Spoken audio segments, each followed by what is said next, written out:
Welcome to Sleep Audiobooks. If you would like our Better Sleep Quick Guide filled with proven techniques to improve sleep, sign up to our mailing list at sleepaudiobooks.com and we'll send the PDF as a thank you. Subscribing and leaving a comment helps this channel more than you know, so please feel free to offer suggestions for future audiobooks or to just say hi. Thank you for listening. We hope you have an excellent night's sleep. This is Sleep Audiobooks. The Clockwork Man by E.V. Odle. Chapter 1. The Coming of the Clockwork Man. It was just as Dr. Allingham had congratulated himself upon the fact that the bowling was broken, and that he had only to hit now and save the trouble of running, just as he was scanning the boundaries with one eye and with the other following Tanner's short, crooked arm raised high above the white sheet at the back of the opposite wicket, that he noticed the strange figure. Its abrupt appearance, at first sight like a scarecrow dumped suddenly on the horizon, caused him to lessen his grip upon the bat in his hand. His mind wandered for just that fatal moment, and his vision of the oncoming bowler was swept away, and its place taken by that arresting figure of a man coming over the path at the top of the hill. A man whose attitude on closer examination seemed extraordinarily like another man in the act of bowling. That was why its effect was so distracting. It seemed to the doctor that the figure had popped up there on purpose to imitate the action of a bowler and so balk him. During the fraction of a second in which the ball reached him, this secondary image had blotted out everything else. But the behavior of the figure was certainly abnormal. Its movements were violently ataxic. Its arms revolved like the sails of a windmill. Its legs shot out in all directions, enveloped in dust. The doctor's astonishment was turned into annoyance by the spectacle of his shattered wicket. A vague clatter of applause broke out. The wicket-keeper stooped down to pick up the bails. The fielders relaxed and flopped down on the grass. They seemed to have discovered suddenly that it was a hot afternoon, and that cricket was, after all, a comparatively strenuous game. One of the umpires, a sly, nasty fellow, screwed up his eyes and looked hard at the doctor as the latter passed him, walking with the slow, meditative gait of the bowled out, and swinging his gloves. There was nothing to do but glare back and make the umpire feel a worm. The doctor wore an eyeglass, and he succeeded admirably. His irritation boiled over and produced a sense of ungovernable, childish rage. Somehow, he had not been able to make any runs this season, and his bowling average was all to pieces. He began to think he ought to give up cricket. He was getting past the age when a man can accept reverses in the spirit of the game, and he was sick and tired of seeing his name every week in the great Weimering Gazette as having been dismissed for a mere handful. He despised himself for feeling such intense annoyance. It was extraordinary how, as one grew older, it became less possible to restrain primitive and savage impulses. When things went wrong, you wanted to do something violent and unforgivable, something that you would regret afterwards, but which you would be quite willing to do for the sake of immediate satisfaction. As he approached the pavilion, he wanted to charge into the little group of players gathered around the scoring table.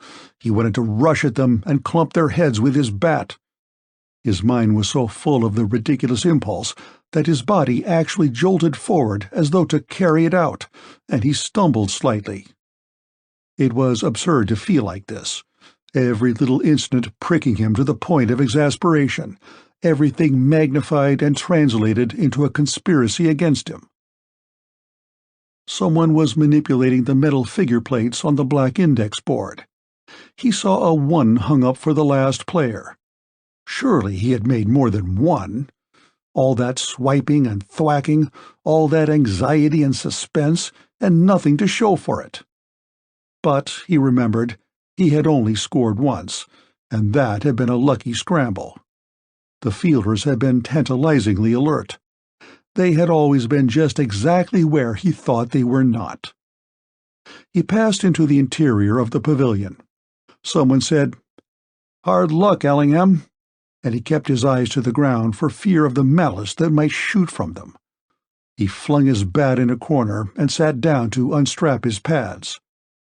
Greg, the captain, came in. He was a cool, fair young man, fresh from Cambridge. He came in grinning and only stopped when he saw the expression on Ellingham's face. "I thought you were pretty well set," he remarked casually.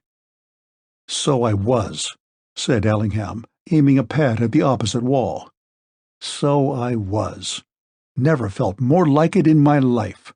And then some idiot goes and sticks himself right over the top of this sheet. An escaped lunatic.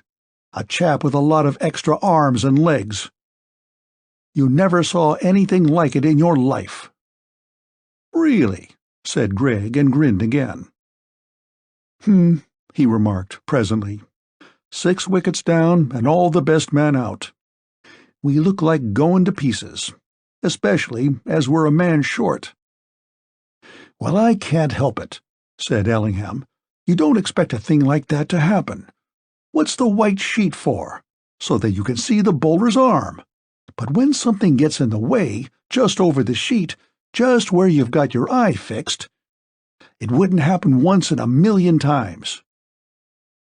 "Never mind," said Greg cheerfully. "It's all in the game." "It isn't in the game," Ellingham began, but the other had gone out. Ellingham stood up and slowly rolled down his sleeves and put on his blazer. Of course, Greg was like that, a thorough sportsman, taking the good with the bad. But then, he was only 24. You could be like that then, so full of life and high spirits that generosity flowed from you imperceptibly and without effort. At 40, you began to shrivel up, atrophy of the finer feelings. You began to be deliberately and consistently mean and narrow. You took a savage delight in making other people pay for your disappointments. He looked out of the window, and there was that confounded figure still jigging about. It had come nearer to the ground. It hovered, with a curious air of not being related to its surroundings that was more than puzzling. It did not seem to know what it was about, but hopped along aimlessly as though scenting a track, stopped for a moment, blundered forward again, and made a zigzag course towards the ground. The doctor watched it advancing through the broad meadow that bounded the pitch, threading its way between the little groups of grazing cows that raised their heads with more than their ordinary slow persistency, as though startled by some noise. The figure seemed to be aiming for the barrier of hurdles that surrounded the pitch, but whether its desire was for cricket or merely to reach some kind of goal, whether it sought recreation or a mere pause from its restless convulsions, it was difficult to tell. Finally, it fell against the fence and hung there, 2 hands crooked over the hurdle and its legs drawn together at the knees. It became suddenly very still, so still that it was hard to believe that it had ever moved. It was certainly very odd. The doctor was so struck by something altogether wrong about the figure, something so suggestive of a pathological phenomenon, that he almost forgot his annoyance and remained watching it with an unlighted cigarette between his lips. 2. There was another person present at the cricket match to whom the appearance of the strange figure upon the hill seemed an unusual circumstance. Only in his case, it provided rather an agreeable diversion than an irritating disturbance. It had been something to look at, and much more interesting than cricket. All the afternoon, Arthur Withers had been lying in the long grass, chewing bits of it at intervals and hoping against hope that something would happen to prevent his having to go out to the pitch and make a fool of himself. He knew perfectly well that Tanner, the demon bowler of the opposing team, would get him out first ball. He might linger at the seat of operations whilst 1 or 2 byes were run, but there were few quests more unwarranted and hopeless than that excursion, duly padded and gloved, to the scene of instant disaster. He dreaded the unnecessary trouble he was bound to give, the waiting while he walked with shaking knees to the wicket, the careful assistance of the umpire in finding center for him, all the ceremony of cricket rehearsed for his special and quite undeserved benefit. And afterwards, he would be put to field where there was a lot of running to do and only dead balls to pick up. Of course, he wasn't funking. That wouldn't be cricket. But he had been very miserable. He sometimes wondered why he paid a subscription in order to take part in a game that cost him such agony of mind to play. But it was the privilege that mattered as much as anything, just to be allowed to play. Arthur was accustomed to be allowed to do things. He accepted his fate with a broad grin and a determination to do whatever was cricket in life. Everybody in Great Weimering knew that he was a bit of a fool, and rather simple. They knew that his career at the bank had been one wild story of mistakes and narrow escapes from dismissal. But even that didn't really matter. Things happened to him just as much as to other and more efficient individuals, little odd circumstances that made the rest of life curiously unimportant by comparison. Every day, for example, something humorous occurred in life, something that obliterated all the worries, something worth waking up in the middle of the night in order to laugh at it again. That was why the appearance of the odd-looking figure had been so welcome to him. It was distinctly amusing. It made him forget his fears. Like all funny things or happenings, it made you for the moment impersonal. He was so interested that presently he got up and wandered along the line of hurdles towards the spot where the strange figure had come to rest.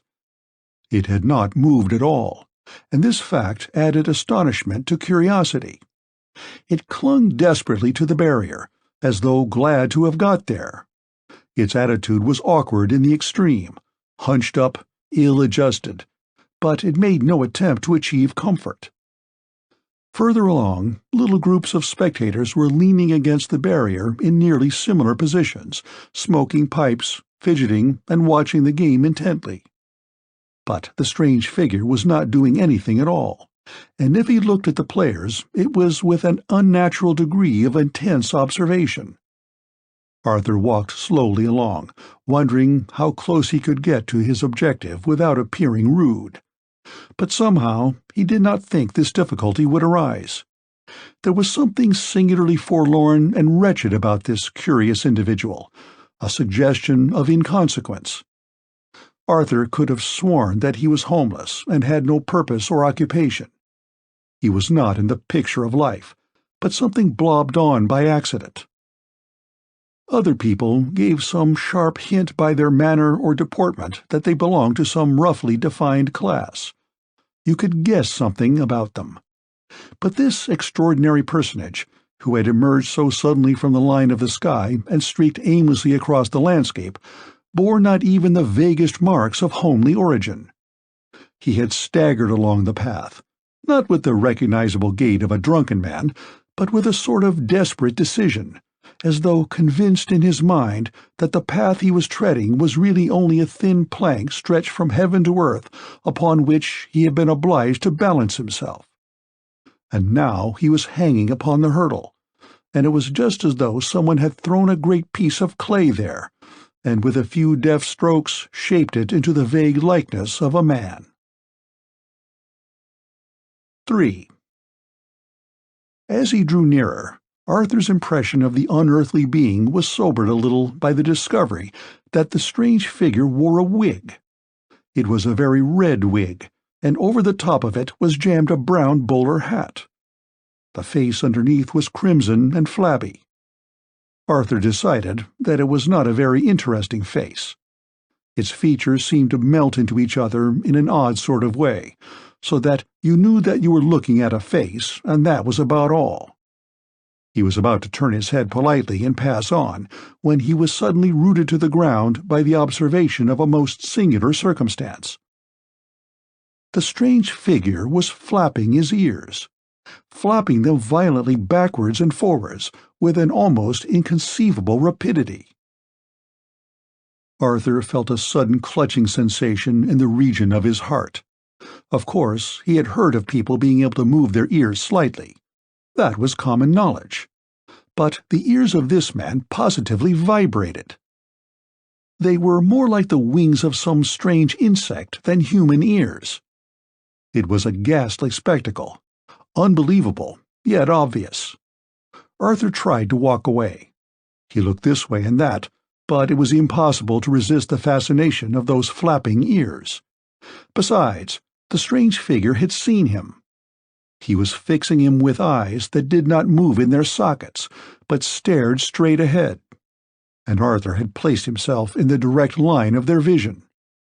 The expression in the eyes was compelling, almost hypnotic. "Excuse me," Arthur ventured huskily.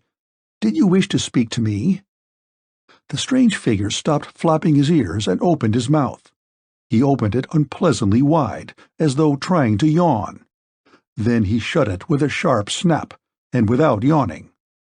After that, he shifted his whole body very slowly, as though endeavoring to arouse himself from an enormous apathy.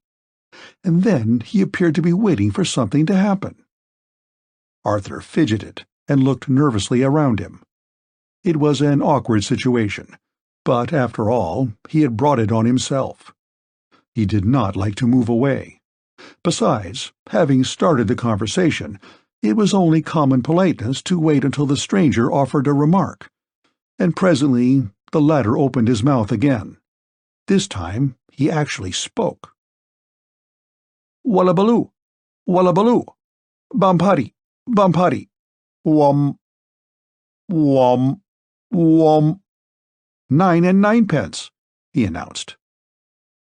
"I beg your pardon," said Arthur hastily. "Wallabaloo," replied the other eagerly.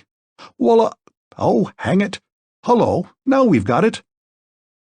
"Wallabaloo. No, we haven't. Bang, wallop. 9 and 9 pence." Arthur swallowed several times in rapid succession. His mind relapsed into a curious state of blankness. For some minutes he was not aware of any thinking processes at all. He began to feel dizzy and faint from sheer bewilderment. And then the idea of escape crept into his consciousness. He moved one foot, intending to walk away. But the strange figure suddenly lifted up a hand with an abrupt, jerky movement, like a signal jumping up. He said, 9 and 9 pence, 3 times very slowly and solemnly, and flapped his right ear twice. In spite of his confusion, Arthur could not help noticing the peculiar and awful synchronization of these movements. At any rate, they seemed to help this unfortunate individual out of his difficulties. Still holding a hand upright, he achieved his first complete sentence. "Not an escaped lunatic," he protested, and tried to shake his head. But the attempt to do so merely started his ears flapping again. And then, as though exhausted by these efforts, he relapsed altogether into a sort of lumpiness and general resemblance to nothing on earth. The hand dropped heavily. The ears twitched spasmodically, the right one reversing the action of the left. He seemed to sink down like a deflated balloon, and a faint whistling sigh escaped his lips. His face assumed an expression that was humbled in the extreme, as though he were desirous of apologizing to the air for the bother of keeping him alive. Arthur stared, expecting every moment to see the figure before him fall to the ground, or even disappear through the earth. But just when his looseness and limpness reached the lowest ebb, a sudden pulse would shake the stranger from head to foot. Noises that were scarcely human issued from him, puffings and blowings, a sort of jerky grinding and grating. He would rear up for a moment, appear alert and lively, hitch his whole body firmly and smartly, only to collapse again, slowly and sadly, his head falling to one side, his arms fluttering feebly like the wings of a wounded bird. Arthur's chief sensation now was one of pity for a fellow creature obviously in such a hopeless state. He almost forgot his alarm in his sympathy for the difficulties of the strange figure. That struggle to get alive, to produce the elementary effects of existence, made him think of his own moods of failure, his own helplessness. He took a step nearer to the hurdle. "Can I do anything for you?" he inquired, almost in a whisper. Suddenly, the strange figure seemed to achieve a sort of mastery of himself. He began opening and shutting his mouth very rapidly, to the accompaniment of sharp clicking noises. "It's devilish hard," he announced presently. "This feeling, you know. Click. All dressed up and nowhere to go. Click, click." "Is that how you feel?" Arthur inquired. He came nearer still, as though to hear better, but the other got into a muddle with his affirmative. He flapped an ear in staccato fashion, and Arthur hastily withdrew. Now the afternoon was very warm and very still. Where they stood, the only sounds that could reach them were the slight crack of the batted ball and the soft padding of the fielders. That was why the thing that happened next could hardly be mistaken.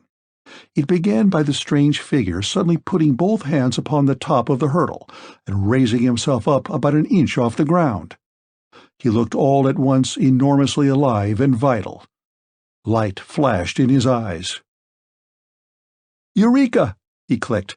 "I'm working!" "What's that?" shouted Arthur, backing away. "What's that you said?" "Listen!" vibrated the other. Still pressing his hands on the hurdle, he leaned upon them until the top part of his body hung perilously over. His face wore an expression of unutterable relief. "Can't you hear?" he squeaked, red in the face. And then Arthur was quite sure about something that he had been vaguely hearing for some moments. It sounded like about 100 alarm clocks all going off at once, muffled somehow, but concentrated. It was a sort of whirring, low and spasmodic at first, but broadening out into something more regular, less frantic. "What's that noise?" he demanded, thoroughly frightened by now. "It's only my clock," said the other. He clambered over the hurdle, a little stiffly, as though not quite sure of his limbs. Except for a general awkwardness, an abrupt tremor now and again, he seemed to have become quite rational and ordinary. Arthur scarcely comprehended the remark, and it certainly did not explain the origin of that harassing noise. He gaped at the figure, less strange now, although still puzzling, and noticed for the first time his snuff-colored suit of rather odd pattern, his boots of a curious leaden hue, his podgy face with a snub nose in the middle of it, his broad forehead surmounted by the funny fringe of the wig. His voice, as he went on speaking, gradually increased in pitch until it reached an even tenor. "Perhaps I ought to explain," he continued. "You see, I'm a Clockwork Man." "Oh," said Arthur, his mouth opening wide. And then he stammered quickly, "That noise, you know." The Clockwork Man nodded quickly, as though recollecting something. Then he moved his right hand spasmodically upwards and inserted it between the lapels of his jacket, somewhere in the region of his waistcoat. He appeared to be trying to find something. Presently he found what it was he looked for, and his hand moved again with a sharp, deliberate action. The noise stopped at once. "The silencer," he explained. "I forgot to put it on. It was such a relief to be working again. I must have nearly stopped altogether. Very awkward indeed." He appeared to be addressing the air generally. "The fact is, I need a thorough overhauling. I'm all to pieces. Nothing seems right. I oughtn't to creak like this. I'm sure there's a screw loose somewhere." He moved his arm slowly round in a circle, as though to reassure himself. The arm worked in a lopsided fashion, like a badly shaped wheel, stiffly upwards and then quickly dropping down the curve. Then the Clockwork Man lifted a leg and swung it swiftly backwards and forwards. At first, the leg shot out sharply, and there seemed to be some difficulty about its withdrawal. But after a little practice it moved quite smoothly.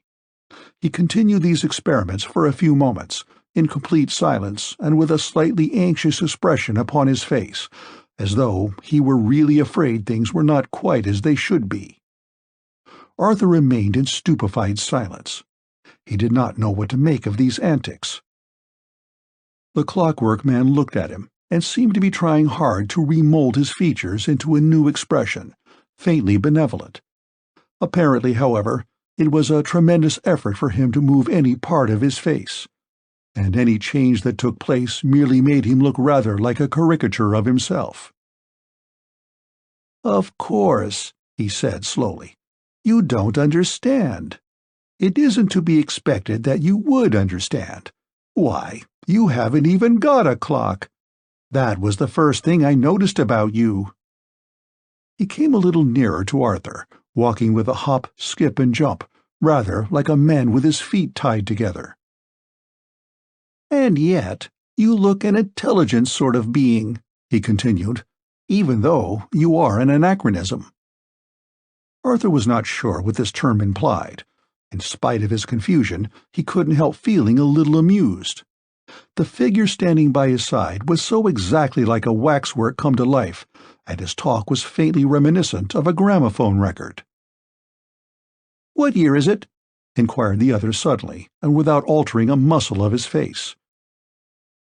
1923, said Arthur, smiling faintly. The Clockwork Man lifted a hand to his face, and with great difficulty lodged a finger reflectively against his nose. 1923, he repeated. "That's interesting. Very interesting indeed. Not that I have any use for time, you know." He appeared to ruminate, still holding a finger against his nose. Then he shot his left arm out with a swift gymnastic action and laid the flat palm of his hand upon Arthur's shoulder. "Did you see me coming over the hill?" he inquired. Arthur nodded. "Where did you think I came from?" "To tell the truth," said Arthur, after a moment's consideration, "I thought you came out of the sky." The Clockwork Man looked as though he wanted to smile and didn't know how. His eyes twinkled faintly, but the rest of his face remained immobile, formal. "Very nearly right," he said in quick, precise accents, "but not quite." He offered no further information. For a long while Arthur was puzzled by the movements that followed this last remark. Apparently, the Clockwork Man desired to change his tactics. He did not wish to prolong the conversation. But in his effort to move away, he was obviously hampered by the fact that his hand still rested upon Arthur's shoulder. He did not seem to be able to bend his arm in a natural fashion. Instead, he kept on making a half-right movement of his body, with the result that every time he so moved he was stopped by the impingement of his hand against Arthur's neck. At last he solved the problem. He took a quick step backwards, nearly losing his balance in the process, and cleared his arm, which he then lowered in the usual fashion. Then he turned sharply to the left, considered for a moment, and waddled away. There was no other term, in Arthur's estimation, to describe his peculiar gait. He took no stride. He simply lifted one foot up and then the other, and then placed them down again slightly ahead of their former positions. His body swayed from side to side in tune with his strange walk. After he had progressed a few yards, he turned to the right, with a smart movement, and looked approximately in Arthur's direction. His mouth opened and shut very rapidly, and there floated across the intervening space some vague and very unsatisfactory human noise, obviously intended as an expression of leave-taking. Then he turned to the left again, with the same drill-like action, and waddled along. 4.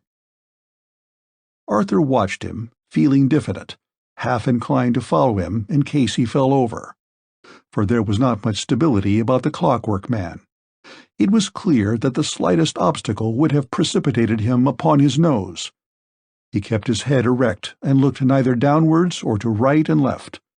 He seemed wholly absorbed in his eccentric mode of locomotion, as though he found it interesting just to be moving along. Arthur kept his eyes glued upon that stiff, upright back, surmounted by the wig and hat, and he wondered what would happen when the Clockwork Man reached to the end of the line of hurdles, where another barrier started at right angles across the end of the cricket ground. It was a sight to attract attention, but fortunately, as Arthur thought, everybody seemed too absorbed in the game to notice what was happening. The dawning of humor saved him from some uncomfortable misgivings. There was something uncanny about the experience. Somehow it didn't seem natural, but it was certainly funny. It was grotesque. You had to laugh at that odd-looking figure, or else feel cold all over with another kind of sensation. Of course the man was mad. He was, in spite of his denial, an escaped lunatic. But the noise— that was certainly difficult to explain. Perhaps he had some kind of infernal machine hidden in his pocket, in which case he would be a dangerous kind of lunatic. What was he going to do next? He had reached to the end of the field and stopped abruptly. Apparently, the presence of another barrier acted as a complete check to further movement. For several seconds he remained perfectly still. He was now about 100 yards from Arthur, but the latter had good eyesight, and he was determined to miss nothing. Then the Clockwork Man raised a hand slowly to his face, and Arthur knew that he was repeating his former meditative action, finger to nose. He remained in that position for another minute, as though the problem of which way to turn was almost too much for him. Finally, he turned sharp to the right and began to walk again. Arthur became aware of two other figures approaching the one he was watching so intently. They were Greg, the captain of the team, and Dr. Allingham. The yellow braid on their blazers shone in the sunlight, and Arthur could see the blue emblem on Greg's pocket. There would have to be a meeting. The two flannelled figures were strolling along in a direct line towards that other oddly insistent form. Arthur caught his breath. Somehow he dreaded that encounter. When he looked again, there was some kind of confabulation going on. Curiously enough, it was Dr. Allingham and Greg who seemed incapable of movement now. They stood there, with their hands in their pockets, staring, listening. But the Clockwork Man was apparently making the utmost use of his limited range of action. His arms were busy. Sometimes he kicked a leg up, as though to emphasize some tremendously important point. And now and again he jabbed a finger outwards in the direction of the field of play. Arthur caught the sound of a high, squeaky voice borne upon the light breeze. Whatever the argument was about, the Clockwork Man seemed to gain his point, for presently the three figures turned together and proceeded in a beeline towards the pavilion, Dr. Allingham and Greg dodging about absurdly in their effort to accommodate themselves to the gyrations of their companion. End of Chapter 1. Chapter 2. The Wonderful Cricketer. "We ought not to have let him play," said Allingham irritably. He was standing beside Greg in the pavilion. "Well, he would insist," said the latter, laughing lightly. "And we're at least entitled to put 11 men in the field." "There he goes again. That a 6 for certain." Allingham watched the ball disappear, for the 4th time since the Clockwork Man started his innings, somewhere in the direction of a big brewery that stood midway between the ground and the distant town. It was an incredible hit. No one had ever achieved such colossal drives in all the history of Great Weimering cricket. There was a certain absurdity about the thing. Already the club had been obliged to supply 3 extra balls, for it would have been useless to try and find those that had been lifted so far beyond the ground. "The man's a dangerous lunatic," asserted Allingham, who had not yet overcome his original annoyance with the strange figure, whose sudden advent had lost him his wicket. "It's uncanny, this sort of thing. You can't call it cricket." "Well, he's making runs anyhow," rejoined Greg, his eye falling upon the scoreboard. "At this rate, we shall stand a chance after all." It was fortunate, perhaps, that the Great Weimering people took their cricket rather seriously. Otherwise, they might have felt, as Dr. Ellingham already felt, that there was something impossible about the Clockwork Man's performance. He had walked out to the wicket amidst comparative indifference. His peculiar gait might easily have been attributed to sheer nervousness, and his appearance, without flannels, provoked only a slight degree of merriment. When he arrived at the wicket, he paused and examined the stumps with great attention, as though wondering what they were for. And it was quite a little while before he arranged himself in the correct attitude before them. He remained standing still, holding the bat awkwardly in the air, and no amount of persuasion on the part of the umpire could induce him to take center or place his bat to the ground in the recognized fashion. He offered no explanation for his eccentric behavior, and the fact simply had to be accepted. The game restarted. Tanner, who had by this time taken 8 wickets for just under 100 runs, put down a slow, tricky one. Everybody agreed, in discussing the matter afterwards, that the Clockwork Man never shifted his position or moved a muscle until the ball pitched, slightly to the off. Nobody seems to have seen exactly what happened, but there was a sudden ear-piercing crack and a swoop of dust. Some seconds elapsed before anyone realized that the ball had been hit at all. It was the Clockwork Man who drew attention to the fact by gazing steadily upwards in the direction of the town. And then, suddenly, everybody was straining their eyes in the same direction to watch that little flying spot grow smaller and smaller until it seemed to merge into space. As a matter of fact, this particular ball was discovered, 3 weeks later, lying in a disused yard 3 miles from the cricket ground. There was a certain amount of applause, followed by an embarrassing silence. Presently, someone threw another ball out into the field, and the game was resumed. But the Clockwork Man treated Tanner's next delivery, which was a fast one, in exactly the same manner. Again, nobody could say exactly what happened, for the action was swifter than the quickest eye could follow. But the ball disappeared again, this time in the direction of a fringe of poplars far away on the horizon. Again there was a lull, but the applause this time was modified. Another ball was supplied, and this also was dispatched with equal force and in a third direction, almost unanimously decided by the now bewildered spectators to be the flagstaff of the church that stood in the middle of the High Street, Great Weimering. By this time, a certain sense of panic was beginning to be displayed by the restless attitudes of the fielders, and the spectators, instead of leaning against the barriers, stood about in groups discussing the most extraordinary cricketing event of their lives. There was much head-shaking and harking back to the precedent among the old cronies present, but it was generally agreed that such hitting was abnormal. Indeed, it was something outside the pale of cricket altogether. "If everybody was to start hitting like that," pronounced Samuel Bynes, a local expert, "there wouldn't be no sense in cricket. It ain't in the game." And he spat decisively, as though to emphasize his opinion that such proficiency should be deplored rather than commended. "You're right, Sam," said George Bynes, who had hit up many a century for his town in bygone days. "'Tain't cricket. Else it's a fluke. The man didn't ought to be allowed to hold bat in his hand. It's spoiling other folks' sport." Attention was diverted by something of minor importance that showed the Clockwork Man in an altogether new and puzzling light. There had been some delay over the procuring of the third ball, and when this was forthcoming, the over was called. The fielders changed about, but the Clockwork Man made no attempt to move, and manifested no interest in the immediate proceedings. He remained, with the bat in his hands, as though waiting for another ball to be delivered. "Seems as though he's only half there," commented Mr. Bynes, noticing this incident. "Dreaming like," suggested his companion.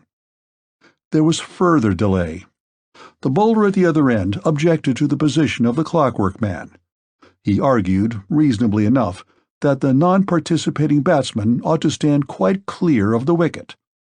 The umpire had to be consulted, and as a result of his decision, the Clockwork Man was gently but firmly induced to move further away. He then remained in the same attitude, at the extreme edge of the crease.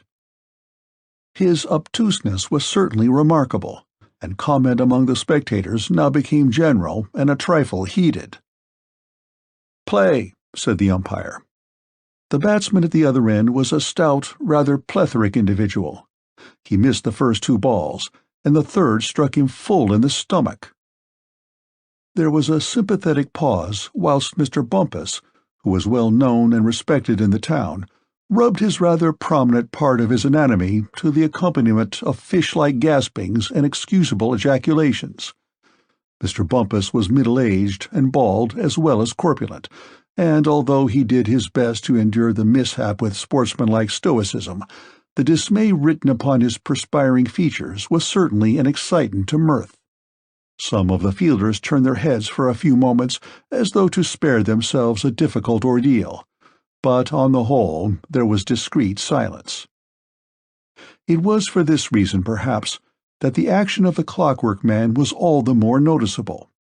To this day, not one of the persons present is certain as to whether or not this eccentric individual actually did laugh, but everybody is sure that such was his intention. There issued from his mouth, without a moment's warning, a series of harsh, metallic explosions, loud enough to be heard all over the ground. One compared the noise to the ringing of bells hopelessly cracked and out of tune. Others described it as being similar to the sound produced by some person passing a stick swiftly across an iron railing. There was that suggestion of rattling, of the impingement of one hard thing against another, or the clapping together of steel plates. It was a horrible, discordant sound, brassy and resonant, varied between the louder outbursts by a sort of whirring and humming. Those who ventured to look at the Clockwork Man's face during this extraordinary performance said that there was little change of expression. His mouth had opened slightly, but the laugh, if indeed it could be described as anything but a lugubrious travesty of human mirth, seemed to proceed from far down within him. And then the hideous clamor stopped as abruptly as it began.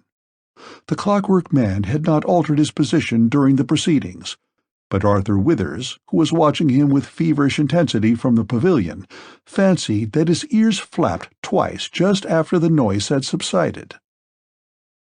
It was an unpleasant episode, but fortunately the object of such misplaced and ugly hilarity scarcely seemed to notice the outrage. Mr. Bumpus was not lacking in courage. After a few more groans and sighs, and a final rubbing of that part of him that had been injured, he placed himself in preparation to receive the next ball. The spectators loudly applauded him, and the bowler, perhaps unwilling to risk another misadventure, moderated his delivery. Mr. Bumpus struck the ball lightly, and it sped away through the slips. A fielder darted after it, but there was ample time for a run.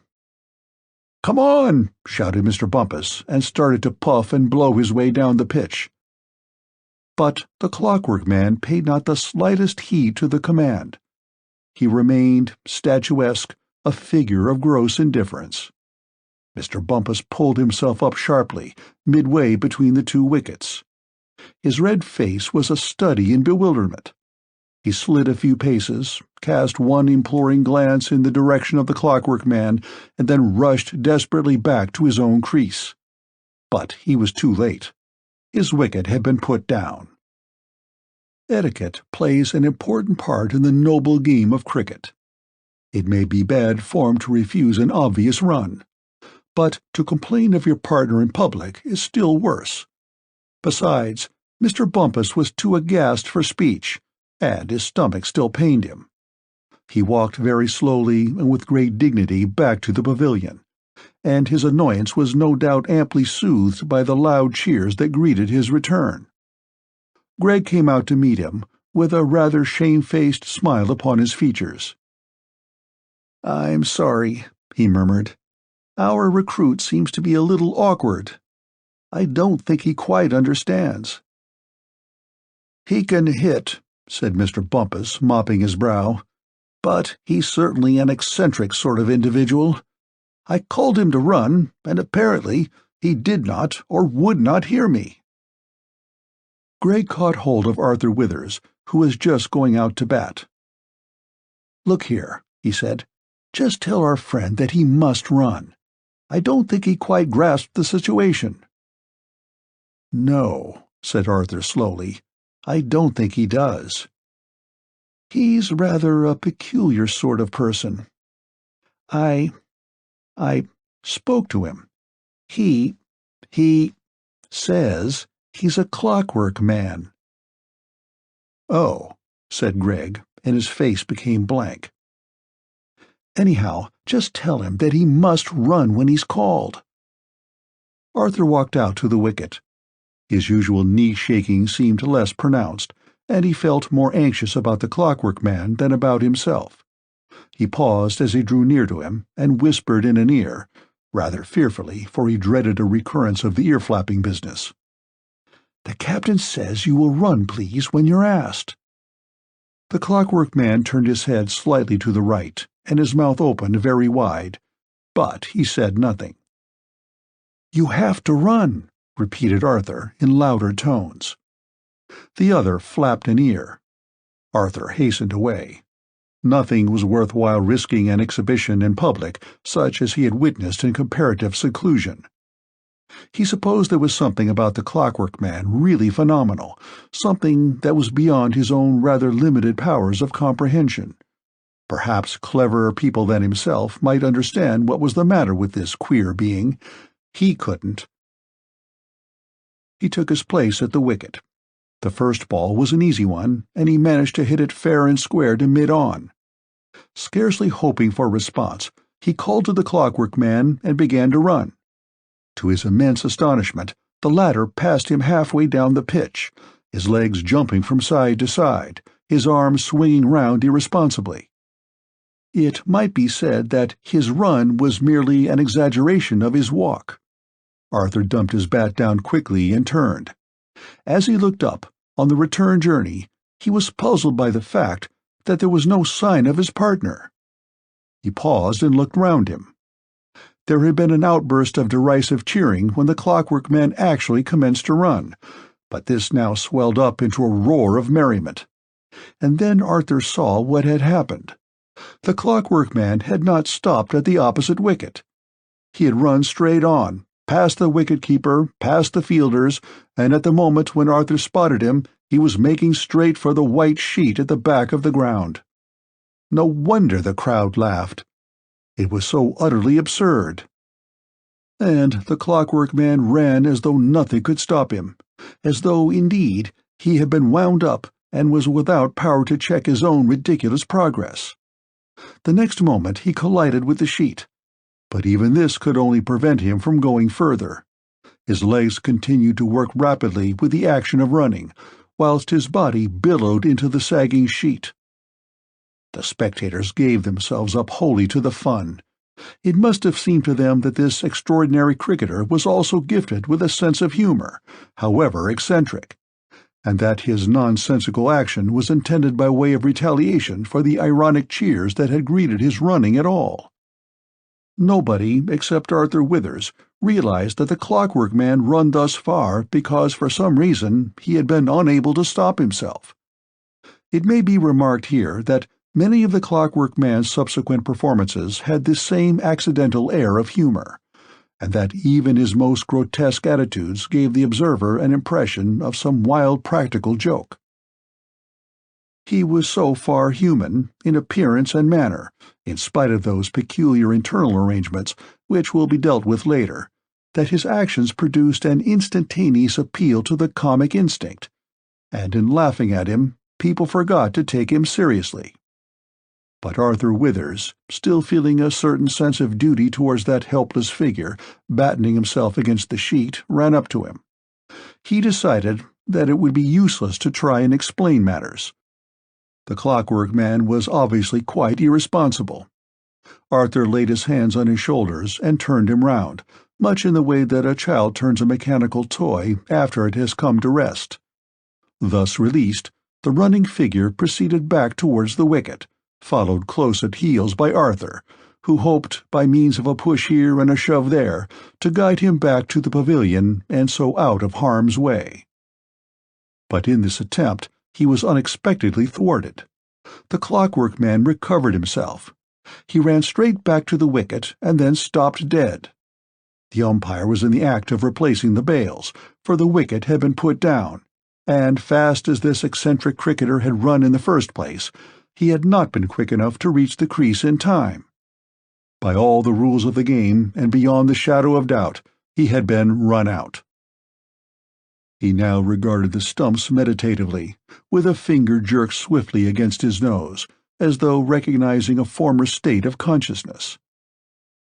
And then, with a swift movement, he took up his position in readiness to receive the ball. This was too much for the equanimity of the spectators. Shout after shout volleyed along the line of the hurdles. The calm deliberateness of the Clockwork Man, in so reinstating himself, fairly crowned all his previous exhibitions. And the fact that he took no notice of the merriment at his expense, but simply waited for something to happen, permitted the utmost license. The crowd rocked itself in unrestrained hilarity. But a second later there was stony silence, for the thing that happened next was as unexpected as it was startling. Nobody, save perhaps Dr. Allingham, anticipated that the Clockwork Man was capable of adding violence to eccentricity. He looked harmless enough, but apparently there lurked a demonic temper behind those bland, meaningless features. The thing happened in a trice, and all that followed occupied but a few catastrophic seconds. The umpire had stepped up to the Clockwork Man in order to explain to him that he was expected to retire from the wicket. Not hearing any coherent reply, he emphasized his request by placing a hand suggestively on the other's shoulder. Instantly, something blade-like flashed in the stammering air. A loud thwack broke upon the silence, and the unfortunate umpire lay prostrate. He had gone down like a log of wood. Pandemonium ensued. The scene of quiet play was transformed into a miniature battlefield. The fielders rushed in a body at the Clockwork Man, only to go down one after the other like so many ninepins. They lay stunned and motionless. The Clockwork Man spun round like a teetotum, his bat flashing in the sun, whilst the flannelled figures flying from all parts of the field approached him, only to be sent reeling and staggering to earth. Some dodged for a moment, only to be caught on the rebound. Dust flew up, and to add to the whirl and confusion, the unearthly noise that had so startled Arthur Withers broke out again with terrific force, like the engine of a powerful motor suddenly started. "I told you he was mad!" shouted Allingham, as he and Gregg leapt through the aperture of the pavilion and dashed to the rescue. But the Clockwork Man suddenly seemed panic-stricken. Just for one moment he surveyed the prostrate figures lying about on the grass like so many sacks. Then he sent the bat flying in the direction of the pavilion and rushed straight for the barrier of hurdles. The spectators fled with one accord. Allingham and Gregg doubled up in hot pursuit. Arthur Withers, who had mustered the wit to fall down rather than to be knocked down, picked himself up quickly and joined them. "It's all right," he gasped. He won't be able to climb the hurdles." But there was no accounting for the activities of the Clockwork Man. At a distance of about a yard from the barrier, his whole body took off from the ground, and he literally floated in space over the obstacle. It was not jumping. It was more like flying. He landed lightly upon his feet without the least difficulty, and, before the onlookers could recover from their amazement, this extraordinary personage had shot like a catapult straight up the path along which he had travelled so precariously half an hour before. In a few seconds his diminutive figure passed into the horizon, leaving a faint trail of dust and the dying echo of that appalling noise. "My God!" exclaimed Gregg, grasping a hurdle to steady himself. It's incredible." Allingham couldn't say a word. He stood there panting and swallowing quickly. Arthur Withers caught up to them. He goes by machinery, sir. He's a Clockwork Man." "Don't be a damn fool," the doctor burst out. "You're talking through your hat." Greg was listening very acutely. "But it is so," protested Arthur. "You didn't see him as I did. He was like nothing on earth, and then he began to work, just like a motor starting, and then that noise began. I'm sure there's something inside him, something that goes wrong sometimes." He was still a little sorry for the Clockwork Man. "That's my conviction," he gasped out, too excited and breathless for further speech. "I think," said Greg with curious calmness, "I think we had better warn the police. He's likely to be dangerous." End of Chapter 2. Chapter 3. The Mystery of the Clockwork Man. An hour and a half later, Dr. Allingham and Greg had their tea together in the sitting room of the former's residence. Bay windows looked out upon the broad High Street, already thronged with Saturday evening excursionists. An unusually large crowd was gathered around the entrance to the Blue Lion just over the way, for the news had soon spread about the town. Wild rumors passed from ear to ear as to the identity of the strange individual whose behavior had resulted in so disturbing a conclusion of the cricket match. Those among the townspeople who had actually witnessed not only this event, but also the rapid flight of the Clockwork Man, related their version of the affair, adding a little each time and altering their theories, so that in the end those who listened were more frightened and impressed than those who had seen. Allingham sat in stony silence, sipping tea at intervals and cutting pieces of cake into neat little squares, which he slipped into his mouth spasmodically. Now and again he passed a hand across his big tawny mustache and pulled it savagely.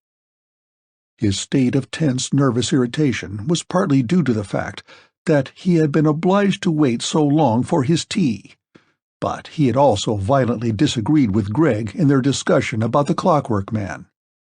At the present moment, the young student stood by the window, watching the animated crowd outside the inn. He had finished his tea, and had no wish to push his own theory about the mysterious circumstances to the extent of quarreling with his friend. After the disaster, there had been much to do. 4 times had Allingham's car traveled between the cricket ground and the local hospital, and it was 6:30 before the 11 players and the 2 umpires had been conveyed thither, treated for their wounds, and discharged. No one was seriously injured, but in each case the abrasion on the side of the head had been severe enough to demand treatment. 1 or 2 had been a long while recovering full consciousness, and all were in a condition of mental confusion and gave wildly incoherent reports of the incident. There had been times, during those journeys to and fro, when Greg found it difficult to save himself from outbursts of laughter. He had to bite his lip hard in the effort to hold in check an imagination that was apt to run to extremes. From one point of view, it had certainly been absurd that this awkward being, with his apparently limited range of movement, should have managed in a few seconds to lay out so many healthy, active men. By comparison, his batting performance, singular as it had seemed, faded into insignificance. The breathless swiftness of the action, the unerring aim, the immense force behind each blow, the incredible audacity of the act almost persuaded Greg that the thing was too exquisitely comic to be true. But when he forced himself to look at the matter seriously, he felt that there were little grounds for the explanation that the Clockwork Man was simply a dangerous lunatic. The flight at a preposterous speed, the flying leap over the hurdle, the subsequent acceleration of his run to a pace altogether beyond human possibility, convinced the young undergraduate, who was level-headed enough, although impressionable, that some other explanation would have to be found for the extraordinary occurrence. Besides, there was Arthur Withers' story about the flapping ears and the queer conversation of the Clockwork Man, his peculiar jerky movements, his sudden exhibitions of uncanny efficiency contrasted with appalling lapses. Once you had grasped the idea of his mechanical origin, it was difficult to thrust the Clockwork Man out of your head. He became something immensely exciting and suggestive. If Greg's sense of humor had not been so violently tickled by the ludicrous side of the affair, he would have felt already that some great discovery was about to be revealed to the modern world. It had never occurred to him before that abnormal phenomena might be presented to human beings in the form of a sort of practical joke. Somehow, one expected this sort of thing to happen in solemn earnest and in the dead of night. But the event had taken place in broad daylight, and already there was mixed up with its queer unreality the most ridiculous tangle of purely human circumstance. Allingham had an explanation for everything. He said that the loud noise was due to some kind of machine that this ingenious lunatic carried in his pocket. He argued that the rapid flight was probably to be accounted for by a sort of electric shoe. Nothing was impossible so long as you could adduce some explanation that was just humanly credible. And the strange antics of the Clockwork Man, his sudden stoppings and beginnings, his Anglo-Saxon gestures and his staccato gait, all came under the heading of locomotor ataxia in an advanced form. As the doctor concentrated upon a delayed tea, his mind lapsed into its usual condition of fretful skepticism. Greg's idea that the Clockwork Man represented a mystery, if not a miracle, enraged him. At 40, a man does not readily welcome discoveries that may upset his own world of accepted facts, and Allingham had long since given up the habit of following the latest results of scientific investigation. Years ago he had made his own small researches, only to discover that others were making them at the same time. He had had his gleanings in common with all the other students of his year. Everybody was having gleanings then of vast possibilities in medical science, especially in the direction of nervous pathology and the study of morbid diseases resulting from highly complex methods of living. There had been much sound work, a good deal of irresponsible mudraking, and, in Allingham's case, a growing suspicion that the human organism was not standing very well the strains imposed upon it by modern civilization. He had wondered then if some experiments would not be made some day in the pursuit of evolutionary doctrines as applied to physiological progress, but that had been the most ephemeral of all his gleams.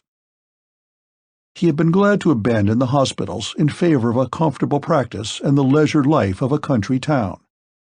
Great Weimring had offered him plenty of distractions that soothed the slight wound to his vanity caused by the discovery that he had overestimated his originality. In a few years, much had happened that helped to confirm his new view of himself as a social creature with a taste for the amenities of existence. And then he had been able to keep up his cricket. In the winter, there were bridge parties, amateur theatricals, dinner parties with quite ordinary but agreeable people, local affairs into which a man whose health was under suspicion and whose sympathies were just perceptibly narrowing could plunge without too much effort being required in order to rise to such occasions. And he had the witty temperament. Quite easily, he maintained a reputation for turning out a bon mot on the spur of the moment, something with a faint element of paradox. He would say such things as, "Only those succeed in life who have brains and can forget the fact," or, "To be idle is the goal of all men, but only the industrious achieve it." When taunted by a young lady who suspected him of wasted talents, even genius, he retorted that genius is only an accumulation of neglected diseases. Latterly, he had suffered from strange irritations not easily to be ascribed to liver, misgivings, a sense of having definitely accepted a secondary edition of himself. An old acquaintance would have detected at once the change in his character, the marked leaning towards conservatism in politics and a certain reactionary tendency in his general ideas. He was becoming fixed in his views, and believed in a stable universe. His opinions, in fact, were as automatic as his Swedish exercises in the morning and his apple before breakfast. There was a slight compensatory increase in his sense of humor, and there was his approaching marriage to Lillian Payne, the gifted daughter of a wealthy town councillor. That last fact occupied a central place in his mind just at present, but it was also another source of irritation. Lillian was intellectual as well as fascinating, and the former attribute became more marked as they grew more intimate. Instead of charming little notes inviting him to tea, he now received long, and he was obliged to admit, quite excellent essays upon the true place of woman in modern life. He was bound to applaud, but such activity of mind was by no means to his taste. He liked a woman to have thoughts, but a thinking woman was a nuisance. All these clamoring reforms represented to him merely a disinclination to bother about the necessary affairs of life, an evasion of inevitable evils, a refusal to accept life as a school of learning by trial and error. Besides, if women got hold of the idea of efficiency, there would be an end to all things. They would make a worse muddle of the mad dream than the men. Women made fewer mistakes, and they were temperamentally inclined towards the pushing of everything that they undertook to the point of violent and uncomfortable success. Efficiency. How he hated the word.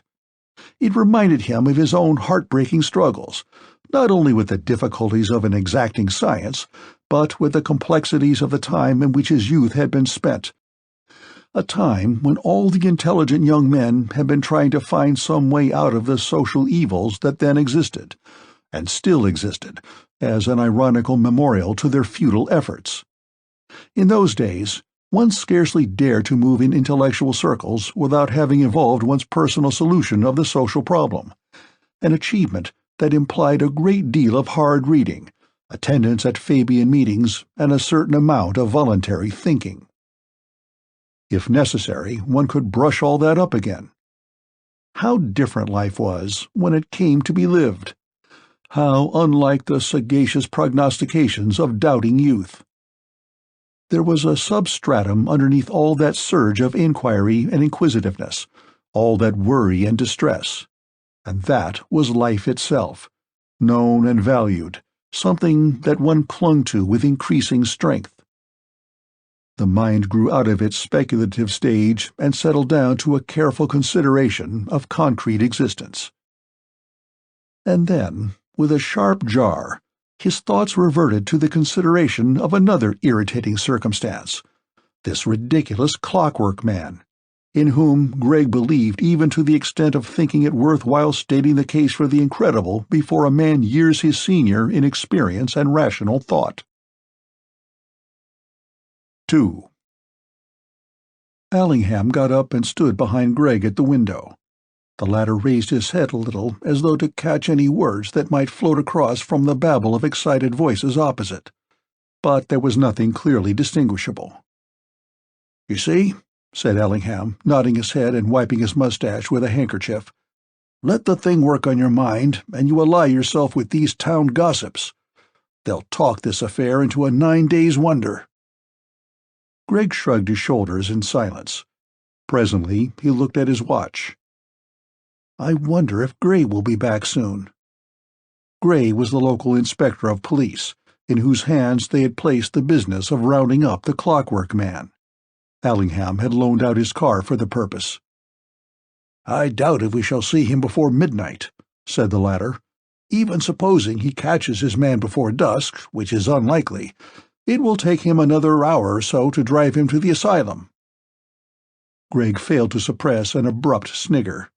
He lit a cigarette to cover his confusion. Once more he envisaged that flying figure on the horizon. "At the rate he was going," he remarked steadily, "and barring accidents, I should say he's reached London by now." "There will be an accident," retorted Allingham.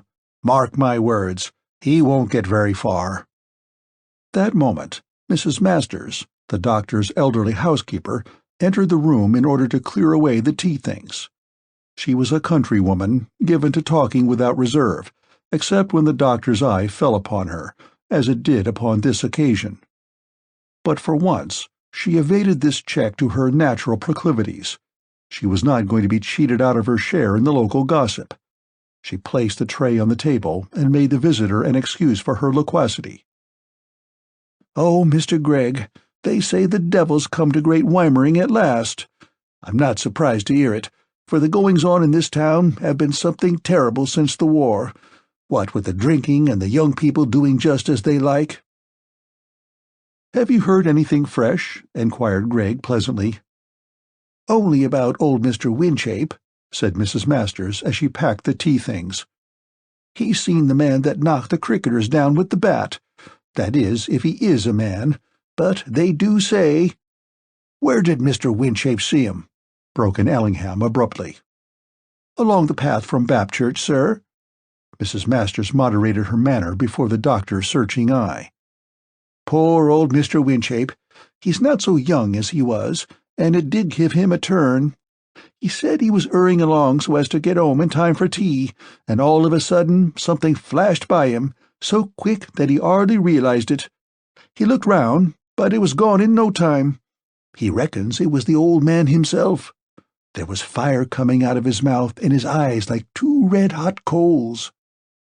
Allingham stamped his feet on the carpet. "I will not listen to such talk, Mrs. Masters. A woman of your age and supposed sense to lend an ear to such nonsense. I'm ashamed of you." Mrs. Masters trembled a little under the rebuke, but she showed no sign of repentance. "I'm only repeating what's said," she remarked, "and for all I know, it might have been the devil. It says in the Bible that he's to be unbound for 1,000 years, and I'm sure he might just as well come here as elsewhere for a start.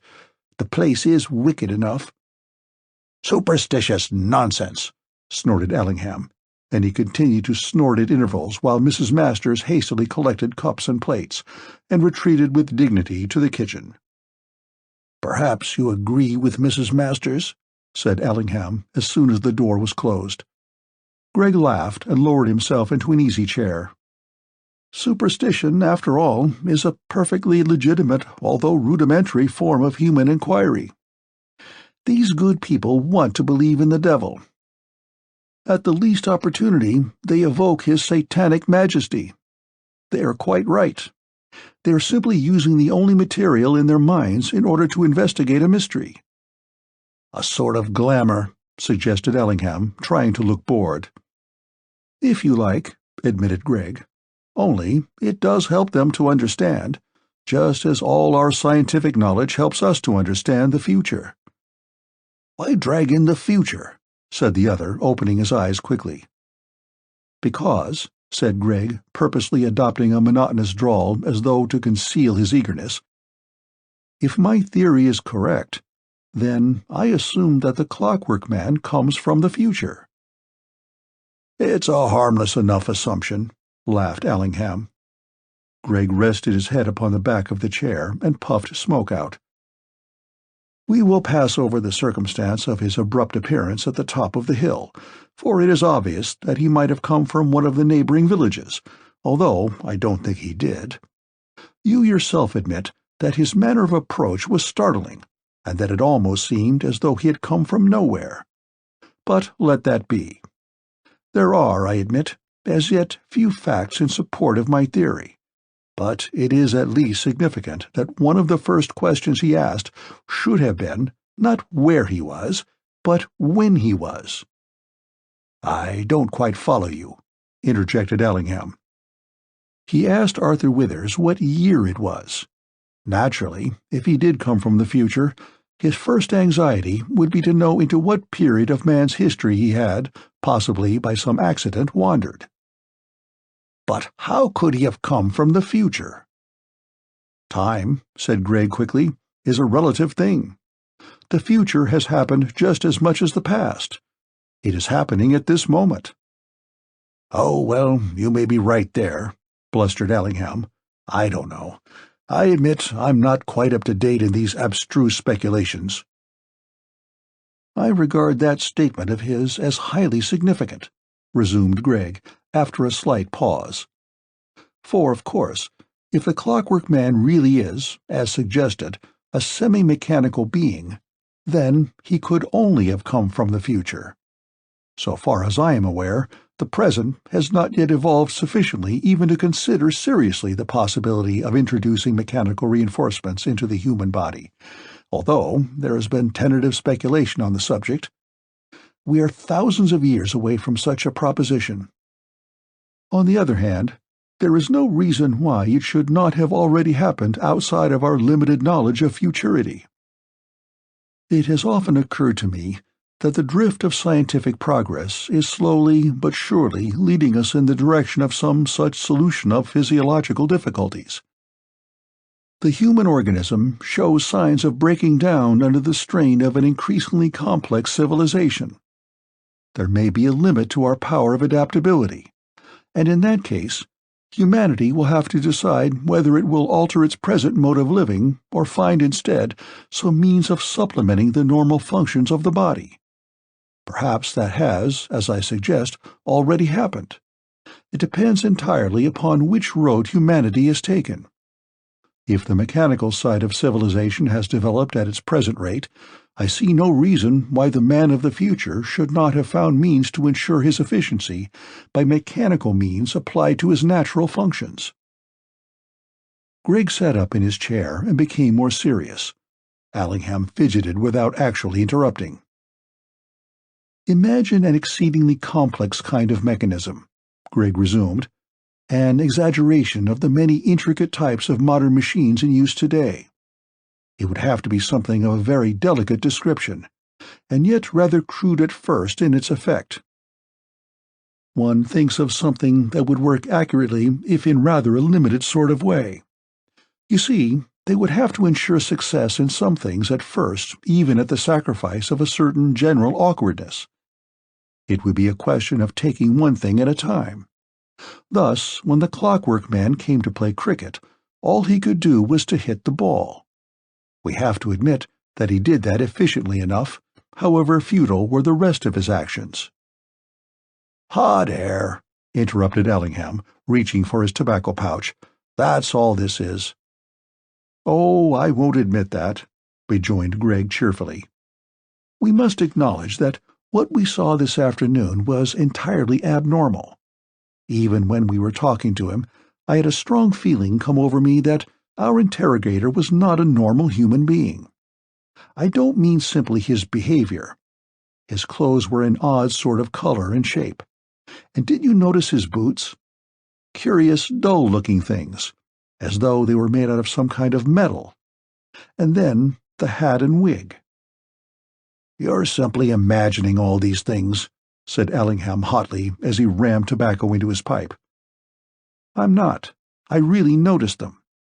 Of course, I didn't attach much importance to them at the time, but afterwards, when Arthur Withers was telling his story, all that queer feeling about the strange figure came back to me. It took possession of me. After all, suppose he is a Clockwork Man." "But what is a Clockwork Man?" demanded Allingham. "Well, of course, I can't explain that exactly, but the term so obviously explains itself. Damn it, he is a Clockwork Man. He walks, talks, and behaves exactly like one would imagine." "Imagine?" burst out Allingham. "Yes, you can imagine such a thing. But you are trying to prove to me that this creature is something that doesn't and can't exist outside your imagination. It won't wash." "But you agree," said Gregg unperturbed, "that it might be possible in the future." "Oh, well, everything is possible if you look at it in that light," grudgingly admitted the other. "Then all we have to do is to prove that the future is involved. Our lunatic must convince us that he is not of our age, that he has, in fact, and probably by mechanical means, found his way back to an age of flesh and blood.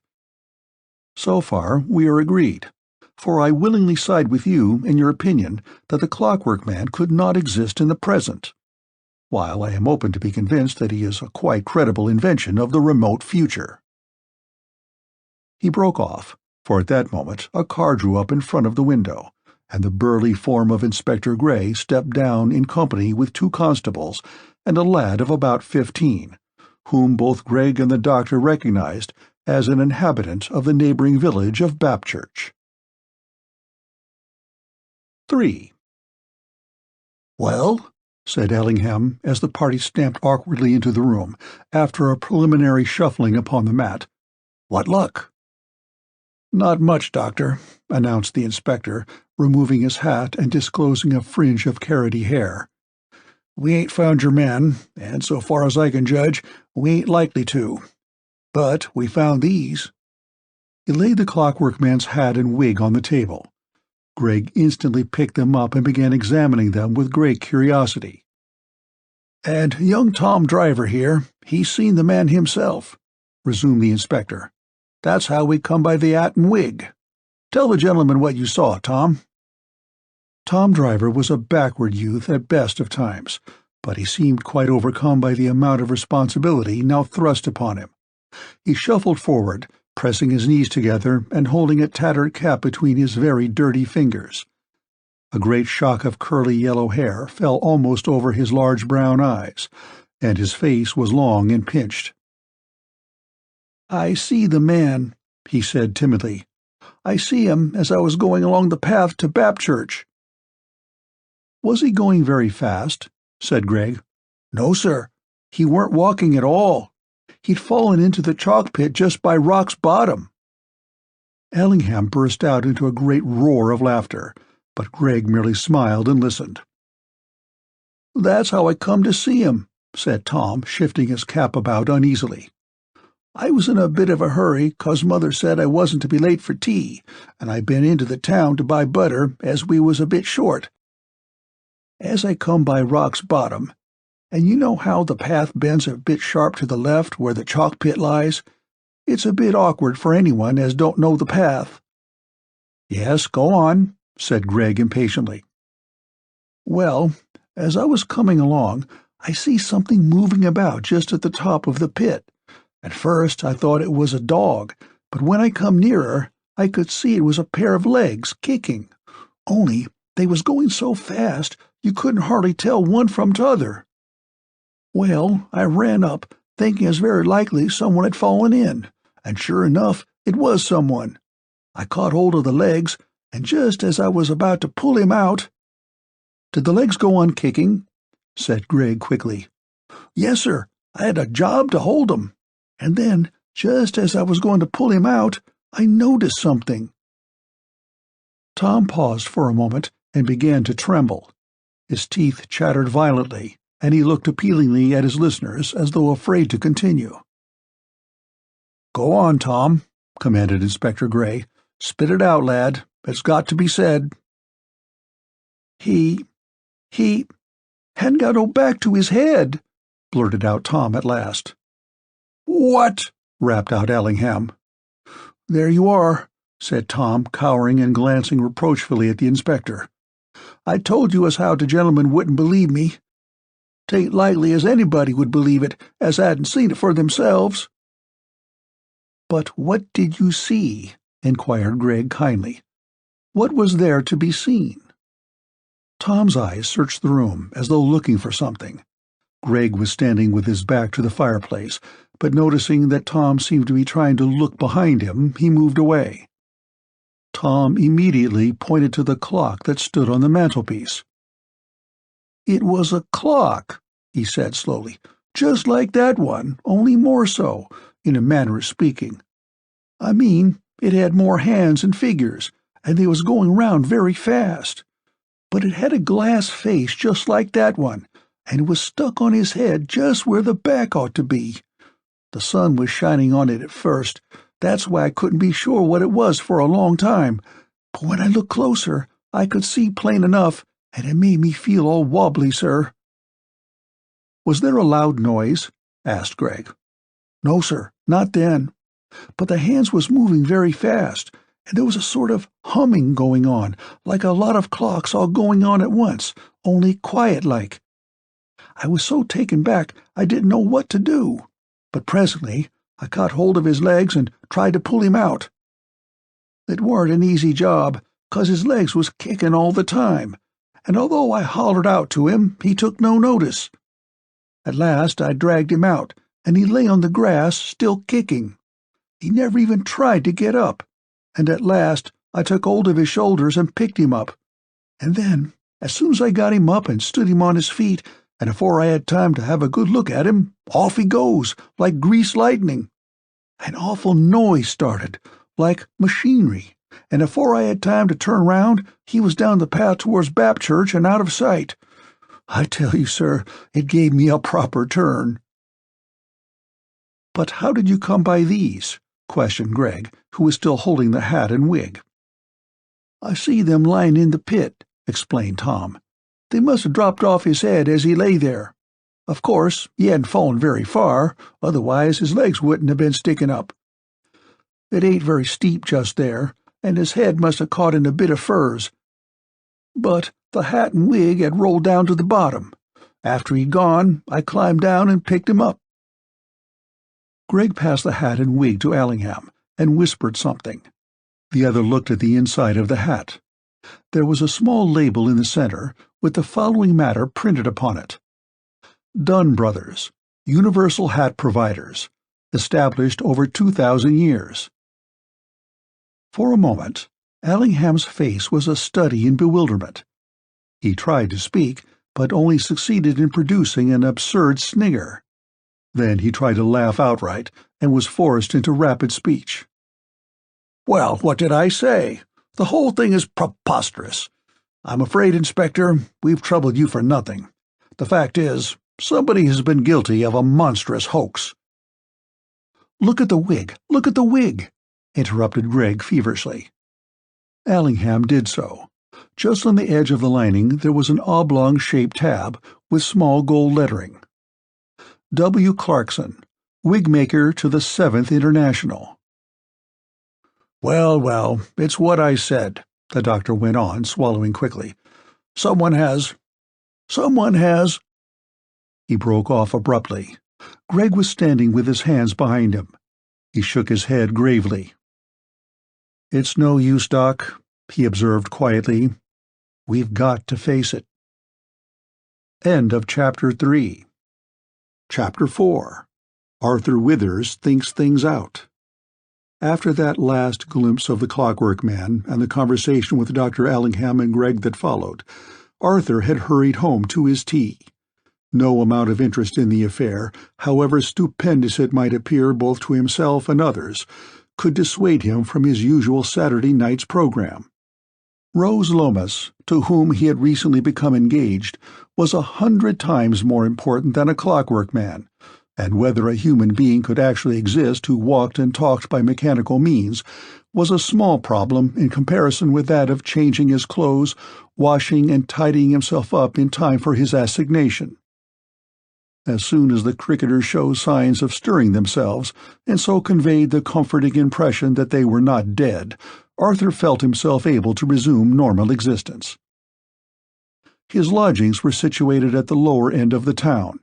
The accommodation consisted of a small bedroom, which he shared with a fellow clerk, and a place at table with the other inmates of the house. The street was very dirty, and Mrs. Flack's house alone presented some sign of decency and respectability. It was a 2-storied red-brick cottage. There was no front garden, and you entered directly into a living room through a door, upon which a brass plate was fixed that bore the following announcement: Mrs. Flack, trained midwife. Arthur stumbled into the room, dropped his straw hat onto the broken-down couch that occupied the entire side of one wall, and sat down at the table. "Well," inquired Mrs. Flack as she poured him out a cup of tea, "who won?" "Nobody," remarked Arthur, cramming bread and butter into his mouth. "Game off." Mr. Flack, who was seated in his armchair by the fireplace, looked up in amazement. His interest in cricket was immense, but chronic rheumatism prevented him from getting as far as the ground. He was dependent upon Arthur's reports and the local paper. "How's that, then?" he demanded slowly. Arthur swallowed quickly and tried to explain, but although the affair was still hot in his mind, he found it exceedingly difficult to describe exactly what had taken place. The doings of the Clockwork Man were at once obvious and inexplicable. It was almost impossible to intrigue people who had not actually witnessed the affair into a realization of such extraordinary happenings. Arthur had to resort to abrupt movements of his arms and legs in order to produce an effect, but he made a great point of insistence upon the ear-flapping.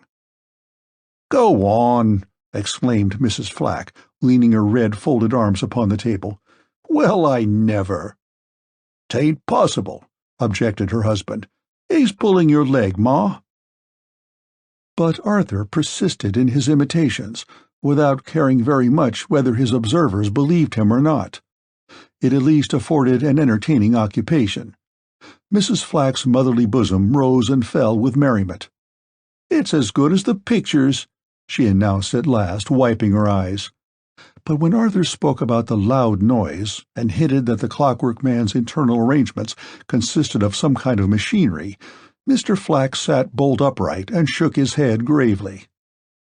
"You're a masterpiece," he remarked. "That's what you are." This was his usual term for anything out of the way. "You ain't gonna get me to believe that, not at my age." "If you saw him," said Arthur emphatically, "you'd have to believe. It's just that and nothing else. He's like one of those mechanical toys come to life. And it's so funny. You'd never guess." Mr. Flack shook his head thoughtfully. Presently he got up, walked to the end of the mantelpiece, placed his smoked-out pipe on the edge, and took an empty one from behind an ornament. Then he returned to his seat and sat for a long time with the empty pipe in his mouth. "'Tain't possible," he ruminated at last. "Not for a bloke to have machinery inside him. At least, not to my way of thinking." Arthur finished his tea and got up from his chair. Conscious that his effort so far had not carried conviction, he spent a few moments of valuable time in an attempt to supplement them. "He went like this," he explained, imitating the walk of the Clockwork Man, and at the same time snapping his fingers to suggest sharp clicking noises. "And the row! Well, you know what a motor sounds like when it's being wound up? Like that, only worse." Mrs. Flack held the greater part of herself in a semicircle of red arm. "You are a one," she declared. Then she looked at Mr. Flack, who sat unmoved. "Why don't you laugh? It would do you good. You take everything so serious." "I ain't a-going to laugh," said Mr. Flack. "Not unless I see fit to laugh." And he continued to stare gravely at Arthur's elaborate posturing. Presently the latter remembered his urgent appointment and disappeared through the narrow door that led upstairs. "Whoe'er he be," said Mr. Flack, referring to the strange visitor to Great Weimering, "I should judge him to be a bit of a masterpiece." 2. Upstairs in the bedroom, Arthur hastily removed his flannels and paced the limited amount of floor space between the two beds. What a little box of a place it was, and how absurdly crammed with furniture. You couldn't move an inch without bumping into things or knocking something over. There wasn't room to swing a cat, much less to perform an elaborate toilet with that amount of leisurely comfort necessary to its successful accomplishment. Ordinarily, he didn't notice these things. It was only when he was in a hurry and had all sorts of little duties to carry out that the awkwardness of his surroundings forced themselves into his mind and produced a sense of revolt. There were times when everything seemed a confounded nuisance, and a chair stuck in your way made you feel inclined to pitch it out of the window. Just when you wanted to enjoy simply being yourself, when your thoughts were running in a pleasant, easeful way, you had to turn to and dress or undress, shave or wash, prepare yourself for the conventions of life. So much of existence was spent in actions that were obligatory only because other people expected you to do the same as themselves. It wasn't so much a waste of time as a waste of life. He rescued his trousers from underneath the mattress. It was only recently that he had discovered this obvious substitute for a trouser press, and so added one more nuisance to existence. It was something else to be remembered. He grinned pleasantly at the thought of the circumstance which had brought about these careful habits. Rose Lomas liked him to look smart, and he had managed it somehow. There were plenty of dapper youths in Great Weimering, and Arthur had been astute enough to notice wherein he had differed from them in the first stages of his courting. Early rebuffs had led him to perceive that the eye of love rests primarily upon a promising exterior, and only afterwards discovers the interior qualities that justify a wise choice.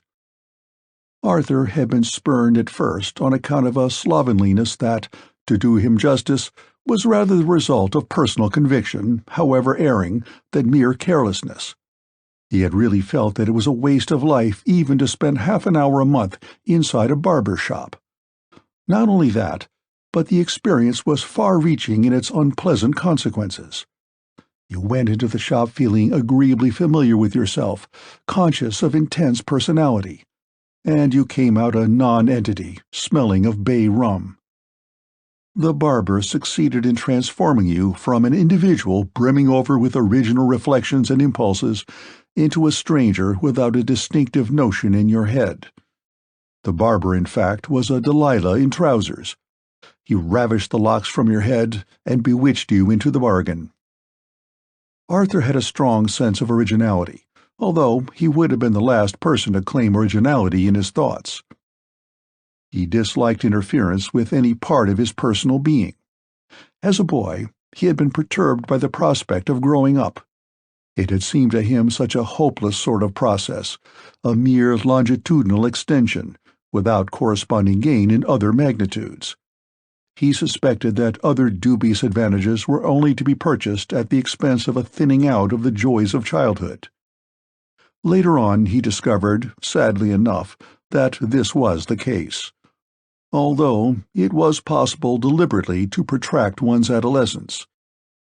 Hence his untidiness, his inefficiency, and even his obtuseness were less constitutional faults than weapons in the warfare against the encroachment of time.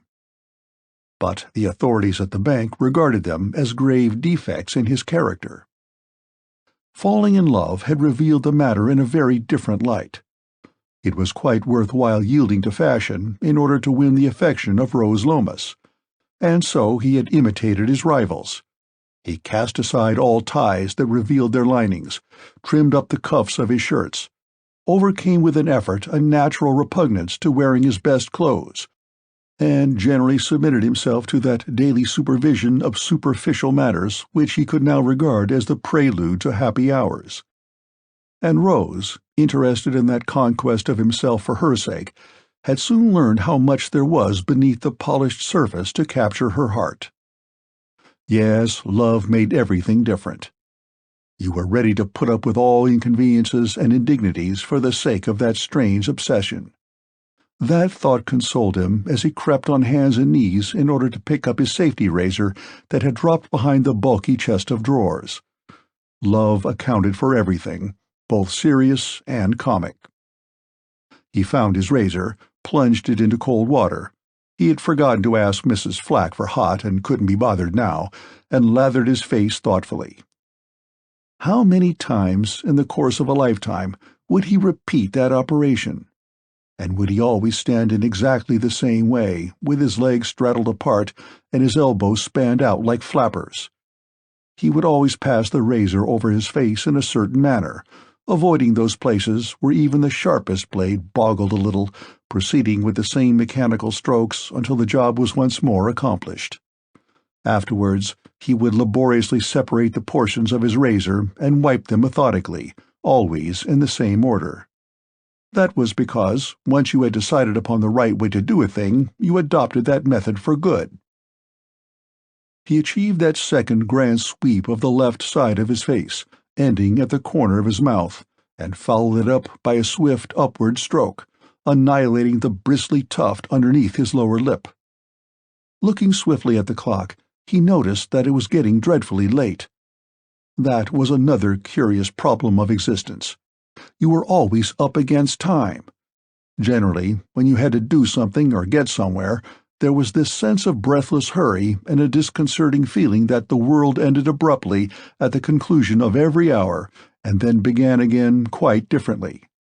The clock, in fact, was another tyrant, robbing you of that sensation of being able to go on forever without changing. That was why people said, when they consulted their watches, "How's the enemy?" He attacked the problem of his upper lip with sturdy resolution. It was important that this part of his face should be quite smooth. There must not be even a suspicion of roughness. Tears started into his eyes as he harrowed that tender surface. He drew in his breath sharply, and in that moment of voluntary and glad travail achieved a metaphysical conception of the first magnitude. All really important questions in life came under the heading of time and space, thought of in capital letters. Recently, he had struggled through a difficult book, in which the author used these expressions a great many times, although in a sense difficult to grasp. Nevertheless, it suddenly became obvious, in a small way, exactly what the chap had been driving at. And somehow his thoughts instantly returned to the Clockwork Man. He performed the rest of his toilet swiftly, the major part of his brain occupied with reflections that had for their drift the curious ease with which you could perform some operations in life without consciously realizing the fact. 3. "Oh, I'm not nearly ready yet." Rose Loomis stood at the open window of her bedroom. Her bare arms and shoulders gleamed softly in the twilight.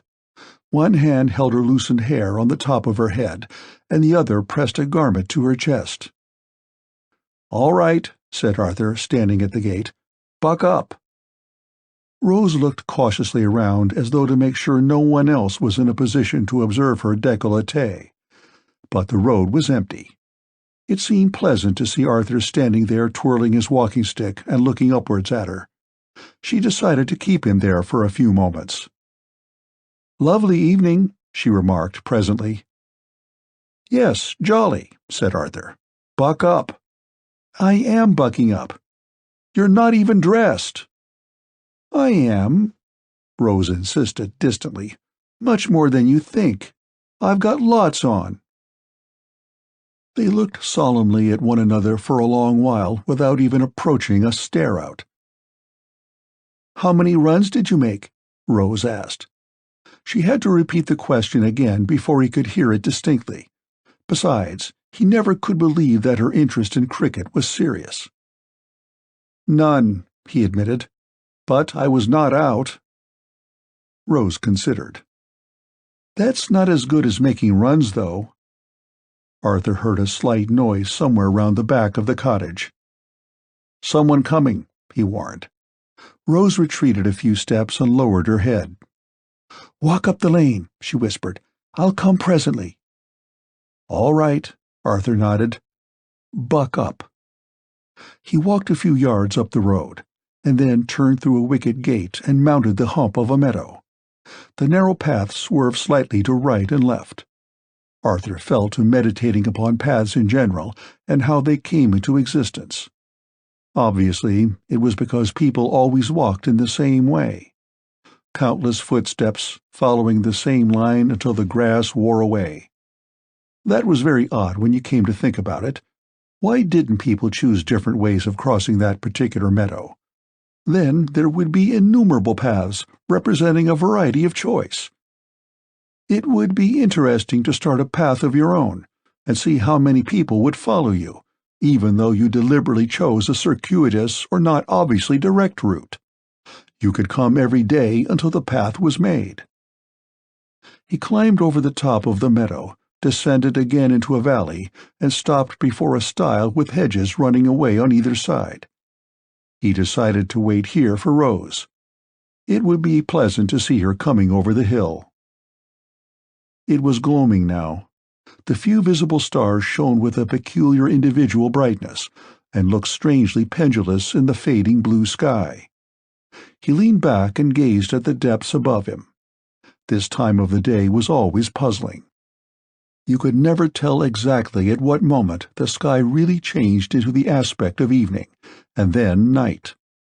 Yet there must be some subtle moment when each star was born. Perhaps by looking hard enough, it would be possible to become aware of these things. It would be like watching a bud unfold. Slow change was an impenetrable mystery, for actually things seemed to happen too quickly for you to notice them. Or rather, you were too busy to notice them. Spring was like that.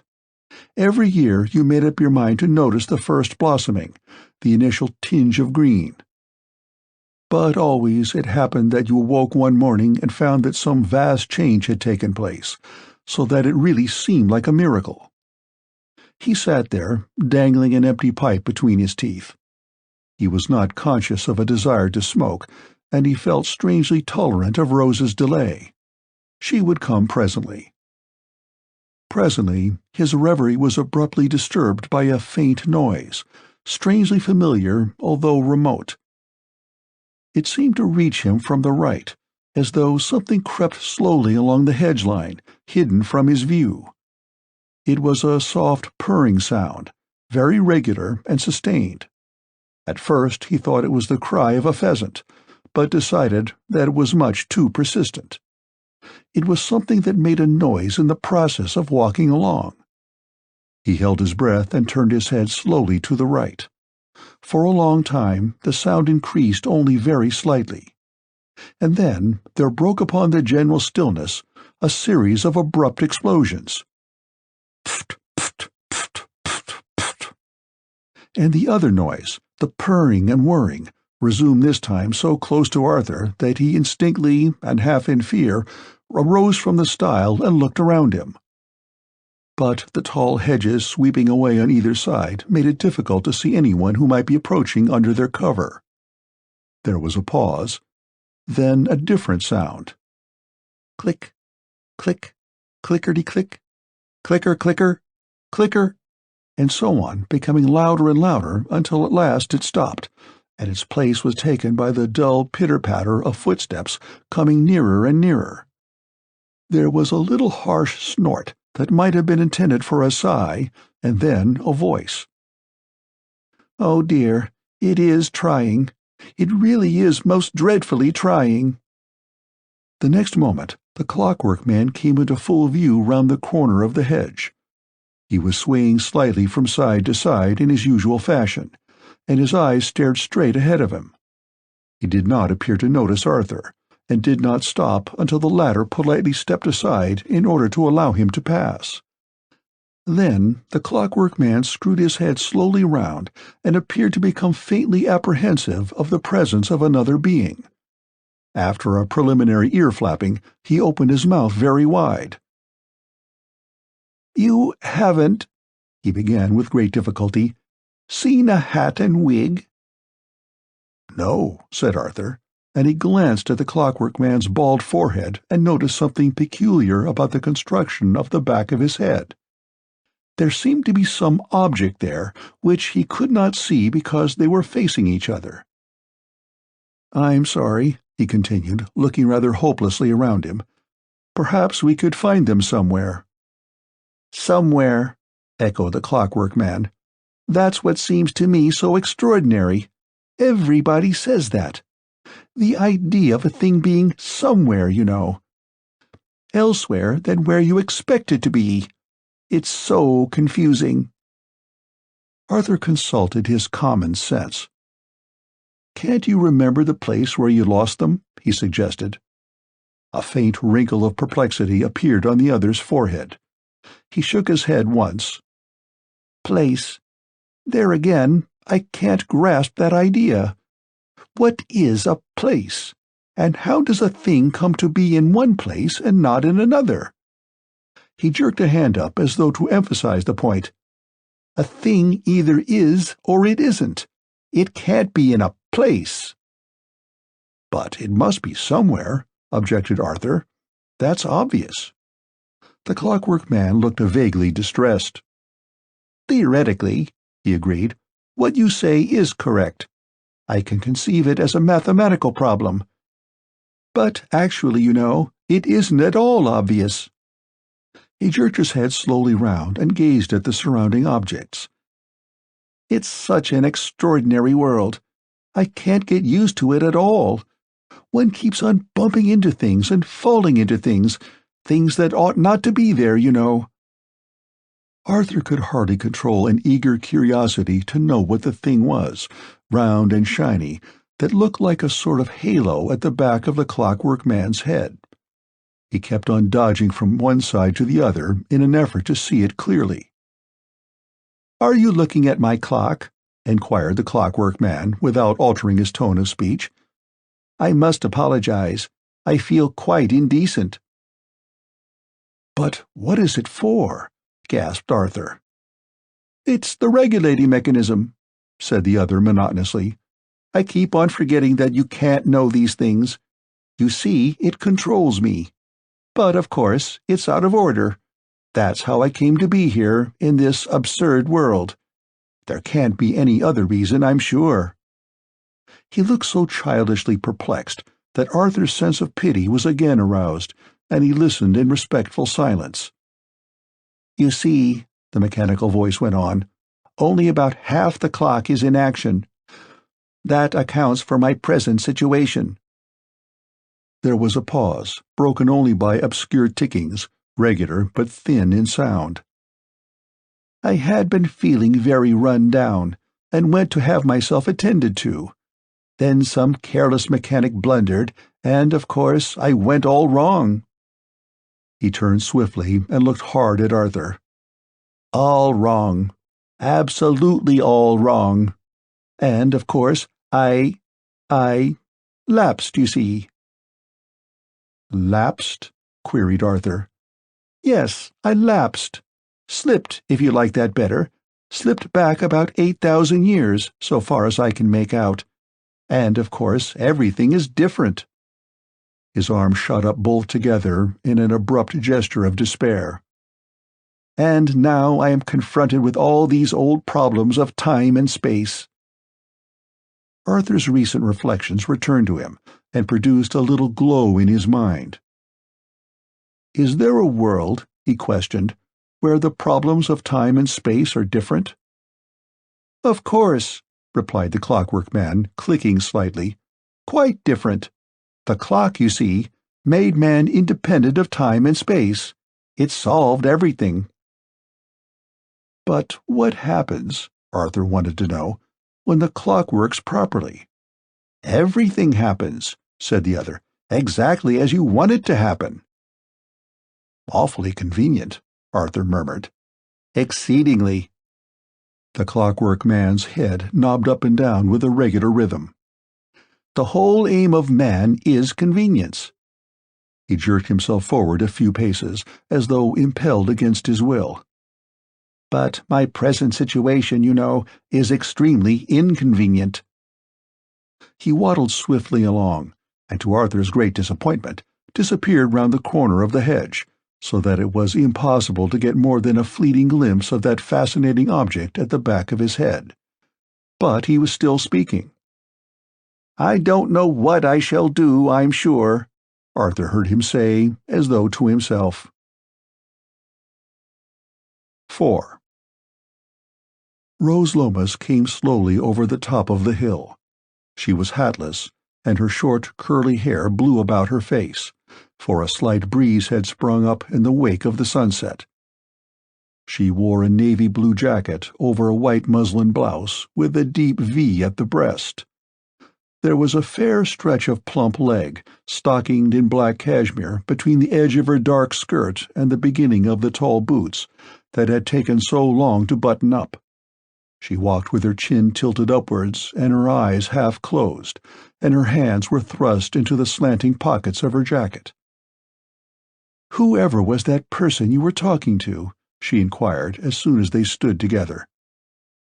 "Oh, someone who had lost his way," said Arthur carelessly. He felt curiously disinclined to explain matters just at present. The Clockwork Man was disconcerting.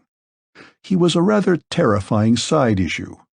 Arthur had a feeling that Rose would probably be frightened by him, for she was a timid girl. He half hoped now that this strange being would turn out to be some kind of monstrous hoax.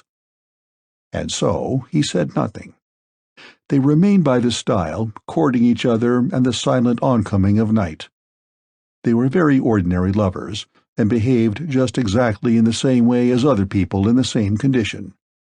They kissed at intervals and examined each other's faces with portentous gravity and microscopic care. Leaning against the stile, they were frequently interrupted by pedestrians, some of whom took special care to light their pipes as they passed. But the disturbance scarcely affected them. Being lovers, they belonged to each other, and the world about them also belonged to them, and seemed to fashion its laws in accordance with their desires. They would not have offered you twopence for a reformed House of Commons or an enlightened civilization. "Oh, Arthur," said Rose suddenly, "I want to be like this always, don't you?" "Yes," murmured Arthur, and then caught his breath sharply, for his ear had detected a faint throbbing and palpitation in the distance. It seemed to echo from the far-off hills, a sort of choo-choo constantly repeated, and presently another and more familiar sound aroused his attention. It was the toot-toot of an automobile and the jerk of a brake, and then the steady whine of the engine as the car ascended a hill. Perhaps they were pursuing the Clockwork Man. Arthur hoped not. It seemed to him the troubles of that strange being were bad enough without there being added to them the persecution suffered by those to whom existence represents an endless puzzle, full of snares and surprises. End of Chapter 4. Chapter 5. The Clockwork Man Investigates Matters. Whatever inconveniences the Clockwork Man suffered as a result of having lapsed into a world of strange laws and manifestations, he enjoyed at least one advantage. His power of traveling over the earth at an enormous speed rendered the question of pursuit almost farcical. While Allingham's car sped over the neighboring hills, the object of the chase returned by a circuitous route to Great Weimering, slowed down, and began to walk up and down the High Street. It was now quite dark, and very few people seemed to have noticed that odd figure ambling along, stopping now and again to examine some object that aroused his interest or got in his way. There is no doubt that during these lesser perambulations he contrived somehow to get the silencer under better control, so that his progress was now muted. It is possible also that his faculties began to adjust themselves a little to his strange surroundings, and that he now definitely tried to grasp his environment. But he still suffered relapses. And the fact that he again wore a hat and wig, although not his own, requires a word of explanation. It was this circumstance that accounted for the vicar's late arrival at the entertainment given in aid of the church funds that night. He had lingered over his sermon until the last moment, and then hurried off with only a slight pause in which to glance at himself in the hall mirror. He walked swiftly along the dark streets in the direction of the Templars' Hall, which was situated at the lower end of the town. Perhaps it was because of his own desperate hurry that he scarcely noticed that other figure approaching him, and in a straight line. He swerved slightly in order to allow the figure to pass, and continued on his way.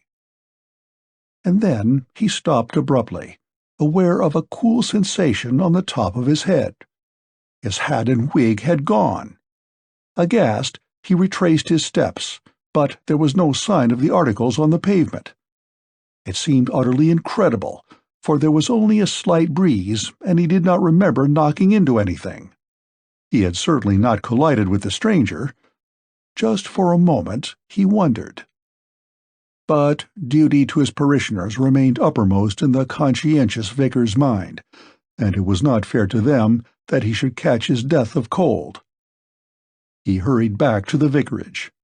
For a quarter of an hour he pulled open drawers, ransacked cupboards, searching everywhere for an old wig that had been discarded and a new hat that had never been worn.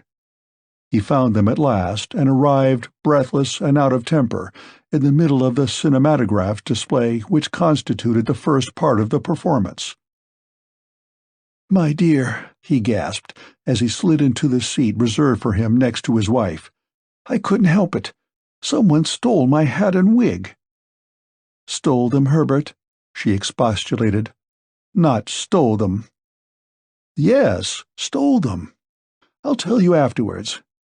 Is this the Palestine picture? Oh, yes." 2.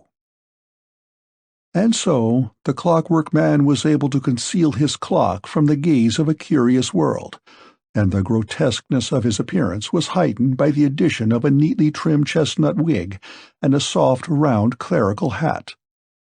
His perceptions must have been extraordinarily rapid, and he must have acted upon the instant. Nor did it seem to occur to him that in this world there are laws which forbid theft.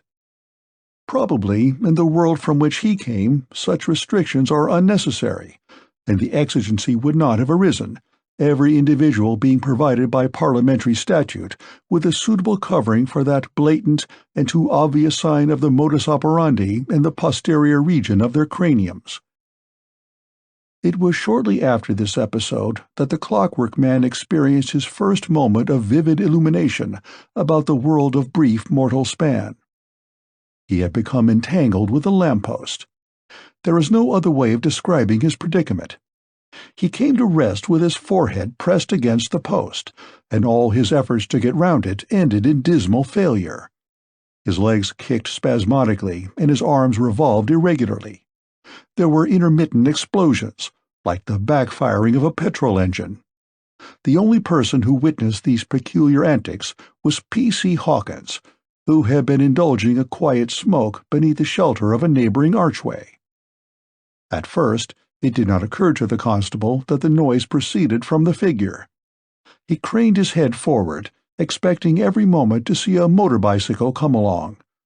The noise stopped abruptly, and he decided that the machine must have gone up a side street. Then he stepped out of his retreat and tapped the Clockwork Man on the shoulder. The latter was quite motionless now and merely leaning against the lamp-post. "You go home," suggested the constable. "I don't want to have to take you. This is one of my lenient nights, lucky for you." "Wallabaloo," said the Clockwork Man faintly. "Wum, wum." "Yes, we know all about that," said the constable. "But you take my tip and go home. And I don't want any back answers neither." The Clockwork Man emitted a soft whistling sound from between his teeth and rubbed his nose thoughtfully against the post. "What is this?" he inquired presently. "Lamp-post," rejoined the other, clicking his teeth. Lamp-post. Lamp-post. "I see. Curious, only one lamp-post, though. In my country they grow like trees, you know. Whole forests of them. Galaxy of lights. Necessary. Illuminate multiform world." The constable laughed gently and stroked his mustache. His theory about the condition of the individual before him slowly developed. "You get along," he persuaded, "before there's trouble. I don't want to be harsh with you." "Wait," said the Clockwork Man without altering his position. "Moment of lucidity. See things as they are. Begin to understand. Finite world. Only one thing at a time.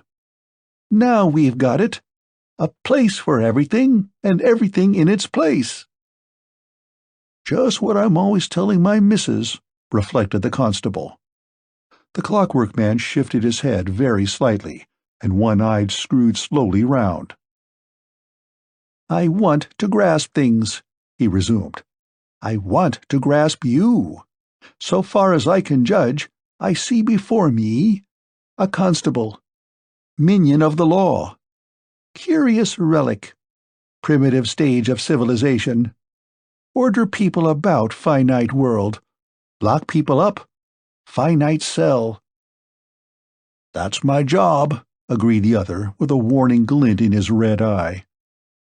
"Finite world," proceeded the Clockwork Man. "Fixed laws. Limited dimensions. Essentially limited. Now, when I'm working properly, I can move about in all dimensions. That is to say, in addition to moving backwards and forwards, and this way and that, I can also move x and y and x squared and y squared." The corners of the constable's eyes wrinkled a little. "Of course," he ruminated, "if you're going to drag algebra into the discussion, I shall have to cry off. I never got beyond decimals. "Let me explain," urged the Clockwork Man, who was gaining in verbal ease and intellectual elasticity every moment. "Supposing I was to hit you hard. You would fall down. You would become supine. You would assume a horizontal position at right angles to your present perpendicularity."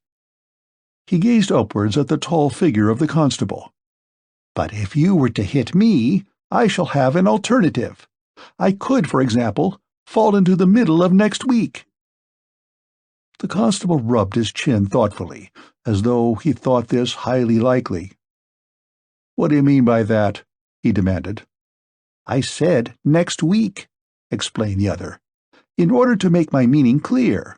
Actually, of course, I don't describe time in such arbitrary terms. But when one is in Rome, you know. What I mean to convey is that I am capable of going not only somewhere, but also somewhen." "Stow that gammon," broke in the constable, impatiently. "Snuff of that sort of talk. You come along with me." He spat determinedly and prepared to take action. But at that moment, as the constable afterwards described it to himself, it seemed to him that there came before his eyes a sort of mist. The figure leaning against the lamp-post looked less obvious. He did not appear now to be a palpable individual at all, but a sort of shadowy outline of himself, blurred and indistinct. The constable rubbed his eyes and stretched out a hand. "All right," he heard a tiny, remote voice. "I'm still here. I haven't gone yet. I can't go. That's what's so distressing. I don't really understand your world, you know, and I can't get back to my own. Don't be harsh with me. It's so awkward, between the devil and the deep sea." "What's up?" exclaimed the constable, startled. "What are you playing at? Where are you?" "Here I am," the thin voice echoed faintly. The constable wheeled round sharply and became aware of a vague, palpitating mass, hovering in the dark mouth of the archway. It was like some solid body subjected to intense vibration. There was a high-pitched spinning noise. "Here," said the constable, "cut that sort of caper. What's the little game?" He made a grab at where he thought the shadowy form ought to be, and his hand closed on the empty air. "God," he gasped, "it's a blooming ghost." He fancied he heard a voice very indistinctly begging his pardon. Again he clutched wildly at a shoulder and merely snapped his fingers. "Strike a light," he muttered, under his breath. "This ain't good enough. It ain't nearly good enough." Reaching forward, he stumbled, and to save himself from falling, placed a hand against the wall. The next moment, he leapt backwards with a yell. His hand and arm had gone clean through the filmy shape. "God! It's spirits! That's what it is!" "It's only me," remarked the Clockwork Man, suddenly looming into palpable form again. "Don't be afraid. I must apologize for my eccentric behavior. I tried an experiment. I thought I could get back. You said I was to go home, you know, but I can't get far." His voice shook a little. It jangled like a badly struck chord. "I'm a poor, maimed creature. You must make allowances for me. My clock won't work properly." He began to vibrate again, his whole frame quivering and shaking. Little blue sparks scintillated around the back part of his head. He lifted one leg up as though to take a step forward, and then his ears flapped wildly, and he remained with one leg in mid-air and a finger to his nose. The constable gave way to panic. He temporized with his duty. "Stow it," he begged. "I can't take you to the station like this. They'll never believe me." He took off his hat and rubbed his tingling forehead. "Say it's a dream, mate," he added in a whining voice. "How can I go home to the missus with a tale like this? She'll say it's the gin again. It's always my luck to strike something like this. When the ghost came to Bapchurch churchyard, it was me what saw it first, and nobody believed me." You go along quietly, and we'll look over it this time." But the Clockwork Man made no reply. He was evidently absorbed in the effort to restart some process in himself. Presently, his foot went down on the pavement with a smart bang. There followed a succession of sharp explosions, and the next second he glided smoothly away. The constable returned furtively to his shelter beneath the arch, hitched himself thoughtfully, and found a half-cigarette inside his waistcoat pocket. "It's the gin," he ruminated, half out loud. "I'll have to knock it off. Tain't as though I ain't had warnings enough.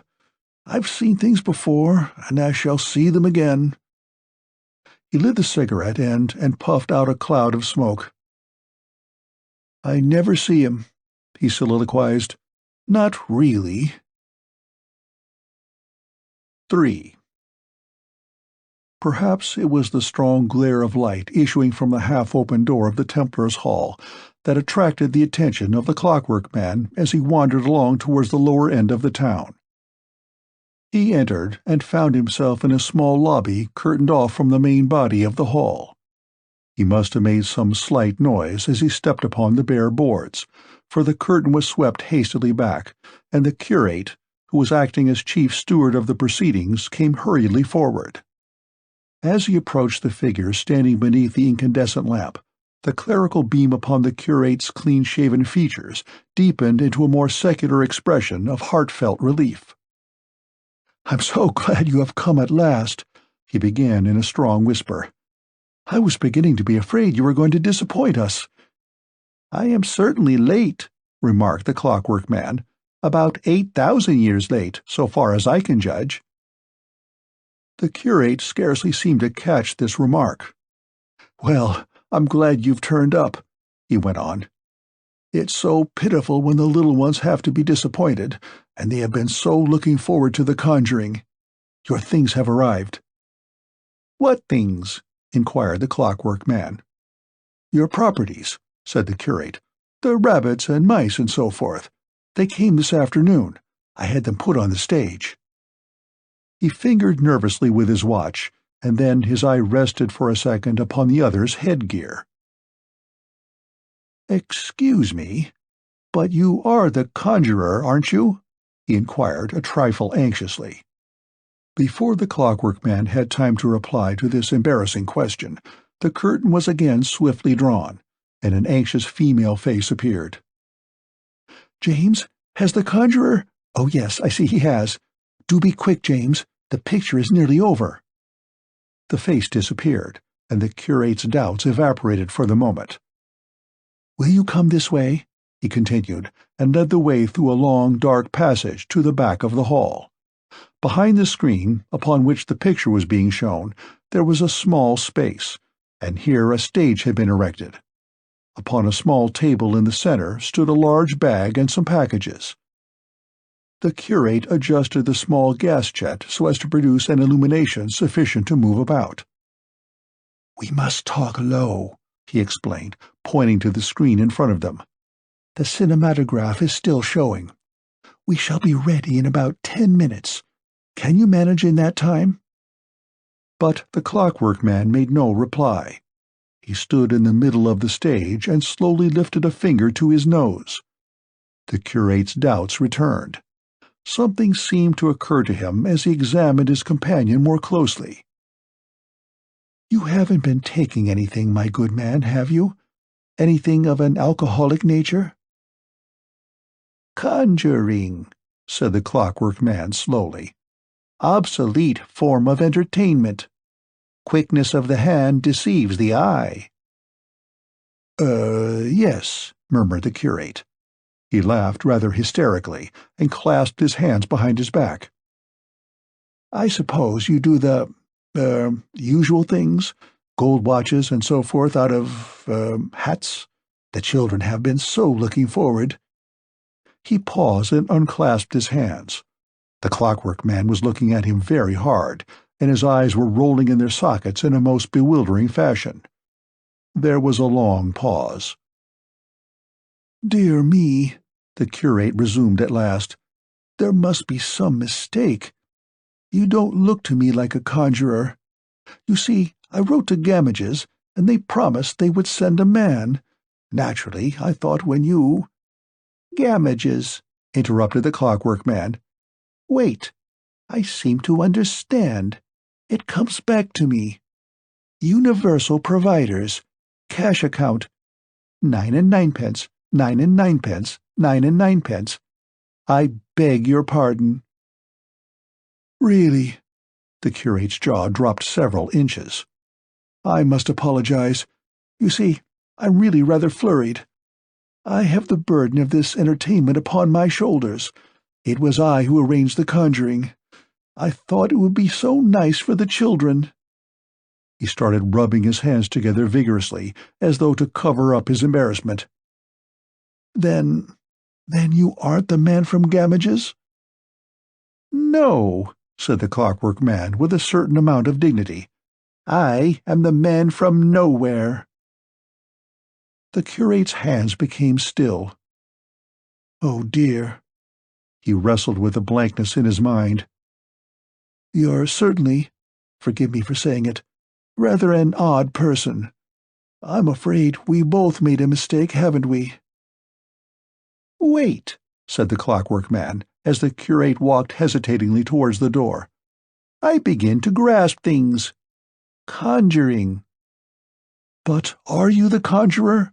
asked the curate, coming back. "Where I come from," was the astonishing reply, "we are all conjurers. We are always doing conjuring tricks." The curate's hands were busy again. "I really am quite at a loss," he murmured. "It was a characteristic of the early stages of the human race," said the Clockwork Man, as though he were addressing a class of students upon some abstruse subject, "that they exercised the arts of legerdemain, magic, illusion, and so forth, purely as forms of entertainment in their leisure hours." "Now that sounds interesting," murmured the curate, as the other paused, although rather for matter than for breath. "It's so authoritative, as though it were a quotation from some standard work. All the same, and much as I should like to hear more—" "It is a quotation," explained the Clockwork Man solemnly, "from a work I was reading when the thing happened to me. It is published by Gamages, and the price is 9 and 9 pence, 9 and 9 pence. Oh, bother." "I'll make a note of it," said the curate. "But you must really excuse me now. I have so much to see to. There's the refreshments. The sandwiches are only half cut." "It was not until the 59th century," continued the Clockwork Man, speaking with a just perceptible click, "that man became a conjurer in real life. We have here an instance of the complete turning over of human ideas. Ancient man conjured for amusement. Modern man conjures as a matter of course.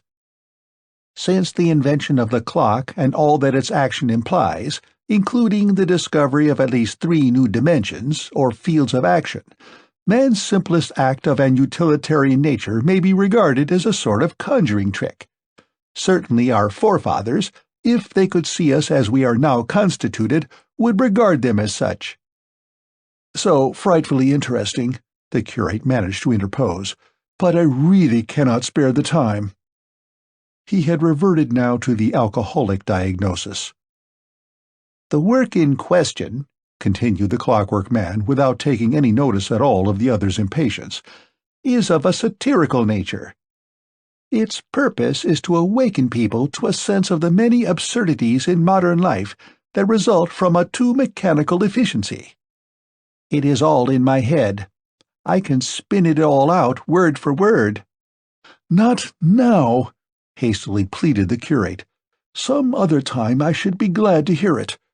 I am," his mouth opened very wide, "a great reader myself, and, of course, as a professional conjurer, your interest in such a book would be twofold."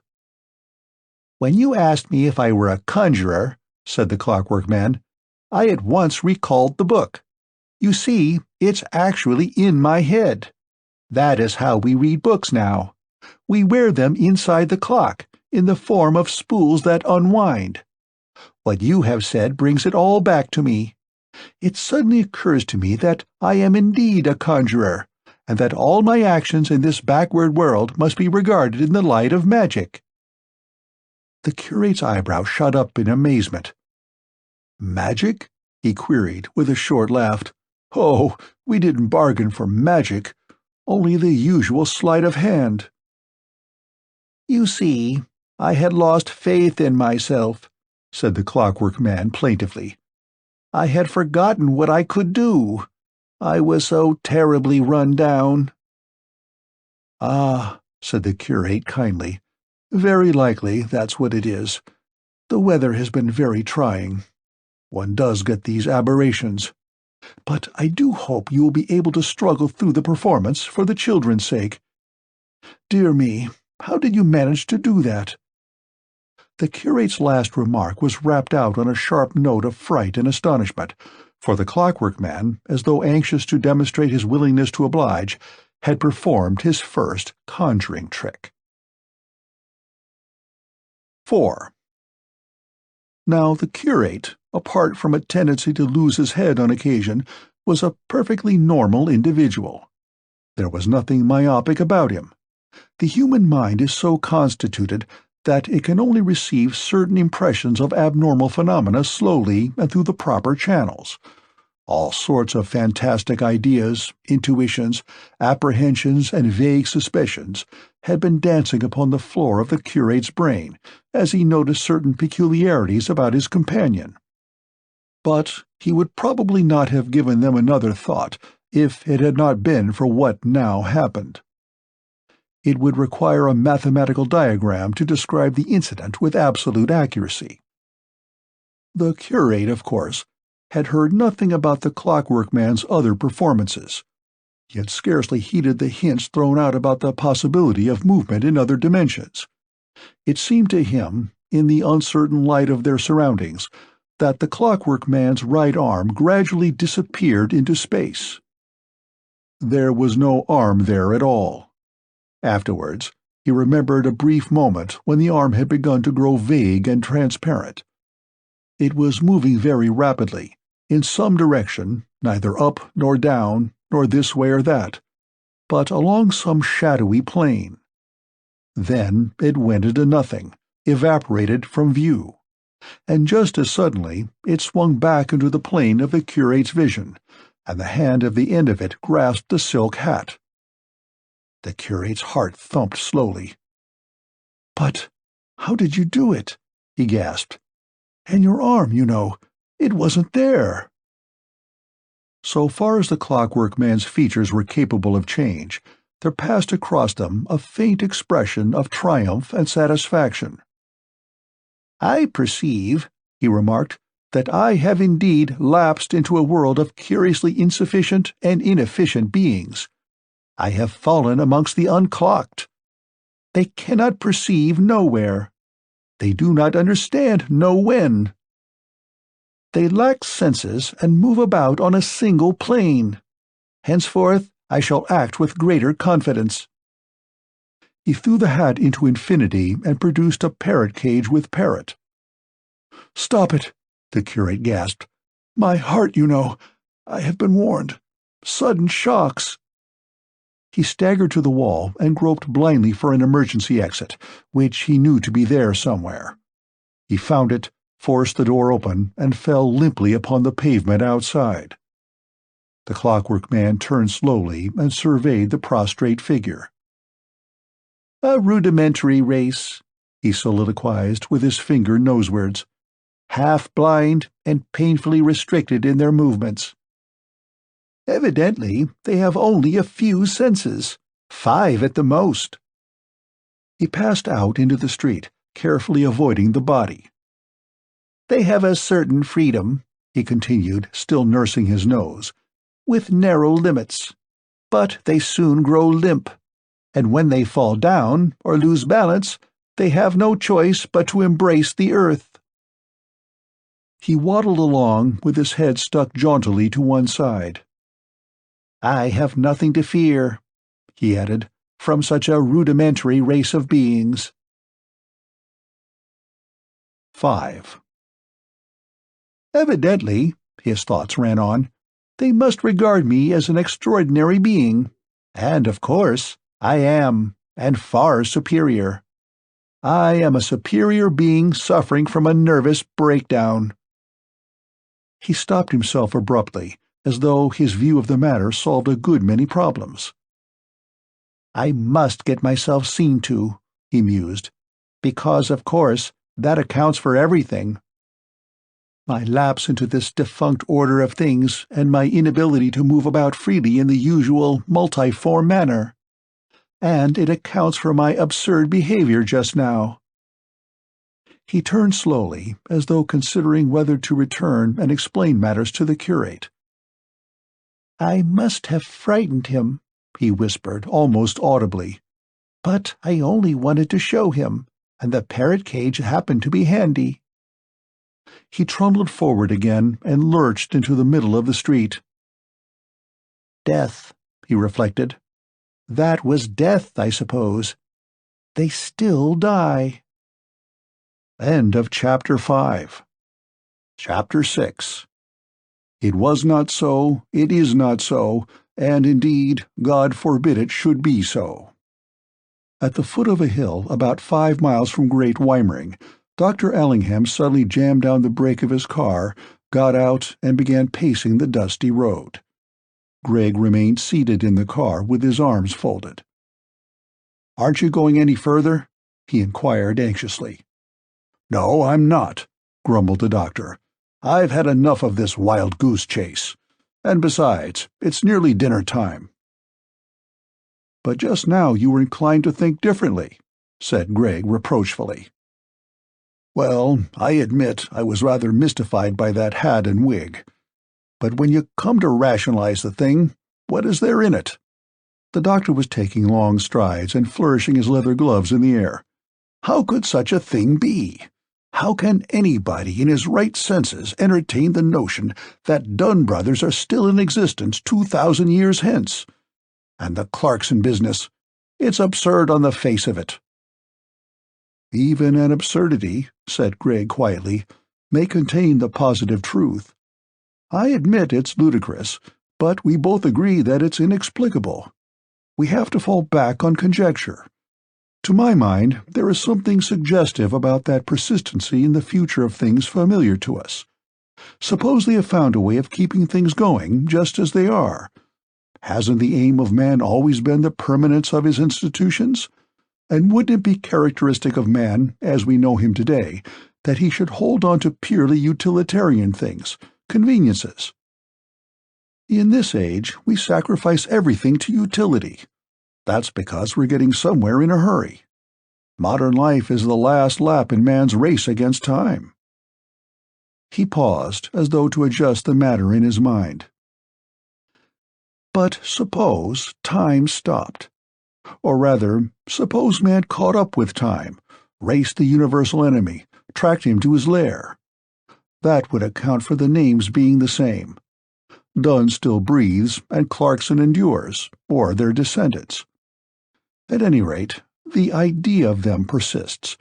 Perhaps this clock that they wear abolished death and successive generations. Of course, it seems like a joke to us, but we've got to drop our sense of humor for the time being." "But how could it be?" exclaimed Allingham, kicking a loose stone in his walk. "This clock, I mean. It's—" He fumbled hopelessly for words with which to express new doubts. "What is this clock?" "It's an instrument," rejoined Gregg, leaning over the side of the car. "Evidently, it has some sort of effect upon the fundamental processes of the human organism. That's clear to me. Probably it replaces some of the ordinary functions and alters others.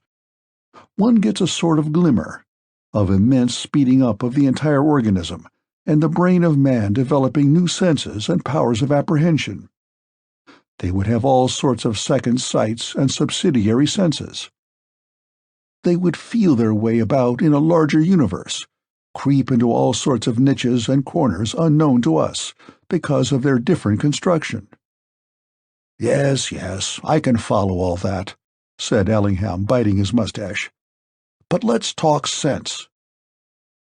"In a matter like this," put in Gregg, "sense is at a premium.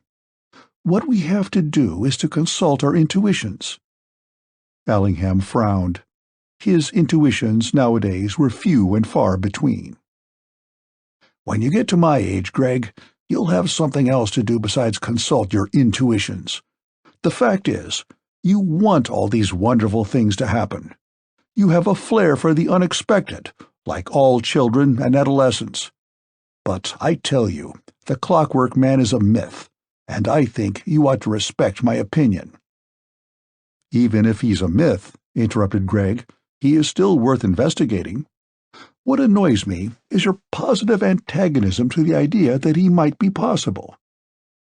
You seem to want to go out of your way to prove me in the wrong. I may add that once a man has ceased to believe in the impossible, he is damned." Allingham shot a look of veiled anger at the other and prepared to re-enter the car. "Well, you prove yourself in the right," he muttered, "and then I'll apologize. I'm going to let the Clockwork Man drop. I've got other things to think about, and I don't mind telling you that if the Clockwork Man turns out to be all that you claim for him, I shall still wish him at the other end of the earth."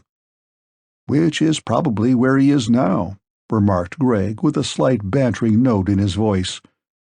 "Well, let him stop there," growled Allingham, restarting the car with a vicious jerk.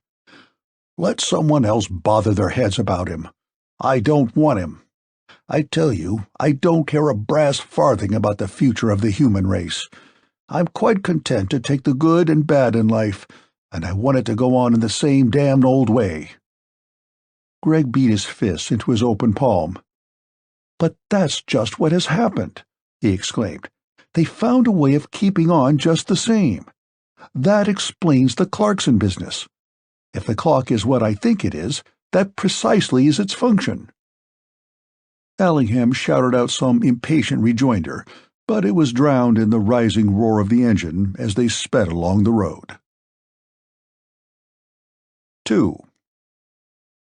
So the argument had waged since the telling of Tom Driver's story. Gregg's chief difficulty was to get Allingham to see that there really might be something in this theory of a world in which merely trivial things had become permanent, whilst the cosmos itself, the hitherto unchanging outer environment of man's existence, might have opened up in many new directions. Man might have tired of waiting for a so long-heralded eternity and made one out of his own material tools. The Clockwork Man, now crystallized in Gregg's mind as an unforgettable figure, seemed to him to stand for a sort of rigidity of personal being, as opposed to the fickleness of mere flesh and blood. But the world in which he lived probably had widely different laws, if indeed it had humanly comprehensible laws at all. The clock, perhaps, was the index of a new and enlarged order of things. Man had altered the very shape of the universe in order to be able to pursue his aims without frustration. That was an old dream of Gregg's. Time and space were the obstacles to man's aspirations, and therefore he had invented this cunning device, which would adjust his faculties to some mightier rhythm of universal forces. It was a logical step forward in the path of material progress. That was Gregg's dimly conceived theory about the mystery, although, of course, he read into the interpretation a good deal of his own speculations. His imagination seized upon the clock as the possible symbol of a new counterpoint in human affairs. In his mind, he saw man growing through the ages, until at last, by the aid of this mechanism, he was able to roll back the skies and reveal the vast other worlds that lay beyond, the unthinkable mysteries that lurked between the stars, all that had been sealed up in the limited brain of man since creation. From that extreme postulate, it would be necessary to work backward, until some reasonable hypothesis could be found to explain the working of the clock mechanism. That difficulty, even, might be overcome if only an opportunity occurred to examine this strange being from the future, or if he could be prevailed upon to explain matters himself.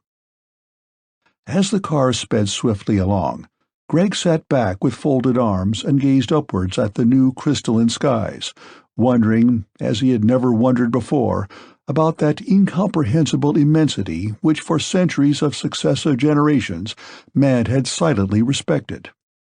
No authoritative voice had ever claimed to penetrate that supreme mystery. Priests had evoked the gods from that starry depth, poets had sung of the swinging hemispheres, scientists had traced comets and knew the quality of each solar earth.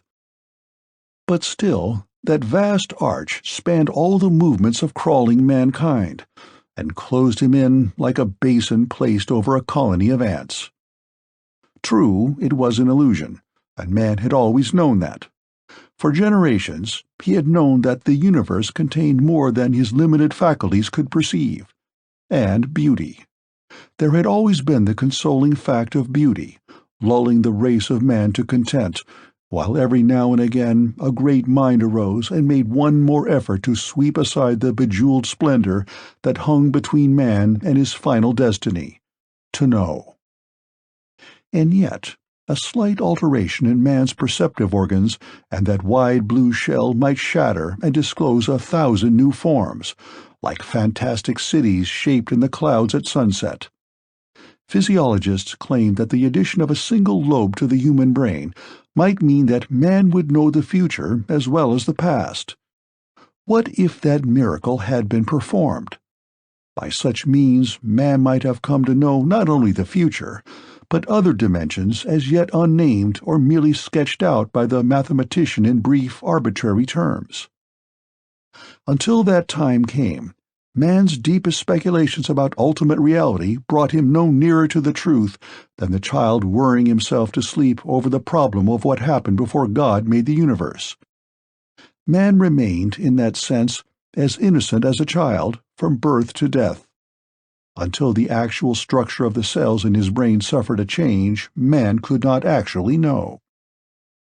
Einstein could say that we were probably wrong in our basic conceptions. But could he say how we were to get right? The Clockwork Man might be the beginning. And then, when that change had been wrought, that physical reconstruction, what else might follow in its train? The truth at last, an end to all suffering and pain, a solution of the problems of civilization, such as overpopulation and land distribution, the beginning of human sovereignty in the universe. But Greg had the sense to admit to himself that his generalization was no more than a faint aurora hovering around the rumored dawn of the future. It was necessary, in the first place, to posit an imperfect thinking apparatus. After all, the Clockwork Man was still a mystery to be solved, and even if he failed to justify a single theory born of merely human conjecture, there still remained the exhilarating task of finding out what actually he was and how he had come to Earth. 3. Leaving Greg at his rooms in the upper part of the town, the doctor drove slowly along the high street in the direction of his own house.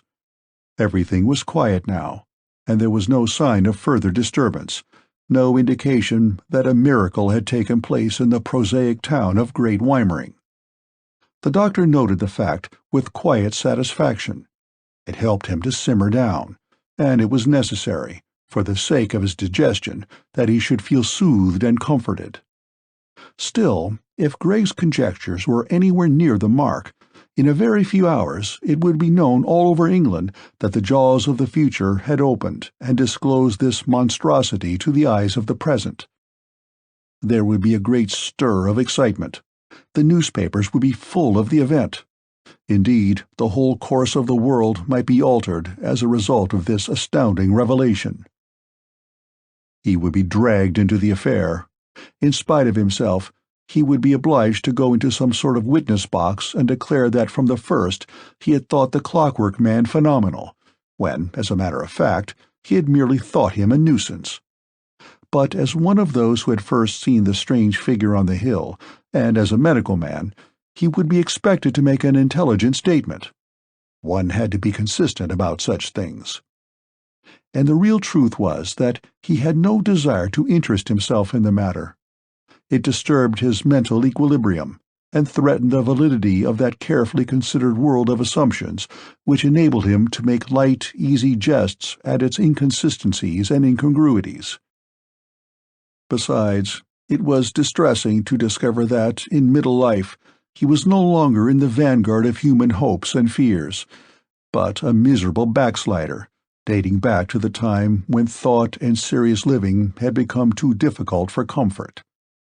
Regarded in this way, nothing could ever compensate for the wasted years, the ideals extinguished, the rich hopes bargained for cheap doubts, unless indeed it was the reflection that such was the common lot of mankind. The comfortable old world rolled on from generation to generation, and nothing extraordinary happened to startle people out of their complacent preoccupation with passions, desires, and ambitions. Miracles were supposed to have happened at certain stages in world history, but they were immediately obliterated by a mass of controversial comment, or hushed up by those whose axes were ground in a world that could be relied upon to go on repeating itself.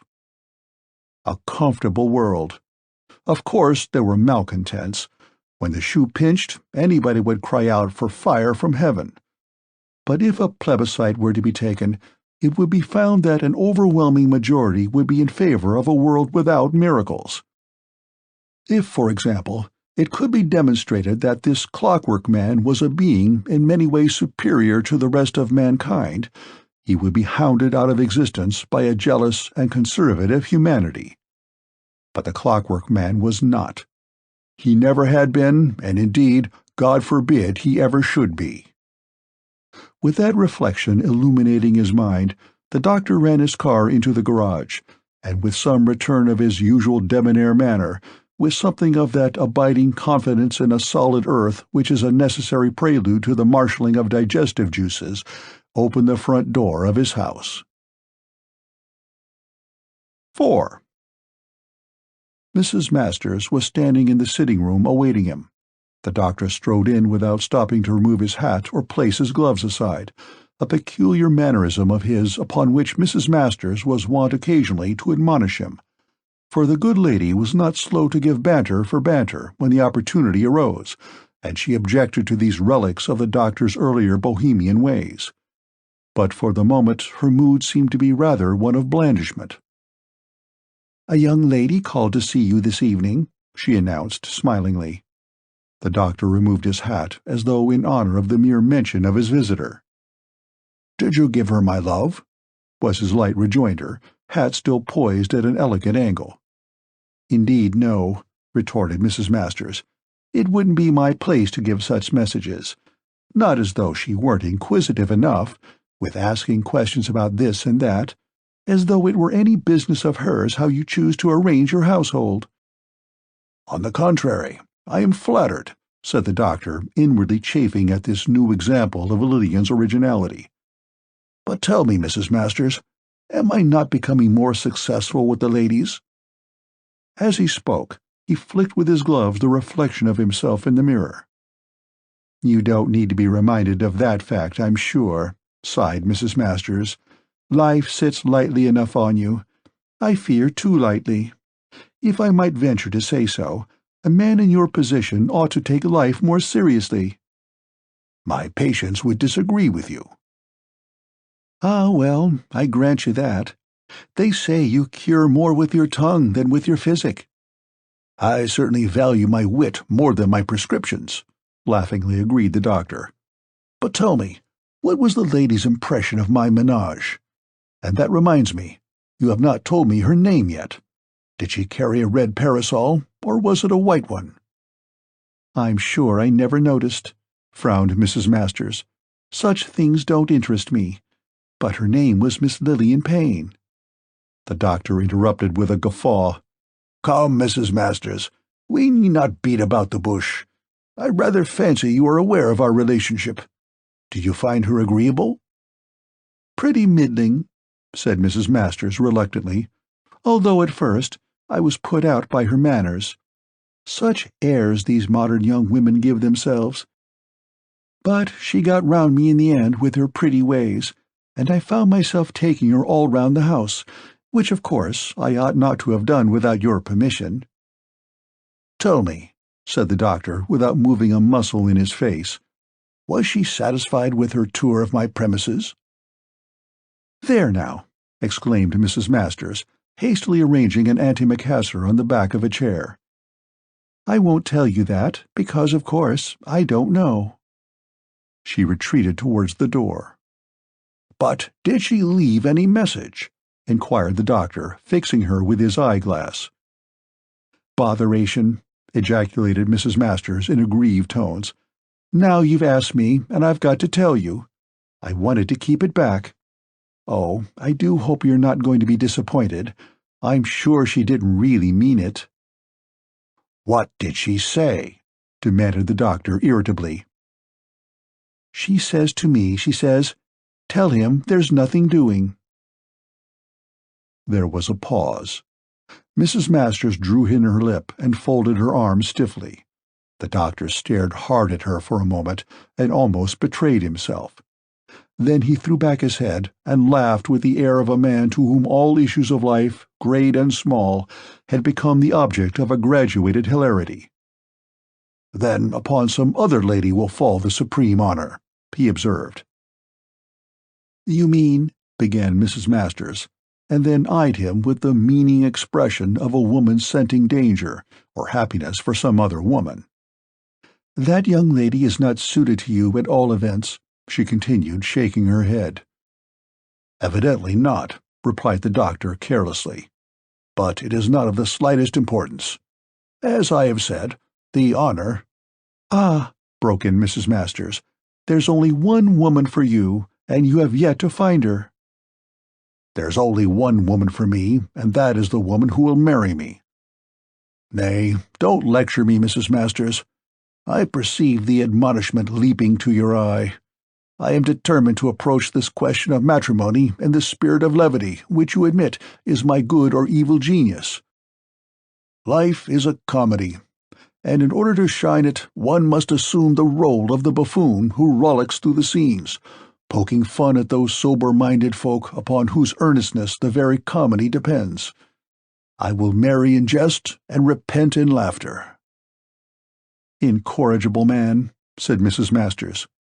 But the doctor had turned his back upon her, unwilling to reveal the sudden change in his features.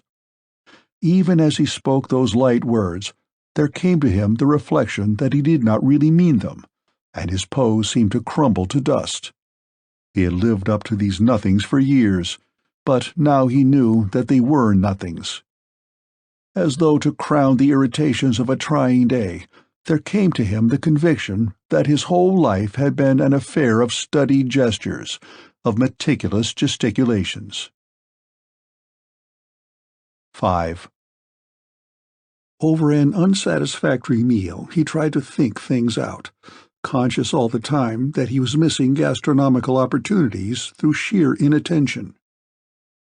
Of course, Lillian's impression of his menage would have been unsatisfactory, even though he had escorted her over the house himself. But it was highly significant that she should have preferred to come alone.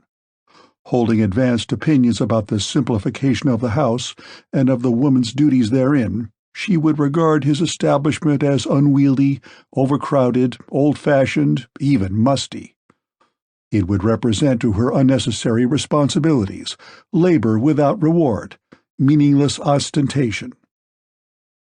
The doctor's own tastes lay in the direction of massive, ornate furniture, rich carpets and hangings, a multiplicity of ornaments. He liked a house filled to the brim with expensive things. He was a born collector and accumulator of odds and ends, of things that had become necessary to his varying moods.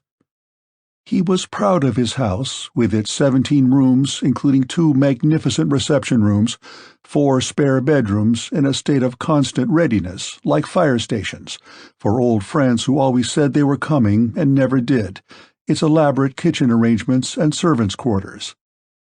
Then there were cozy little rooms which a woman of taste would be able to decorate according to her whim, workrooms, snuggeries, halls, and landings. There was much in the place that ought to appeal to a woman with right instincts. Was Lillian going to destroy their happiness for the sake of these modern heresies? Surely she would not throw him over now, and yet her message left that impression. Nowadays, women were so led by their sensibilities. Lillian's hypersensitive nature might revolt at the prospect of living with him in the surroundings of his own choice. He would look such a fool if the match did not come off. He had made so many sacrifices for her sake, sacrifices that were undignified, but necessary in a country town where every detail of daily life speedily becomes common knowledge. That was why he would appear so ridiculous if the marriage did not take place. It had been necessary in the first place to establish himself in the particular clique favored by Lillian's parents, and although this maneuver had involved a further lapse from his already partly disestablished principles and an almost palpable insincerity, the doctor had adopted it without much scruple. He had resigned his position as vicar's churchwarden at the rather Eucharistic parish church, and become a mere worshipper in a back pew at the Baptist chapel, for Lillian's father favored the humble religion of self-made men. He had subscribed to the local temperance society and contributed medical articles to the local paper on the harmful effects of alcohol and the training of midwives. In the winter evenings he gave lantern lectures on the wonders of science. He organized a PSA, delivered addresses to young men only, and generally did all he could to advance the Baptist cause, which in Great Weimering stood not only for simplicity of religious belief, but also for the simplification of daily life aided by scientific knowledge and common sense. All that had been necessary in order to become legitimately intimate with the Payne family, for they enjoyed the most aggravating good health, and the doctor had grown tired of awaiting an opportunity to dispense antitoxins in exchange for tea. But the class to which the Paynes belonged were not really humble. They were urban in origin, and the semi-aristocratic tradition of Great Weimering was opposed to them. They had come down from the London suburbs in response to advertisements of factory sites, and their enterprise had been amazing. Within a few years, Great Weimering had ceased to be a pleasing country town, with historic associations dating back to the first Roman occupation. It was merely known to travelers on the Southeastern and Chatham Railway as the place where Payne's dog biscuits were manufactured. The doctor, in establishing himself in the right quarter, had forgotten to allow for the fact that the force that had lifted the Paynes out of their urban obscurity had descended to their daughter. Lillian had been expensively educated, and although the doctor denied it to himself 100 times a week, there was no evading the fact that an acute brain slumbered behind her rather immobile beauty. True, the fruits of her learning languished a little in Great Weimering, and that beyond a slight permanent frown and a disposition to argue about modern problems, she betrayed no revolt against the narrowness of her existence, but appeared graceful and willowy at garden parties or whist drives. It was the development of her mind that the doctor feared, especially as, all unconsciously at first, he had acted as its chief stimulant. During their talks together, he had spoken too many a true word in jest, and his witticisms had revealed to Lillian a whole world about which to think and theorize. He glanced up at her photograph on the mantelpiece. If there was a flaw in the composition of her fair Saxon beauty, it was that the mouth was a little too large and opened rather too easily, disclosing teeth that were not as regular as they should be. But nature's blunder often sets the seal on man's choice, and to the doctor this trifling fault gave warmth and vivacity to a face that might easily have been cold and impassive, especially as her eyes were steel blue, and she had no great art in the use of them. Her voice, too, often startled the listener by its occasional note that suggested an excitability of temperament barely under control. In vain, the doctor tried to throw off his heavy reflections and assume the air of gaiety usual to him when drinking his coffee and thinking of Lillian. Such an oppression could hardly be ascribed to the malady of love. It was not Romeo's heavy lightness, serious vanity. It was a deep perplexity, a grave foreboding that something had gone hideously wrong with him, something that he was unable to diagnose. It could not be that he was growing old. As a medical man, he knew his age to an artery. And yet, in spite of his physical culture and rather deliberate chastity, he felt suddenly that he was not a fit companion for this young girl with her resilient mind. He had always been fastidious about morals, without being exactly moral, but there was something within him that he did not care to contemplate. It almost seemed as though the sins of the mind were more deadly than those of the flesh, for the latter expressed themselves in action and reaction, while the former remained in the mind, there to poison and corrupt the very source of all activity. What was it, then, this feeling of a fixation of himself, of a slowing down of his faculties? Was it some strange new malady of the modern world, a state of mind as yet not crystallized by the poet or thinker? It was difficult to get a clear image to express his condition, yet that was his need. There was no phrase or word in his memory that could symbolize his feeling. And then there was the Clockwork Man, something else to think about, to be wondered at. At this point in the doctor's reflections, the door opened suddenly, and Mrs. Masters ushered in the curate, very disheveled and obviously in need of immediate medical attention. His collar was all awry, and the look upon his face was that of a man who has looked long and fixedly at some object utterly frightful and could not rid himself of the image. "I've had a shock," he began, trying pathetically to smile recognition. "Sorry disturb you. Mealtime." He sank into a saddlebag chair and waved limp arms expressively. "There was a man," he got out. The doctor wiped his mouth and produced a stethoscope. His manner became soothingly professional. He murmured sympathetic phrases and pulled a chair closer to his patient. "There was a man," continued the curate, in ancient mariner-like tones, "at the Templars' Hall. I thought he was the conjurer, but he wasn't. At least, I don't think so. He did things. Impossible things." "What sort of things?" inquired the doctor slowly, as he listened to the curate's heart. "You must make an effort to steady yourself." He made things appear," gasped the curate, with a great effort. "Out of nowhere. Positively." "Well, isn't that what conjurers are supposed to do?" observed the doctor blandly. But the curate shook his head. Fortunately, in his professional character, there was no need for the doctor to exhibit surprise.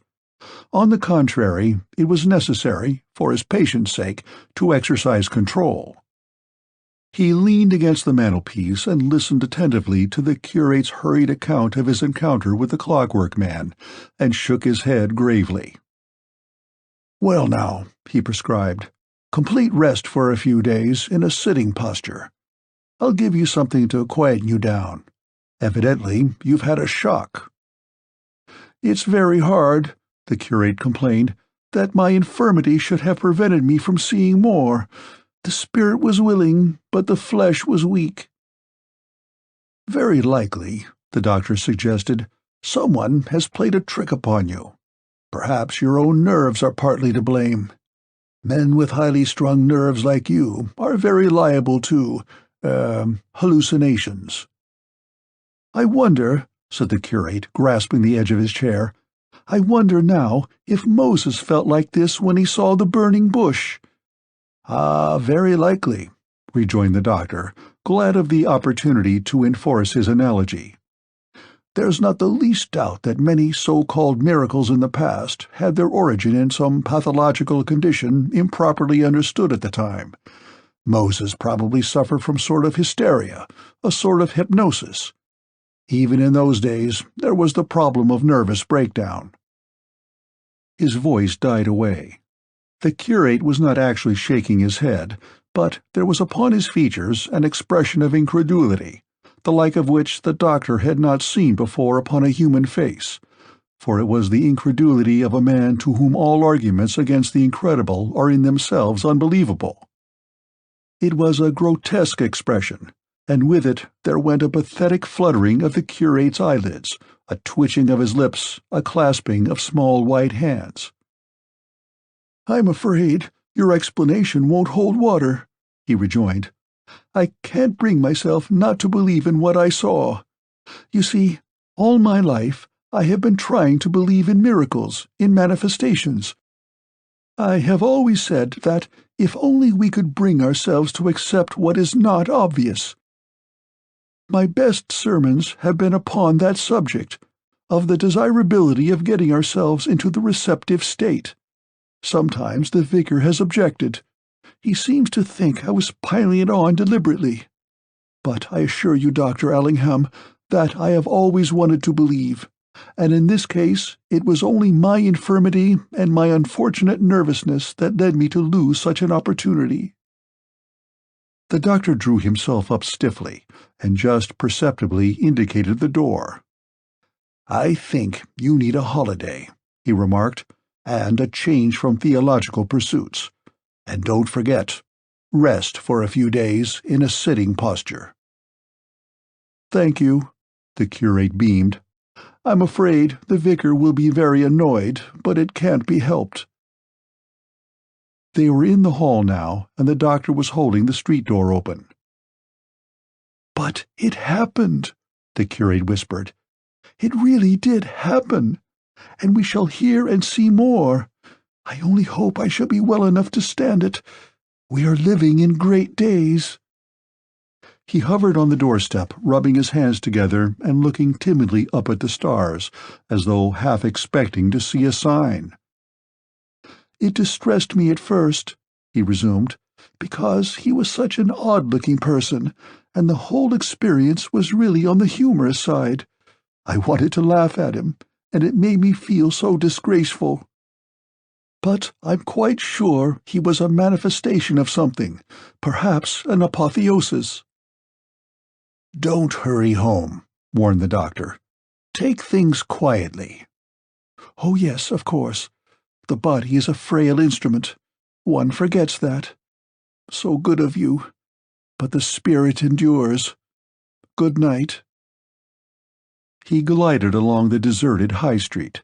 The doctor held the door ajar for a long while and watched that frail figure, nursing a tremendous conviction and hurrying along in spite of instructions to the contrary. End of Chapter 6. Chapter 7. The Clockwork Man Explains Himself. Late that evening, the doctor returned from a confinement case, which had taken him to one of the outlying villages near Great Weimering. The engine was grinding and straining as the car slowly ascended a steep incline that led into the town, and the doctor leaned forward in the seat, both hands gripped the wheel, and his eyes peered through the windscreen at the stretch of well-lit road ahead of him. He had almost reached the top of the hill and was about to change his gear when a figure loomed up out of the darkness and made straight for the car. The doctor hastily jammed his brake down, but too late to avert a collision. There was a violent bump, and the next moment the car began running backwards down the hill, followed by the figure, who had apparently suffered no inconvenience from the contact. Aware that his brakes were not strong enough to avert another disaster, the doctor deftly turned the car sideways and ran backwards into the hedge. He leapt out into the road and approached the still-moving figure. "What the devil?" The figure stopped with startling suddenness, but offered no explanation. "What are you playing at?" the doctor demanded, glancing at the crumpled bonnet of his car. "It's a wonder I didn't kill you." And then, as he approached nearer to that impassive form, staring at him with eyes that glittered luridly in the darkness, he recognized something familiar about his appearance. At the same moment, he realized that this singular individual had actually run into the car without apparently incurring the least harm. The reflection rendered the doctor speechless for a few seconds. He could only stare confusedly at the Clockwork Man. The latter remained static, as though, in his turn, trying to grasp the significance of what had happened. It occurred to the doctor that here was an opportunity to investigate certain matters. "Look here," he broke out after a collected pause. "Once and for all, who are you?" A question, sharply put, generally produced some kind of effect upon the Clockwork Man. It seemed to release the mechanism in his brain that made coherent speech possible, but his reply was disconcerting. "Who are you?" he demanded after a preliminary click or two. "I am a doctor," said Ellingham, rather taken aback. "A medical man.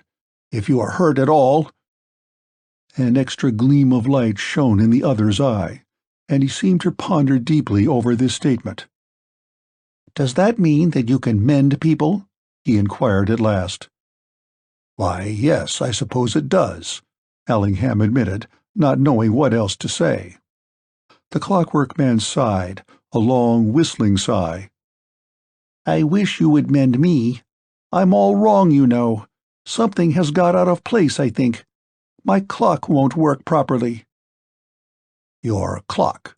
echoed the doctor. "It's rather difficult to explain," the Clockwork Man continued. "But so far as I remember, doctors were people who used to mend human beings before the days of the clock. Now they are called mechanics, but it amounts to the same thing." "If you will come with me to my surgery," the doctor suggested, with as much calmness as he could assume, "I'll do my best for you." The Clockwork Man bowed stiffly. "Thank you. Of course, I'm a little better than I was, but my ears still flap occasionally." The doctor scarcely heard this. He had turned aside and stooped down in order to rewind the engine of his car. When he looked up again, he beheld an extraordinary sight. The Clockwork Man was standing by his side, a comic expression of pity and misgiving animating his crude features. With one hand, he was softly stroking the damaged bonnet of the car. "Poor thing," he was saying. "It must be suffering dreadfully. I am so sorry." Ellingham paused in the turning of the handle and stared aghast at his companion. There was no mistaking the significance of the remark, and it had been spoken in tones of strange tenderness. Rapidly there swept across the doctor's mind a sensation of complete conviction. If there was any further proof required of the truth of Greg's conjecture, surely it was expressed in this apparently insane and yet obviously sincere solicitude on the part of the Clockwork Man for an inanimate machine. He recognized in the mechanism before him a member of his own species. The thing was at once preposterous and rational, and the doctor almost yielded to a desire to laugh hysterically. Then, with a final jerk of the handle, he started the engine and opened the door of the car for the Clockwork Man to enter. The latter, after making several absurd attempts to mount the step in the ordinary manner, stumbled and fell head foremost into the interior. The doctor followed, and picking up the prostrate figure, placed him in a sitting posture upon the seat. He was extraordinarily light, and there was something about the feel of his body that sent a thrill of apprehension down the doctor's spine.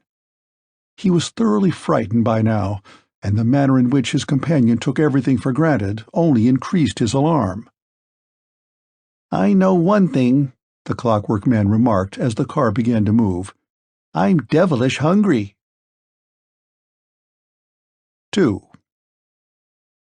That the Clockwork Man was likely to prove a source of embarrassment to him in more ways than one was demonstrated to the doctor almost as soon as they entered the house. Mrs. Masters, who was laying the supper, regarded the visitor with a slight huffiness. He obtruded upon her vision as an extra meal for which she was not prepared, and the doctor's manner was not reassuring.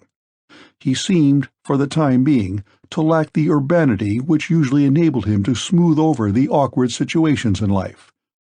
It was unfortunate, perhaps, that he should have allowed Mrs. Masters to develop an attitude of distrust, but he was nervous, and that was sufficient to put the good lady on her guard. "Lay an extra place, will you, Mrs. Masters?" the doctor had requested as they entered the room. "I'm afraid you'll have to make do," was the sharp rejoinder, for there was not much on the table, and the doctor favored a light supper. "There's watercress," she added defensively. "Care for watercress?" inquired the doctor, trying hard to glance casually at his guest. The Clockwork Man stared blankly at his interrogator. "Watercress," he remarked, "is not much in my line. Something solid if you have it, and as much as possible. I feel a trifle faint." He sat down rather hurriedly on the couch, and the doctor scanned him anxiously for symptoms. But there were none of an alarming character. He had not removed his borrowed hat and wig. "Bring up anything you can find," the doctor whispered in Mrs. Masters' ear. "My friend has had a rather long journey. Anything you can find. Surely we have things in tins." His further suggestions were drowned by an enormous hyena-like yawn coming from the direction of the couch. It was followed by another, even more prodigious. The room fairly vibrated with the Clockwork Man's uncouth expression of omnivorous appetite. "Bless us," Mrs. Masters could not help saying. "Manners." "Is there anything you particularly fancy?" inquired the doctor. "Eggs," announced the figure on the couch. "Large quantities of eggs. Infinite eggs." "See what you can do in the matter of eggs," urged the doctor, and Mrs. Masters departed, with the light of expedition in her eye, for to feed a hungry man, even one whom she regarded with suspicion, was part of her religion. "I'm afraid I put you to great inconvenience," murmured the visitor, still yawning and rolling about on the couch. "The fact is, I ought to be able to produce things, but that part of me seems to have gone wrong again. I did make a start, but it was only a flash in the pan. So sorry if I'm a nuisance." "Not at all," said the doctor, endeavoring without much success to treat his guest as an ordinary being. "I am to blame. I ought to have realized that you would require nourishment. But, of course, I am still in the dark." He paused abruptly, aware that certain peculiar changes were taking place in the physiognomy of the Clockwork Man.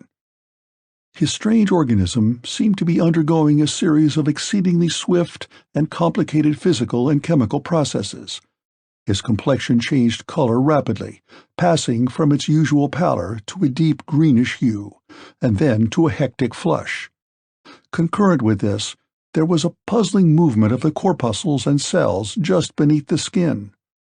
The doctor was scarcely as yet in the mind to study these phenomena accurately. At the back of his mind, there was the thought of Mrs. Masters returning with the supper. He tried to resume ordinary speech, but the Clockwork Man seemed abstracted, and the unfamiliarity of his appearance increased every second. It seemed to the doctor that he had remembered a little dimple on the middle of the Clockwork Man's chin, but now he couldn't see the dimple. It was covered with something brownish and delicate, something that was rapidly spreading until it became almost obvious. "You see?" exclaimed the doctor, making a violent effort to ignore his own perceptions. "It's all so unexpected. I'm afraid I shan't be able to render you much assistance until I know the actual facts, and even then—" He gripped the back of a chair. It was no longer possible for him to deceive himself about the mysterious appearance on the Clockwork Man's chin. He was growing a beard, swiftly and visibly. Already some of the hairs had reached to his collar. "I beg your pardon," said the Clockwork Man, suddenly becoming conscious of the hirsute development. "Irregular growth. Most inconvenient. It's due to my condition. I'm all to pieces, you know. Things happen spontaneously."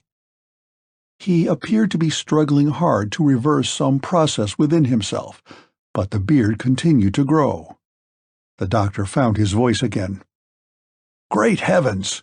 he burst out in a hysterical shout. "Stop it! You must stop it! I simply can't stand it!" He had visions of a room full of golden-brown beard. It was the most appalling thing he had ever witnessed, and there was no trickery about it. The beard had actually grown before his eyes, and it had now reached the second button of the Clockwork Man's waistcoat. And at any moment Mrs. Masters might return. Suddenly, with a violent effort involving two sharp flappings of his ears, the Clockwork Man mastered his difficulty. He appeared to set in action some swift depilatory process. The beard vanished as if by magic. The doctor collapsed into a chair. "You mustn't do anything like that again," he muttered hoarsely. "You must let me know when you feel it coming on." In spite of his agitation, it occurred to him that he must be prepared for worse shocks than this. It was no use giving way to panic. Incredible as had been the cricketing performance, the magical flight, and now this ridiculously sudden growth of beard, there were indications about the Clockwork Man that pointed to still further abnormalities. The doctor braced himself up to face the worst. He had no theory at all with which to explain these staggering manifestations, and it seemed more likely that the most ghastly serio-comic figure seated on the couch would presently offer some explanation of his own. A few moments later, Mrs. Masters entered the room bearing a tray with the promised meal. True to her instinct, the good soul must have searched the remotest corners of her pantry in order to provide what she evidently regarded as but an apology of a repast. Little did she know for what Brobdingnagian appetite she was catering. At the sight of the 6 gleaming white eggs in their cups, the guest made a movement expressive of the direction of his desire, if not of very sanguine hope of their fulfillment. Besides eggs, there were several piles of sandwiches, bread and butter, and assorted cakes. Mrs. Masters had scarcely murmured her apologies for the best she could do at such short notice and retired, than the Clockwork Man set to with an avidity that appalled and disgusted the doctor. The 6 eggs were cracked and swallowed in as many seconds. The rest of the food disappeared in a series of jerks, accompanied by intense vibration of the jaws. The whole process of swallowing resembling the pulsations of the cylinders of a petrol engine. So rapid were the vibrations that the whole of the lower part of the Clockwork Man's face was only visible as a multiplicity of blurred outlines. The commotion subsided as abruptly as it had begun, and the doctor inquired, with as much grace as his outraged instincts would allow, whether he could offer him any more. "I have still," said the Clockwork Man, locating his feelings by placing a hand sharply against his stomach, "an emptiness here." "Dear me," muttered the doctor, "you find us rather short at present. I must think of something." He went on talking as though to gain time. "It's quite obvious, of course, that you need more than an average person. I ought to have realized. There would be exaggerated metabolism, naturally, to sustain exaggerated function. But, of course, the, motive force behind this extraordinary efficiency of yours is still a mystery to me. Am I right in assuming that there's a sort of mechanism?" "It makes everything go faster," observed the Clockwork Man, "and more accurately." "Quite," murmured the doctor. He was leaning forward now, with his elbows resting on the table and his head on one side. "I can see that. There are certain things about you that strike one as being obvious. But what beats me at present is how, and where—" He looked, figuratively speaking, at the inside of the Clockwork Man. "I mean, in what part of your anatomy the motive force is situated." "The functioning principle," said the Clockwork Man, "is distributed throughout, but the clock—" His words ran on incoherently for a few moments and ended in an abrupt explosion that nearly lifted him out of his seat. "Beg pardon. What I mean to say is that the clock— Wallabaloo, wum, wum—" "I am prepared to take that for granted," put in the doctor, coughing slightly. "You must understand," resumed the Clockwork Man, making a rather painful effort to fold his arms and look natural. "You must understand, click, click, that it is difficult for me to carry on conversation in this manner. Not only are my speech centers rather disordered, grrr, but I am not really accustomed to expressing my thoughts in this way." Here there was a loud spinning noise, like a sewing machine, and rising to a rapid crescendo.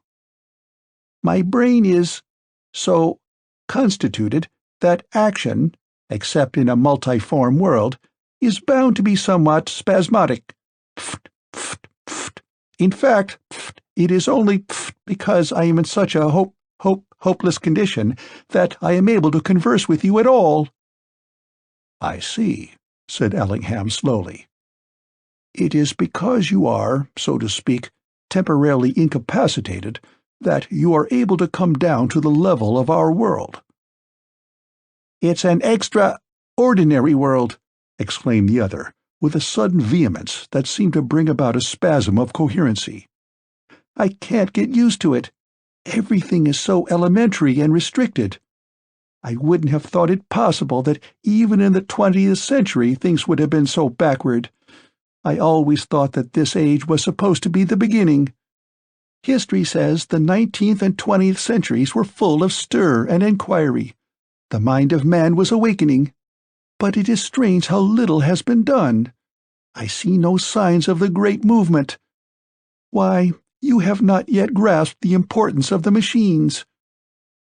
"We have automobiles and flying machines," interrupted Ellingham weakly. "And you treat them like slaves," retorted the Clockwork Man. "That fact was revealed to me by your callous behavior towards your motor car. It was not until man began to respect the machines that his real history begun.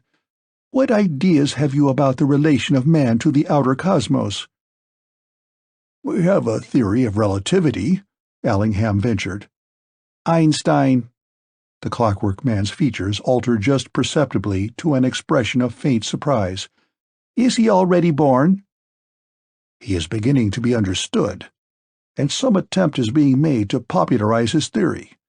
But I don't know that I altogether agree." The doctor hesitated, aware of the uselessness of dissension upon such a subject where his companion was concerned. Another idea came into his head. "What sort of a world is yours? To look at, I mean. How does it appear to the eye and touch?" "It is a multiform world," replied the Clockwork Man. He had managed to fold his arms now, and apart from a certain stiffness, his attitude was fairly normal. "Now, your world has a certain definite shape. That is what puzzles me so. There is one of everything, one sky and one floor. Everything is fixed and stable. At least, so it appears to me. And then you have objects placed about in certain positions, trees, houses, lamp-posts, and they never alter their positions. It reminds me of the scenery they used in the old theaters. Now, in my world, everything is constantly moving, and there is not one of everything, but always there are a great many of each thing. The universe has no definite shape at all. The sky does not look, like yours does, simply a sort of inverted bowl. It is a shapeless void. But what strikes me so forcibly about your world is that everything appears to be leading somewhere, and you expect always to come to the end of things. But in my world, everything goes on forever." "But the streets and houses," hazarded Ellingham, "aren't they like ours?" The Clockwork Man shook his head. "We have houses, but they are not full of things like yours are, and we don't live in them. They are simply places where we go when we take ourselves to pieces or overhaul ourselves. They are," his mouth opened very wide, "the nearest approach to fixed objects that we have, and we regard them as jumping-off places for successive excursions into various dimensions. Streets are, of course, unnecessary, since the only object of a street is to lead from one place to another, and we do that sort of thing in other ways. Again, our houses are not placed together in the absurd fashion of yours. They are anywhere and everywhere, and nowhere and nowhen. For instance, I live in the day before yesterday, and my friend in the day after tomorrow." "I begin to grasp what you mean," said Ellingham, digging his chin into his hands. "As an idea, that is. It seems to me that, to borrow the words of Shakespeare, I have long dreamed of such a kind of man as you. But now that you are before me, in the, flesh, I find myself unable to accept you." The unfortunate doctor was trying hard to substitute a genuine interest in the Clockwork Man for a feeling of panic, but he was not very successful. "You seem to me," he added rather lamely, "so very theoretical." And then he remembered the sudden growth of beard, and decided that it was useless to pursue that last thin thread of suspicion in his mind. For several seconds he said nothing at all, and the Clockwork Man seemed to take advantage of the pause in order to wind himself up to a new pitch of coherency. "It would be ridiculous," he began after several thoracic bifurcations, "for me to explain myself more fully to you. Unless you had a clock, you couldn't possibly understand. But I hope I have made it clear that my world is a multiform world. It has 1,000 manifestations as compared to one of yours. It is a world of many dimensions, and every dimension is crowded with people and things. Only they don't get in each other's way like you do, because there are always other dimensions at hand." "That I can follow," said the doctor, wrinkling his brows. "That seems to me fairly clear. I can just grasp that as the hypothesis of another sort of world. But what I don't understand, what I can't begin to understand, is how you work, how this mechanism which you talk about functions." He delivered this last sentence rather in the manner of an ultimatum, and the Clockwork Man seemed to brood over it for a few seconds. He was apparently puzzled by the question, and hard mechanical lines appeared upon his forehead and began slowly chasing one another out of existence. It reminded the doctor of Venetian blinds being pulled up and down very rapidly. "Well," the reply was shot out at last, "how do you work?" The repartee of the Clockwork Man was none the less effective for being suspended, as it were, for a second or two before delivery. The doctor gasped slightly and released his hold upon a mustard pot. He came up to the rebound with a new suggestion. "Now that's a good idea. We might arrive at something by comparison. I never thought of that." He grasped the mustard pot again and tried to arrange certain matters in his mind. "It's a little difficult to know where to begin," he temporized. "Begin at the end, if you like," suggested the Clockwork Man affably. "It's all the same to me. First and last, upside or inside, front or back, it all conveys the same idea to me." "We are creatures of action," hazarded the doctor, with the air of a man embarking upon a long mental voyage. "We act from certain motives. There is a principle known as cause and effect. Everything is related. Every action has its equal and opposite reaction. Nobody can do anything, or even think anything, without producing some change, however slight, in the general flow of things. Every movement that we make, almost every thought that passes through our minds, starts another ripple upon the surface of time, upon this endless stream of cause and effect." "Ah," interrupted the Clockwork Man, placing a finger to the side of his nose. "I begin to understand. You work upon a different principle, or rather an antiquated principle. You see, all that has been solved now. The clock works all that out in advance. It calculates ahead of our conscious selves. No doubt we still go through the same processes, subconsciously, all such processes that relate to cause and effect. But we, that is, ourselves, are the resultant of such calculations, and the only actions we are conscious of are those which are expressed as consequence." Allingham passed a hand across his forehead. "It all seems so feasible," he remarked, "once you grasp the mechanism. But what I don't understand—" Here, however, the discussion came to an abrupt conclusion, for something was happening to the Clockwork Man. End of Chapter 7. Chapter 8. The Clock.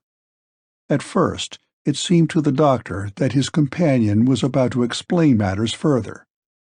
There was still something vaguely communicative about his manner, and a kind of noise issued from his rapidly moving jaws. But it was not a human noise. It began with a succession of deep-toned growls and grunts, and ended abruptly in a distinct bark. Hydrophobia flashed through the doctor's mind, but he dismissed the idea immediately. He had lit a cigarette in order to soothe his nerves. He was trying so hard to rationalize the whole proceeding, to fit the Clockwork Man into some remotely possible order of things. But it was a difficult process, for no sooner had he grouped certain ideas in his head than some fresh manifestation took place which rendered all previous theories futile. At the present moment, for instance, it was obvious that some new kind of structural alteration was taking place in the Clockwork Man's physiognomy. The phenomenon could hardly be classed in the same category as the sudden growth of beard, although there were points in common. Hair was again visible, this time spread all over the rounded face and on the jaw. The nose was receding and flattening out. The eyes were dwindling in size, and the expression in them changed into a dull stare. The bark was repeated and followed by an angry rumbling. The doctor dropped his cigarette on the plate before him and grasped the edges of the table. His eyes were riveted upon the ghastly spectacle of transmutation. "Oh, God!" he cried out at last, and shivering from head to foot. "Are you doing these things on purpose to frighten me, or can't you help it? Do you think I don't believe you? Do you think I can keep on deceiving myself? I tell you, I'm ready to believe anything. I capitulate. I only ask you to let me down lightly. I'm only human, and human nerves weren't made to stand this." "Grrrr," growled the Clockwork Man. "Wow, wow. Can't help it. Woof, woof. Most regrettable.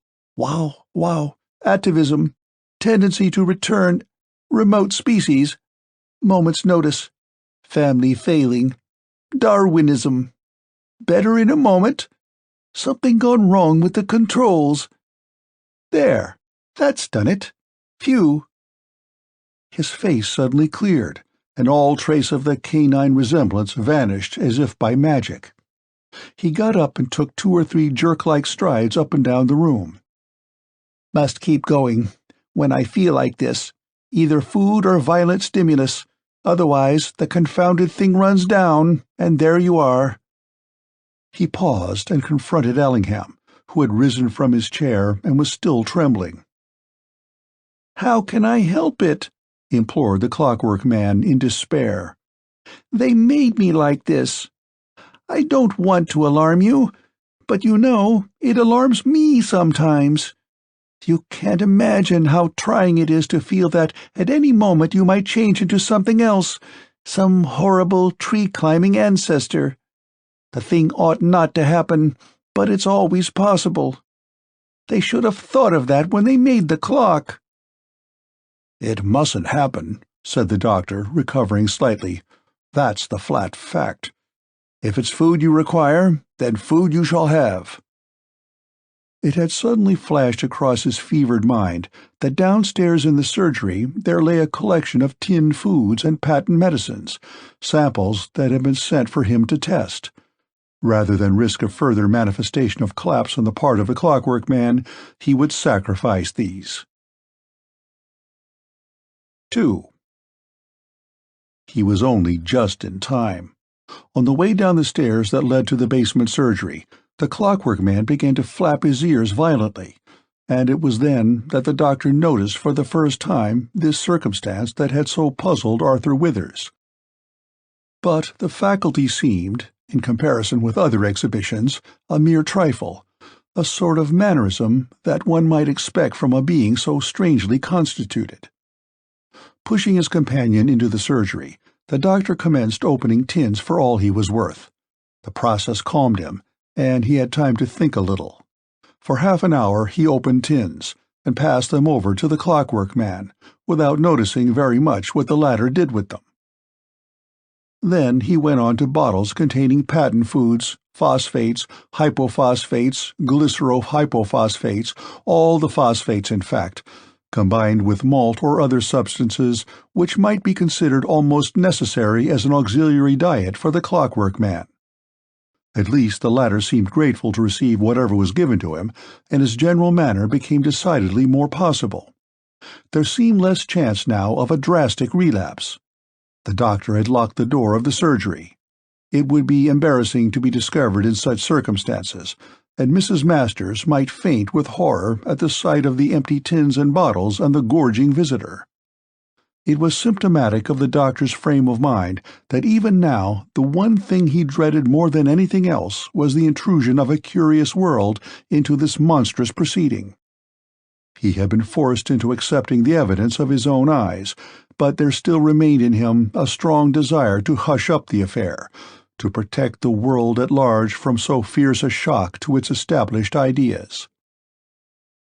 The surgery was a low-pitched apartment, and it was approached by patients from the outside by way of the area steps. One door communicated with the dark passage that led to the kitchen quarters, and the other opened directly upon the area. A double row of shelves, well stocked with bottles, occupied the center of the room and divided it into two halves. Beneath the window stood the doctor's neat bureau, and to the left of this was a low couch beside the wall. A shaded lamp on the desk was sufficient to light the room for ordinary purposes, but there was a gas burner near the further door, which had to be lit when the doctor was engaged upon some very close examination or had to perform a slight operation. Directly underneath this burner there stood an armchair of ample proportions, and it was here that the Clockwork Man had seated himself at the beginning of his orgy. The doctor sat upon the couch, with his hands limply hanging between his knees. He was conscious of perspiration, but made no attempt to wipe his forehead. His heart was knocking hard against his ribs, and occasionally missed a beat. He noticed this fact also, but it caused him little concern.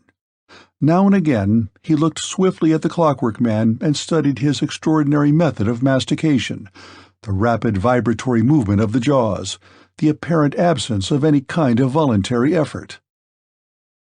Uppermost in the doctor's mind was the reflection that he of all persons should have been selected by an undiscriminating providence to undergo this distressing and entirely unprecedented experience. It was an ironic commentary upon his reactionary views and his comfortable doctrine of common sense. He had been convinced in spite of himself, and the effort to resist conviction had strained his mental powers uncomfortably. He felt very strongly his inability to cope with the many problems that would be sure to arise in connection with the Clockwork Man. It was too much for one man's brain. There would have to be a convocation of all the cleverest men in Europe in order to investigate such an appalling revelation. He pictured himself in the act of introducing this genuine being from a future age, and the description he would have to give of all that had happened in connection with him. Even that prospect set his brain reeling. He would like to be able to shirk the issue. It was enough to have looked upon this archetype of the future. The problem now was to forget his existence. But that would be impossible. The Clockwork Man was the realization of the future. There was no evading that. The future. Man had evolved into this. He had succeeded somehow in adding to his normal powers some kind of mechanism that opened up vast possibilities of action in all sorts of dimensions. There must have been an enormous preparatory period before the thing became finally possible, generations of striving and failure and further experiment. But the indefatigable spirit of man had triumphed in the end. He had arisen at last superior to time and space, and taken his place in the center of the universe. It was a fulfillment of all the prophecies of the great scientists since the discovery of evolution. Such reflections flitted hazily through the doctor's mind as he strove in vain to find a practical solution of the problem. What was the clock? He knew from hearsay that it was situated at the back of this strange being's head. Tom Driver had seen it and described it in his clumsy fashion. Since that episode, the doctor had visualized something in the nature of an instrument affixed to the Clockwork Man's head, and perhaps connected with his cerebral processes. Was it a kind of super brain?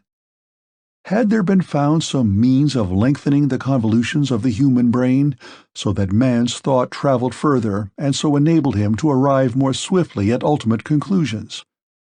That seemed suggestive. It must be that in some way the cerebral energy of man had been stored up, as electricity in a battery, and then released by mechanical processes. At least that was the vague conclusion that came into the doctor's mind and stuck there. It was the only theory at all consonant with his own knowledge of human anatomy. All physiological action could be traced to the passage of nervous energy from one center to another, and it was obvious that, in the case of the Clockwork Man, such energy was subjected to enormous acceleration and probably distributed along especially prepared paths. There was nothing in the science of neuropathy to account for such disturbances and reactions. There were neural freaks. The doctor had himself treated some remarkable cases of nervous disorder, but the behavior of the Clockwork Man could not be explained by any principle within human knowledge.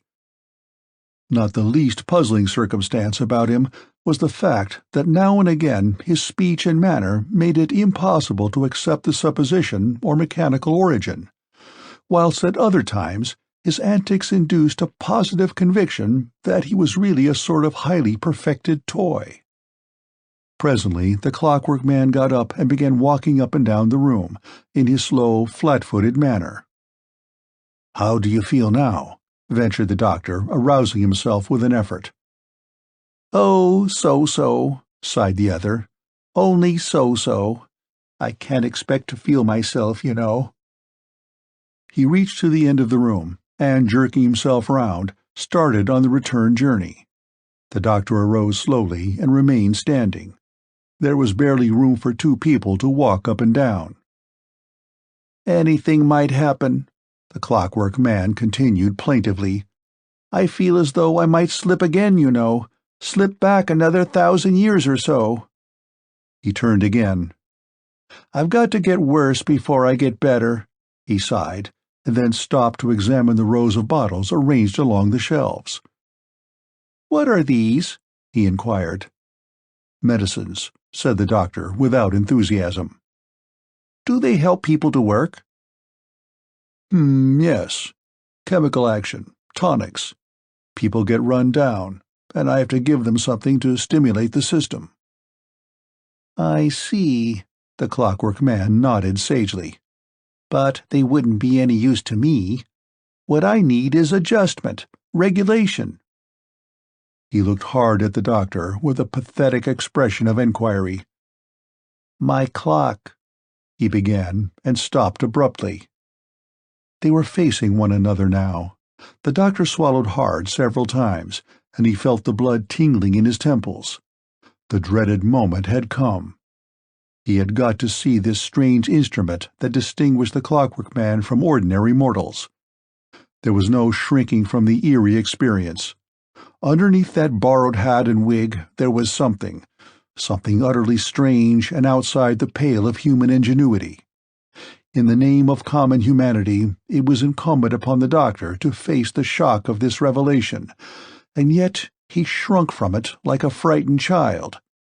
He felt no trace of curiosity, no feverish anxiety to investigate this mystery of the future. His knees trembled violently. He did not want to see the clock. He would have given £100 to be spared the ordeal before him. Slowly, with his customary stiffness of movement, the Clockwork Man raised his arms upwards and removed the soft clerical hat. He held it aloft, as though uncertain what to do with it, and the doctor took it from him with a shaking hand. Next moment the wig came off, and there was disclosed to the doctor's gaze a bald cranium. Then the Clockwork Man turned himself slowly round. The doctor shot out a hand and gripped the framework of the shelves. As his eyes rested upon the object that now confronted him, he swung slowly round until his body was partly supported by the shelves. His mouth opened wide and remained stretched to its limit. At first, what he saw looked like another face, only it was round and polished. A second glance made it quite plain that, instead of a back to the Clockwork Man's head, there was a sort of glass dial, beneath which the doctor dimly made out myriads of indicators, tiny hands that moved round a circle marked with inconceivably minute divisions. Some of the hands moved slowly, some only just visibly, whilst others spun round with such speed that they left only a blurred impression of a vibrant rotary movement. Besides the hands there were stops, queer-shaped knobs and diminutive buttons, each one marked with a small, neat number. Little metal flaps fluttered quickly and irregularly, like the indicators on a telephone switchboard. There was a faint throbbing and commotion, a suggestion of power at high pressure. Just for a moment, the doctor tried to realize that he was looking upon the supreme marvel of human ingenuity. He made an effort to stretch his brain once more in order to grasp the significance of this paragon of 8,000 years hence. But he did not succeed. The strain of the past hour reached its first climax. He began to tremble violently. His elbow went back with a sharp jerk and smashed 3 bottles standing on the shelf behind him. He made little whimpering noises in his throat. "Oh, God," he whispered hoarsely, and then again, as though to comfort himself, "Oh, God." 3. "If you open the lid," explained the Clockwork Man, and at the sound of that human voice the doctor jumped violently, "you will see certain stops marked with numbers." Obedient, in spite of himself, the doctor discovered a minute hinge and swung open the glass lid. The palpitating clock, with its stir of noises slightly accentuated, lay exposed to his touch. "Stop X1, continued the Clockwork Man in tones of sharp instruction. "Press hard. Then wind Y4 3 times." Slowly, with a wildly beating heart, the doctor inserted a trembling finger among the interstices of those multitudinous stops and hands, and as slowly withdrew it again. He could not do this thing. For one thing, his finger was too large. It was a ridiculously clumsy instrument for so fine a purpose. What if he failed? Pressed a knob too hard, or set a hand spinning in the wrong direction? The least blunder. "I can't do it," he gasped. "I can't really. You must excuse me." "Be quick," said the Clockwork Man in a squeaky undertone. "Something is about to happen." So it came about that the doctor's final action was hurried and ill-considered. It seemed to him that he must have committed some kind of assault upon the mechanism. Actually, he succeeded in pressing the knob marked X1, and the immediate result was a sort of muffled ringing sound arising from somewhere in the depths of the Clockwork Man's organism. "Registered!" exclaimed the latter triumphantly. "Now the hand." The doctor found the hand and tried to twist it very slowly and carefully. He had expected the thin piece of metal to resist his touch, but it swung round with a fatal facility. 5.5 times. The Clockwork Man suddenly turned round. Immediately afterwards, the doctor became aware of a series of loud popping noises, accompanied by the sound of tearing and rending. Simultaneously, some hard object hit him just over the eye, and the walls and ceiling of the little room were struck sharply by something violently expelled.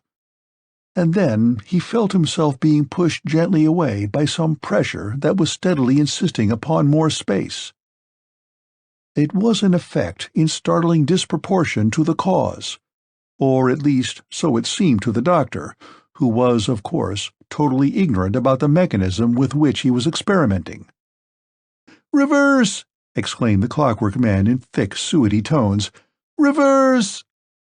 Already he was several times stouter than his original self. He had burst all his buttons, which accounted for the sudden explosions, and his clothes were split all the way down, back and front. Great pouches and 3 new chins appeared upon his face, and lower down there was visible an enormous stomach. The doctor seized hold of the other's collar and turned the huge body round. His hand fumbled wildly among the stops. "Which one?" he gasped, his face livid with fright. "Tell me what to do! In heaven's name, do you expect me to know?" "Z5," came the faint rejoinder. "And reverse Y4. Most important, reverse Y4." It followed upon this experiment that the Clockwork Man presently emitted a faint, quavering protest. He had certainly dwindled in bulk. His clothes hung upon him, and there was a distressing feebleness of frame. Slowly it dawned upon the doctor that the face peering up at him was that of a very old and decrepit individual. Painful lines crossed his forehead, and there were rheumy lodgements in the corner of each eye. The change was rapidly progressive. By this time, the doctor's condition of hysteria had given way to a sort of desperate recklessness. He had somehow to restore the Clockwork Man to some semblance of passable humanity. He pressed stops and twisted hands with an entire disregard for the occasional instructions bellowed at him by the unfortunate object of his random experiments. He felt that the very worst could scarcely surpass what had already taken place. And it was obvious that the Clockwork Man had but the haziest notions about his own mechanism. Evidently, he was intended to be adjusted by some other person. He was not, in that sense, autonomous. It was also manifest that the Clockwork Man was capable of almost limitless adaptability. Several of the stops produced only slight changes, or the first beginnings of some fundamental alteration of structure. Usually these changes were of a sufficiently alarming character to cause the doctor immediately to check them by further experiments. The Clockwork Man seemed to be an epitome of everything that had ever existed. After one experiment, he developed gills. Another produced frightful atavistic snortings. There was one short-lived episode of a tail. By the end of another 5 minutes, the doctor had sacrificed all scruple. His fingers played over that human keyboard with a recklessness that was born of sheer horror of his own actions. He almost fancied that he might suddenly arrive at some kind of mastery of the stunning instrument. He alternated between that delusion and trusting blindly to chance. It was, indeed, by accident that he discovered and pressed hard home a large stop marked simply 0. The next second, he found himself contemplating what was apparently an empty heap of clothes lying upon the floor at his feet. The Clockwork Man had vanished. "Ah!" screamed the doctor, dancing round the room, and forgetting even God in his agony. "What have I done? What have I done?" He knelt down and searched hastily among the clothes. There was a lump moving about very slightly in the region of the waistcoat, a lump that was strangely soft to the touch. Then he felt the hard surface of the clock. Before he could remove the mass of clothing, there broke upon the stillness a strange little cry, to the doctor curiously familiar. It was the wail of an infant, long-drawn and pitiful. When the doctor found him, he appeared to be about 6 weeks old, and rapidly growing smaller and smaller. Only the promptest and most fortuitous action upon the doctor's part averted something inconceivably disastrous. End of Chapter 8. Chapter 9. Greg. An hour later, the doctor alone paced the floor of the little surgery. He had done everything possible to calm himself. He had taken bromide. He had been out for a smart turn around the roads. He had forced himself to sit down and answer some letters. But it was impossible to ease the pressure of his thoughts. He felt that his brain would never cease from working round and round in a circle of hopeless inquiry. In the end, and late as it was, he had telephoned for Greg. The Clockwork Man lay in the coal cellar, which was situated in the area just opposite the surgery door. He lay there, stiff and stark, with an immobile expression upon his features, and his eyes and mouth wide open. After that final collapse, the doctor had succeeded somehow in restoring him to his normal shape. and then, by miraculous chance, he discovered a hand that, when turned, had the effect of producing in the Clockwork Man an appearance of complete quiescence. He looked now more like a tailor's dummy than anything else, and the apparent absence of blood circulation and even respiration rendered the illusion almost perfect. He looked lifelike without seeming to be alive. But he was alive. The doctor had made sure of that by certain tentative experiments, and he had also taken advantage of his passive condition in order to make a thorough examination, so far as was possible, of this marvel of the future.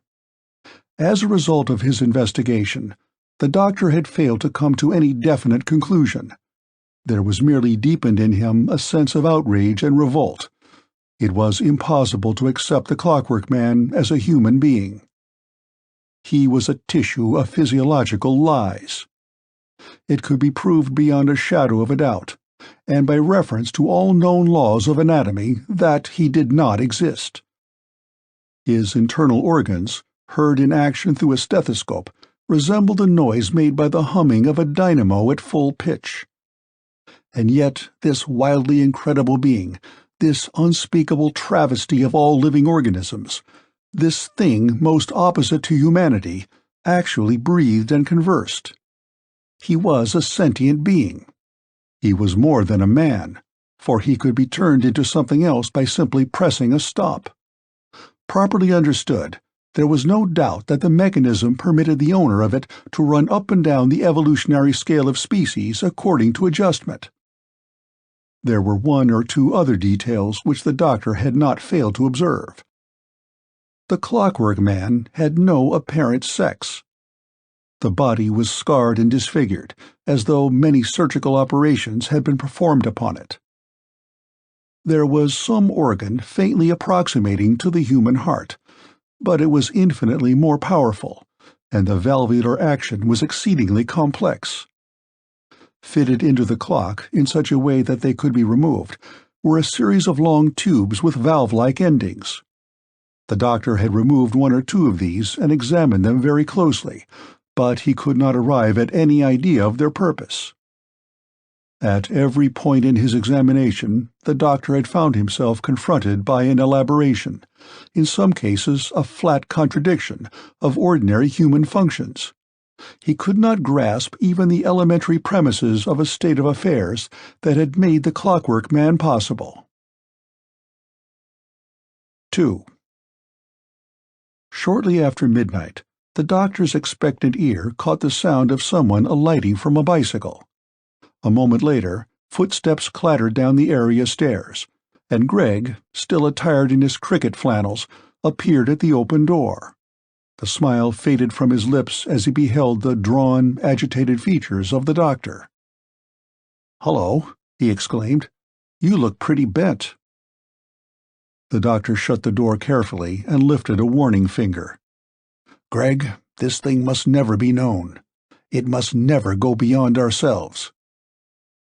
"Why not?" Greg sat down on the couch and twisted his hat idly between his fingers. "Because," said the doctor, trying hard to control the twitching of his features, "it's too terrible. What I have seen tonight is not fit for mortal eye to behold. It's inhuman. It's monstrous." He sank into a chair and covered his face with his hands. The presence of another person brought a kind of relief to his pent-up feelings. He let himself go. "Oh, God, it's the end of all things, Greg. It's the end of all sane hopes for the human race. If it is true that in the future man has come to this, then the whole of history is a farce and mockery. The universe is no more than a box of conjuring tricks, and man is simply a performing monkey. I tell you, Greg, this discovery, if it is made known, will blast everything good in existence." "Stop a minute," exclaimed Greg, arising in sheer astonishment. "You seem to be upset. I don't understand what you are raving about." The doctor stabbed a finger wildly in the direction of the coal cellar. "If you had seen what I have seen tonight, you would understand. You would be feeling exactly as I am now." Greg placed a hand soothingly upon his friend's shoulder. "Why didn't you send for me before? You're overstrung. This experience has been too much for you." "I grant you that," said the doctor hollowly. "I know only too well what effect this shock will have upon me. You are a younger man than I am, Greg. I am glad you have been spared this sight." "But where is the Clockwork Man?" demanded Greg presently. The doctor's finger again indicated the coal cellar. He's in there. I managed to stop him. He's in a kind of sleep." And then, as Greg took a leisurely stride towards the door, as though to investigate matters on his own, the doctor caught hold of his sleeve. "Don't do that. Listen first to what I have to tell you. I rather fancy it will take the edge off your curiosity." Greg swung round and sat on the couch. He lit a cigarette. He made no effort to conceal his sense of superior self-possession. The doctor took the cigarette that was proffered to him, and leaning forward, tried to take a light from his companion.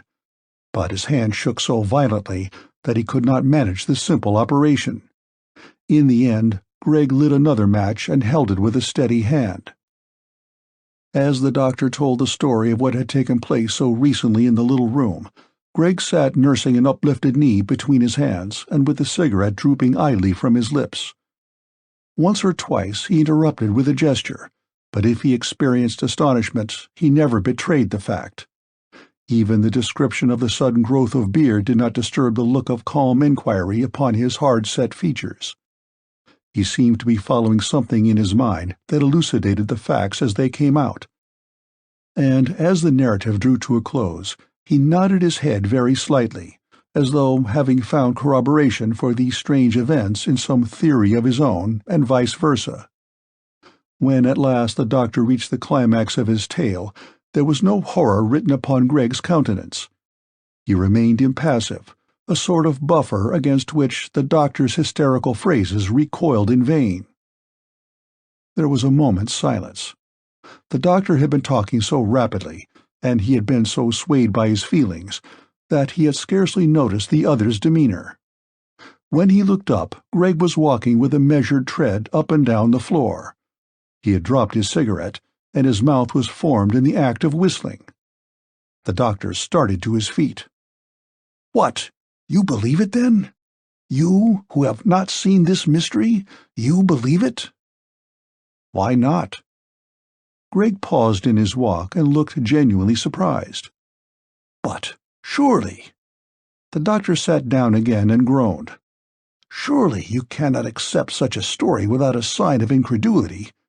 What state of mind is that which can believe such things without having seen them? Why, you credulous fool, I might have invented the whole thing." Greg smiled. "I am one of those who are prepared to accept the miraculous at second hand.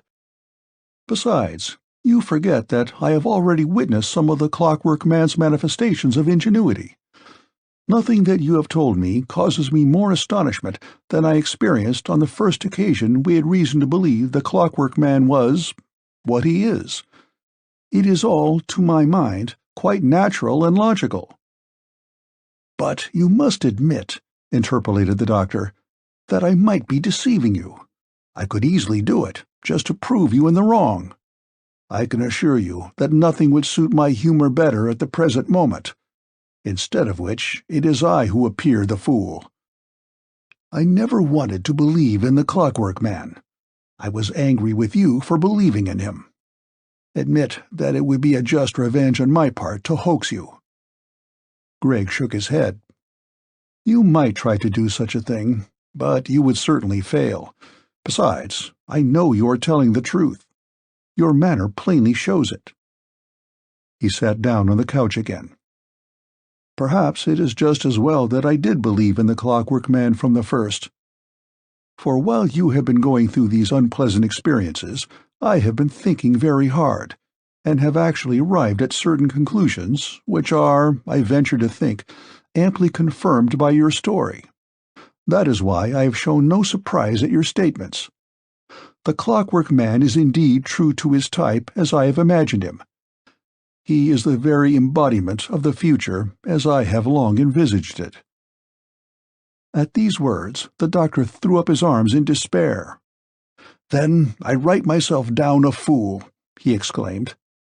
"I had no such wild hope, or such equally wild despair, with regard to the future of the human race. I admit that I have been behindhand. These matters have slipped from my grasp. The calls of ordinary life have claimed me, as they must every man past his first youth.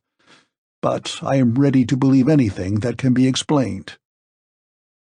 "It is precisely because the Clockwork Man can be explained," interrupted Gregg, with some eagerness, "that I find it easy to believe him." "But how can you explain him?" protested the doctor, with some trace of his old irritation. "You have not even seen the clock." "Your description of it is quite good enough for me," rejoined the other, with emphasis. "I can see it in my mind's eye.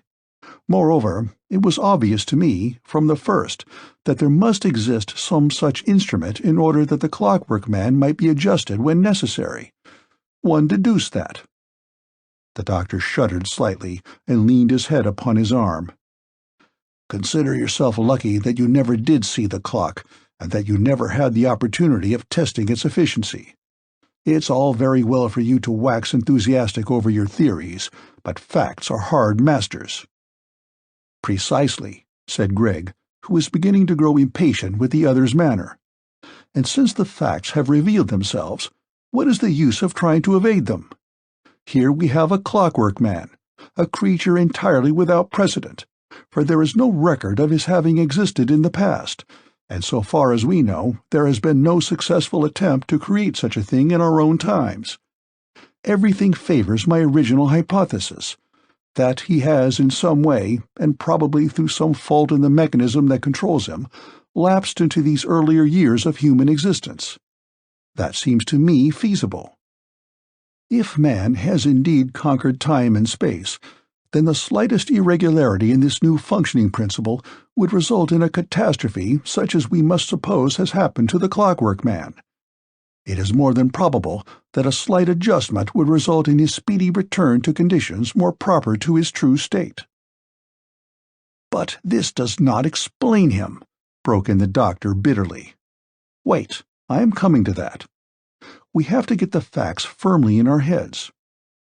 First of all, there is a mechanism, a functioning principle, which causes certain processes to take place, and enables the Clockwork Man to behave as no ordinary human being ever could behave. What that functioning principle is, we do not yet know. We can only posit its existence. We must do that, and draw what inference we can from its results. Now, the effect of the functioning principle is clear to me, if the cause is hidden.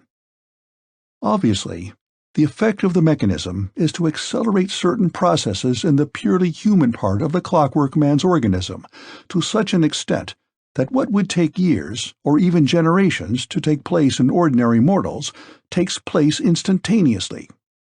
Witness the growth of beard, the changes in appearance, the total collapse. Obviously, these physiological variations occur in the case of the Clockwork Man very rapidly. And by adjustment, any change may be produced. The problem of his normal existence hangs upon the very careful regulation of the clock, which, I take it, is the keyboard of the functioning principle. But what concerns us at present is the fact that this power of rapid growth makes the Clockwork Man able to act in complete defiance of our accepted laws relating to cause and effect. "We had an argument about that," said the doctor dismally. "He tried to explain that to me, but I must say he was no more successful than you are. The whole thing is a complete haze." But Gregg took little notice of the interruption. "Once you have grasped this idea of a new sort of relativity," he continued, "once you have realized that the Clockwork Man behaves in accordance with laws quite different to our own, you can proceed to find some basis for such a phenomenon. The Clockwork Man behaves in a certain manner. Therefore, there must be some cause, however improbable it may appear to us, to account for such behavior. Now, what is the cause of ordinary human action? It is something equally unaccountable. We can explain it in terms of a system, of a series of processes, but we do not really know what is the secret spring upon which the human animal moves. We can describe the machinery of the human body, but we do not really know what life is, or what is the real nature of the force that produces our actions. So far, we know as much about the Clockwork Man as we do about ourselves. The difference is confined to processes. "All this is obvious," said the doctor. "I have seen enough to convince me of that." "Precisely. And because you have seen more than I have, you are less able to understand the matter than I am. You cannot see the wood for the trees. Again, you were frightened out of your life. Your scientific instincts were stampeded. You saw only a hideous malformation, a neural freak, a preposterous human machine. It was inconceivable that you should have been able to think clearly under the circumstances. Consider the matter in the sober aftermath of reason, and you must agree with me that it is really not more extraordinary that a man should function by mechanical means than that he should function at all." "I don't agree," retorted the doctor with unexpected sharpness. "I think it is far more amazing that a human being should function as he does, than that he should be made to function differently by mechanical means. The Clockwork Man is no more wonderful in that sense than you or I. He is simply different, damnably different." Greg laughed softly. "Well, that is only another way of saying what I have already said. You seem to regard the Clockwork Man as a sort of offense. He upsets your sense of decency. To me, he is profoundly interesting. I accept him, and all that his curious constitution implies. Think of the triumph for the human brain. For man, thanks to this stupendous invention of the clock, has actually enlarged the universe." "A multiform world," murmured the doctor, recollecting the Clockwork Man's description. "A world of many dimensions." "Yes," echoed Greg enthusiastically, "a multiform world. A world in which man moves as he will, grows as he will, behaves in every way exactly as he wills. A world set free. Think of what it means." "Stop!" cried the doctor, and there was almost anger in his features as he leapt to his feet. "It is you who are raving now. How can there exist such a world? And what plight has overtaken the human race, that it is now dependent upon mechanical contrivance for its actions? But no, I refuse to believe that the Clockwork Man represents the final destiny of man. He is a myth, a caricature, at the most a sort of experiment. This multiform world of which he talks so glibly is an extravagant boast. Besides, who would care to live in such a world, and with every action conditioned by an exact mechanism? Your optimism about this extraordinary affair amazes me even more than the thing itself. At the best, what it means is that man has come to final ruin, not that he has achieved any real mastery of life. If all the creatures in the world 8,000 years hence are indeed clockwork men, then it is because some monstrous tyranny has come to birth in the race of man. It is because some diabolical plan has been evolved to make all men slaves. The clock may make men independent of time and space, but it obviously condemns him to an eternity of slavery. That is why I am still loath to believe in the evidence of my own eyes. That is why any explanation of this phenomenon is better than the obvious one." "But the proof," interjected Greg. "You cannot escape from the facts. There lies the Clockwork Man. Explain him otherwise if you can." "I cannot," groaned the doctor, his face hidden between his hands. And then he looked up quickly, and his eyes cleared. "Perhaps, after all, that is the consoling feature of the affair. If the Clockwork Man were really capable of explanation, then indeed there would be an end to all sanity. But since he is inexplicable, there still remains the chance that we may be able to put all thought of him out of our minds. I tell you, Greg, I can live this down, I can forget this night of horror, but not if there is an explanation to fit the case, not if I can satisfy my reason." "As I remarked before," Greg resumed coolly, "you were not in a fit state to carry out the investigation. You could not bring yourself to accept even the obvious. Fortunately, you remembered some of the most salient facts. Those tubes fitted into the clock, for example. I regard those as highly suggestive. Think of it, Allingham. The energy of generations compressed into a tube and so utilized by a single individual. For that is what must have happened in the year 8000. The scientists must have discovered the means of gathering up and storing nervous energy. Everybody has this extra reserve of force. That solved one problem. Then there was the question of a better distribution. They had to invent a new nervous system. If we ever have an opportunity of examining the Clockwork Man thoroughly, we shall find out what that system is.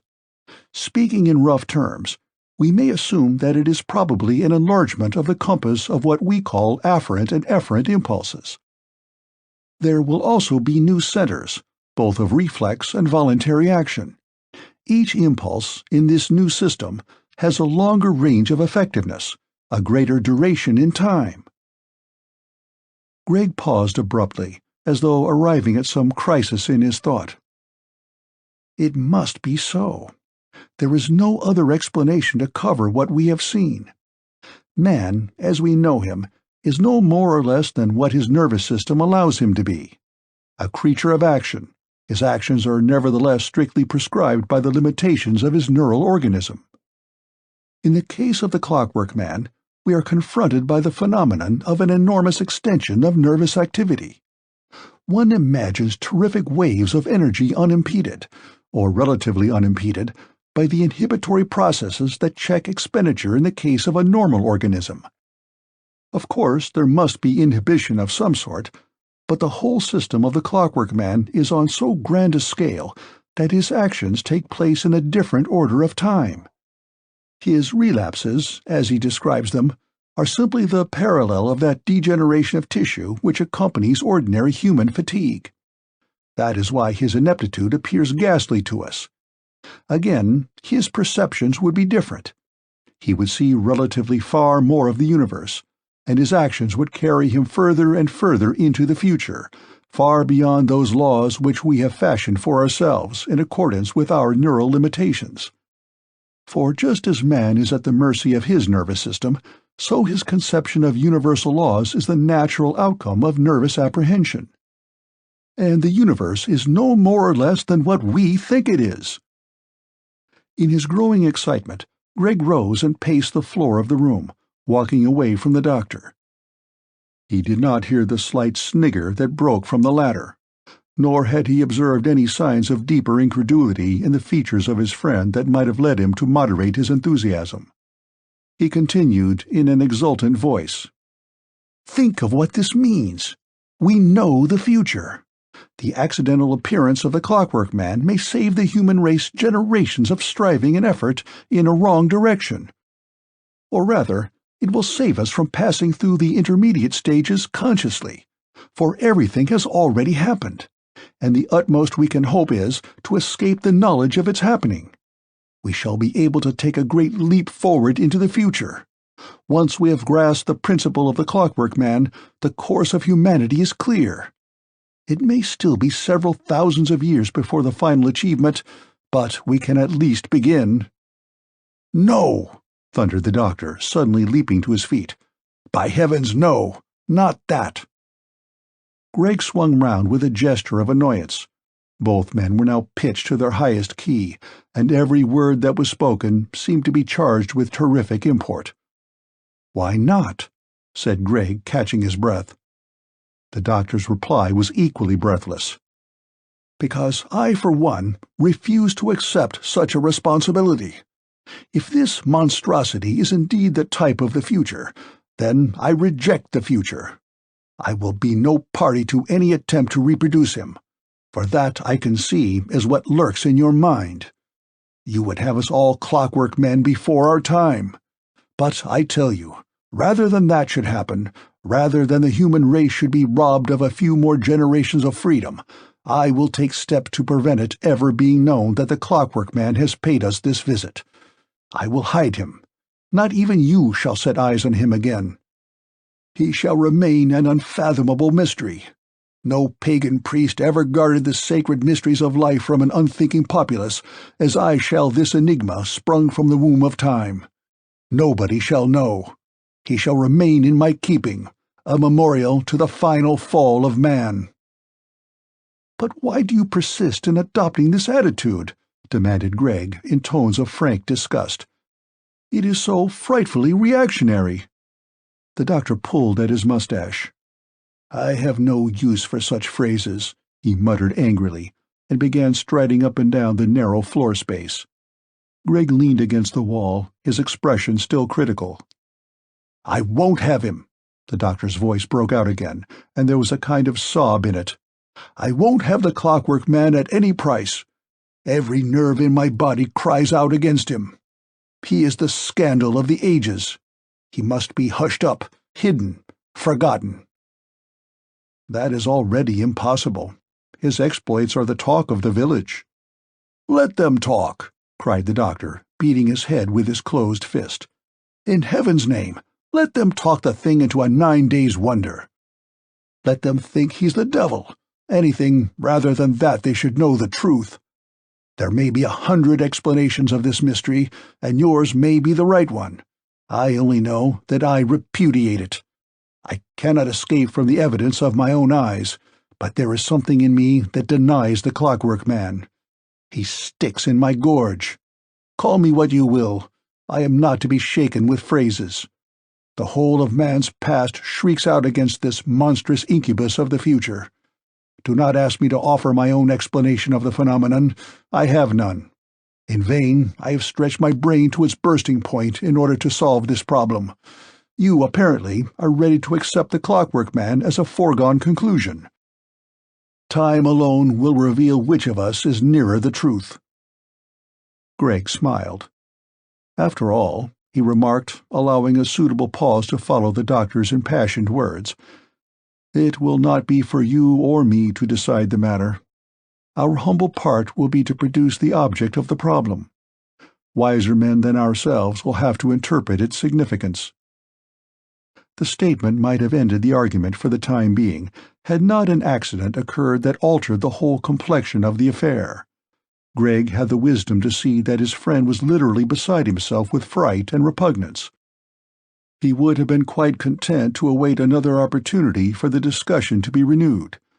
But at that moment the doctor gave a cry of surprise, and stooping down, picked up an object from the floor. The next moment both men were standing side by side, examining with feverish interest a further clue to the mystery. The object that the doctor picked up from the floor was an oblong-shaped piece of metal, almost as thin as paper, and slightly bluish in color. Upon its surface, printed in red embossed letters, was the following matter: "The Clockwork Man. Directions for use. 1. Remove hat and wig and disclose clock. 2.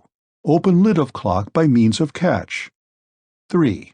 Place Clockwork Man in recumbent position, face downwards. 4. Press stops A and B well home and wind up by turning red hand. N.B. Great care should be taken not to overwind. 5. The Clockwork Man should now sit up and take a little nourishment. This should be supplied at once in the form of 2 green tabloids, solids, and 1 blue capsule, liquids. Stop C should now be pressed, and the pressure maintained until a red light appears within the bulb X1. This registers that digestion has taken place. On no account must any adjustment be made before the red light has appeared. Any attempt to cause function on an empty stomach will result in failure. The Clockwork Man is now ready for adjustment. The chart should be studied with care, and a choice made from one of the types indicated. Having made a selection, proceed to arrange indicators in accordance with detailed instructions, taking the utmost care to follow the directions with absolute accuracy, as the slightest error may lead to serious confusion.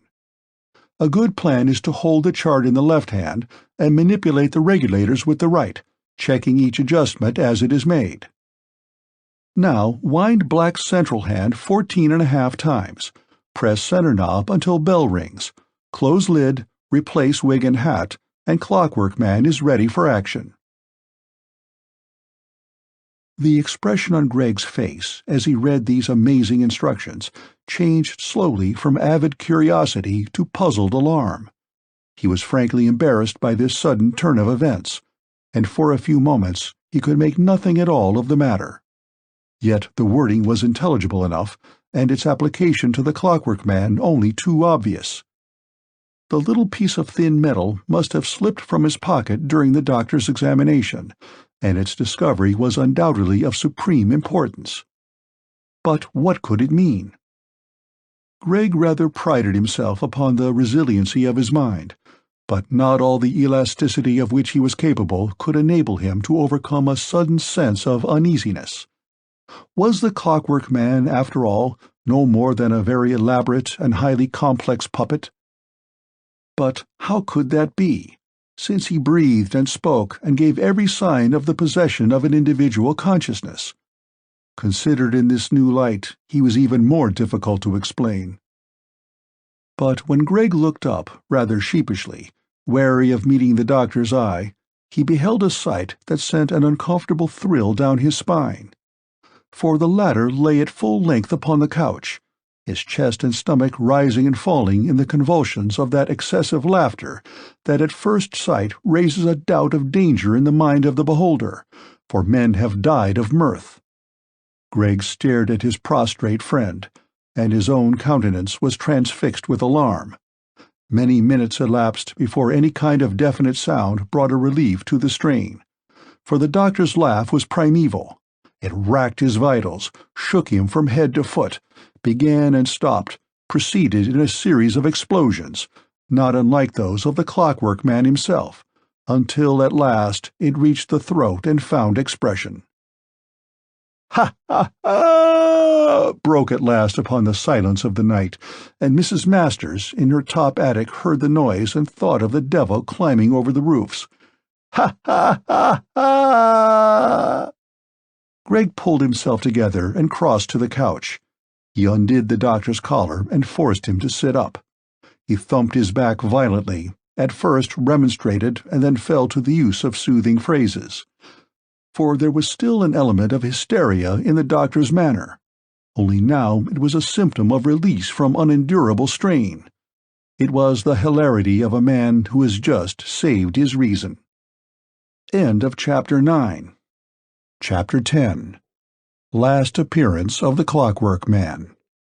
It must remain forever a question for curious speculation as to what action might have been taken by Dr. Allingham and Greg in conjunction, had they been able to pursue their investigation of the Clockwork Man upon a thoroughgoing scale, for while their discussions were taking place, the subject of them escaped from his confinement in the coal cellar. Indeed, it was hardly to be expected that he would remain there for very long. As Greg pointed out, such very delicate mechanism needed constant attention, and the unexpected was always likely to occur. There must have been some deeply rooted automatism that gradually released the Clockwork Man from his sleep, and having awakened, the grimy walls of the cellar no doubt struck him as distasteful. It was not to be expected that the doctor, in his hurry and panic, should have succeeded in mastering the intricacies of the clock. He had merely brought about a temporary quiescence which had gradually worked off. It had to be borne in mind, also, that although the Clockwork Man was dependent upon adjustment in order that he should be made to work in a right fashion, it was only too plain that he could act independently and quite wrongly. The truth is that Dr. Allingham had not been able to summon the courage to make a further examination of the Clockwork Man, and he had permitted himself to assume that there would be no immediate developments. So far as was possible, he had allowed himself that very necessary relaxation, and he had insisted upon Greg sharing it with him. The Clockwork Man was not quite what either of them had, alternatively, hoped or feared. From Allingham's point of view in particular, he was not the bogey of the inhuman fear which his original conduct had suggested. True, he was still an unthinkable monstrosity, an awful revelation. but since the discovery of the printed instructions, it had been possible to regard him with a little more equanimity. The Clockwork Man was a figment of the future, but he was not the whole future. And now that he had disappeared, there was a strong chance that he would never return, and that his personality and all that was connected with him would dissolve from memory of man or crystallize into a legend. That seemed a legitimate consummation of the affair, and it was the one that Dr. Allingham finally accepted. This visitation, like other alleged miracles in the past, had a meaning, and it was the meaning that mattered more than the actual miracle. To discover the significance of the Clockwork Man seemed to Dr. Allingham a task worthy of the highest powers of man. The doctor's conclusion may be taken as a fair expression of his character. Naturally, the effect of such a preposterous revelation upon a sluggish and doubting mind would be to arouse it to a kind of furious defense of all that man has been in the past, and a scarcely less spirited rejection of that grotesque possibility of the future, which the Clockwork Man presented to the ordinary observer. Gregg, on the other hand, may be excused on the score of his extreme youthfulness for the impetuosity of his actions. His attempt to persuade the editor of the Wide World magazine that his version of the affair, put in the shape of a magazine story, was actually founded on fact, ended in grotesque failure. His narrative power was not doubted, but he was advised to work the story up and introduce a little humor before offering it as a contribution to some magazine that did not vouch for the truth of its tall stories. As this was beneath Gregg's dignity, and he could find no one else to take him seriously, he shut up like an oyster, and just in time to forestall a suspicious attitude on the part of his friends. It was only years later, and after many experiences in this world of hard fact and difficult endeavor, that he began to share the doctor's view, and to cherish the memory of the Clockwork Man as a legend rich in significance. 2. One evening, Arthur Withers and Rose Lomas sat together on their favorite stile, talking in low whispers. The summer dusk lagged, and the air about them was so still that between their softly spoken words they could hear the talk of innumerable insects in the grass at their feet. There had been few interruptions. So familiar had their figures become in that position that it had grown to be almost a tradition among the people who passed that way during the evening to cross the stile without disturbing the lovers. There are ways, too, of sitting upon a stile without incommoding the casual pedestrian. This evening there had been one or two laborers with red, wrinkled faces, too hungry and tired to make much comment. Then Mrs. Flack had come hurrying along with her black bag. They had to get off for her, as she was not so young as she had been. And soon afterwards the curate, who beamed affably and inquired when it was to be. He was so looking forward to uniting them. But it was not to be yet. That was the burden of their subdued murmurings. It couldn't be done on Arthur's present income, and he was still less certain than ever that it could be regarded as cumulative or even permanent. Rose understood. To her country-bred mind, it was marvelous that Arthur should succeed in adding up so many figures during the course of a day, even though the result did not always meet with the approval of the bank authorities. They would have to wait. "It's such a responsibility," said Arthur presently. "If we were to get married, I mean, I might come home with the sack any day." "I shouldn't mind," protested Rose. "But I couldn't bear you to feel like that about it. We shall have to wait."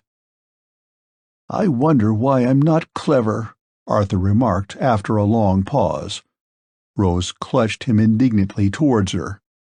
"Oh, you are. The things you say, the things you think, I never knew." And although he shook his head vigorously, Arthur inwardly contemplated that region in his mind wherein existed all the matters that comprised a knowledge quite irrelevant to the practical affairs of life, but very useful for the purpose of living. I do have ideas, he admitted thoughtfully. I suppose I'm really what you might call an intellectual sort of chap.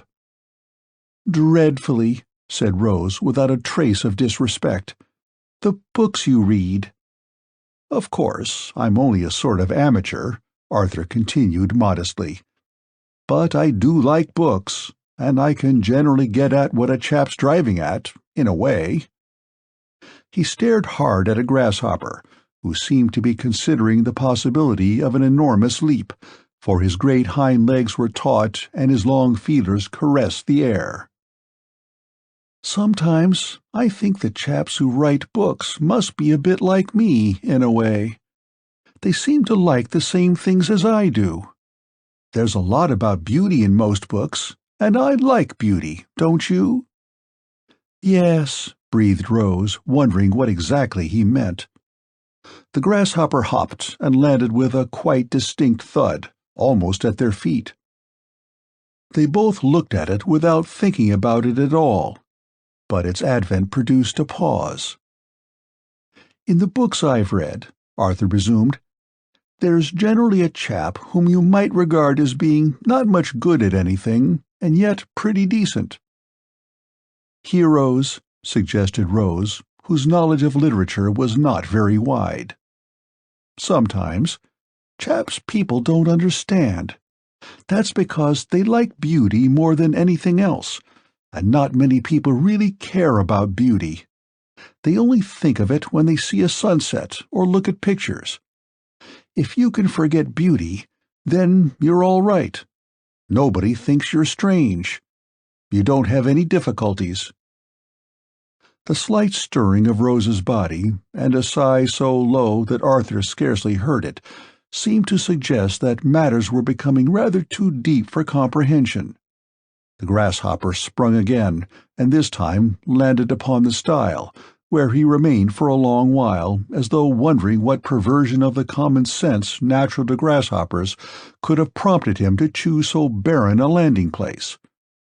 During the long pause, Rose did not see the look of strained perplexity upon Arthur's face.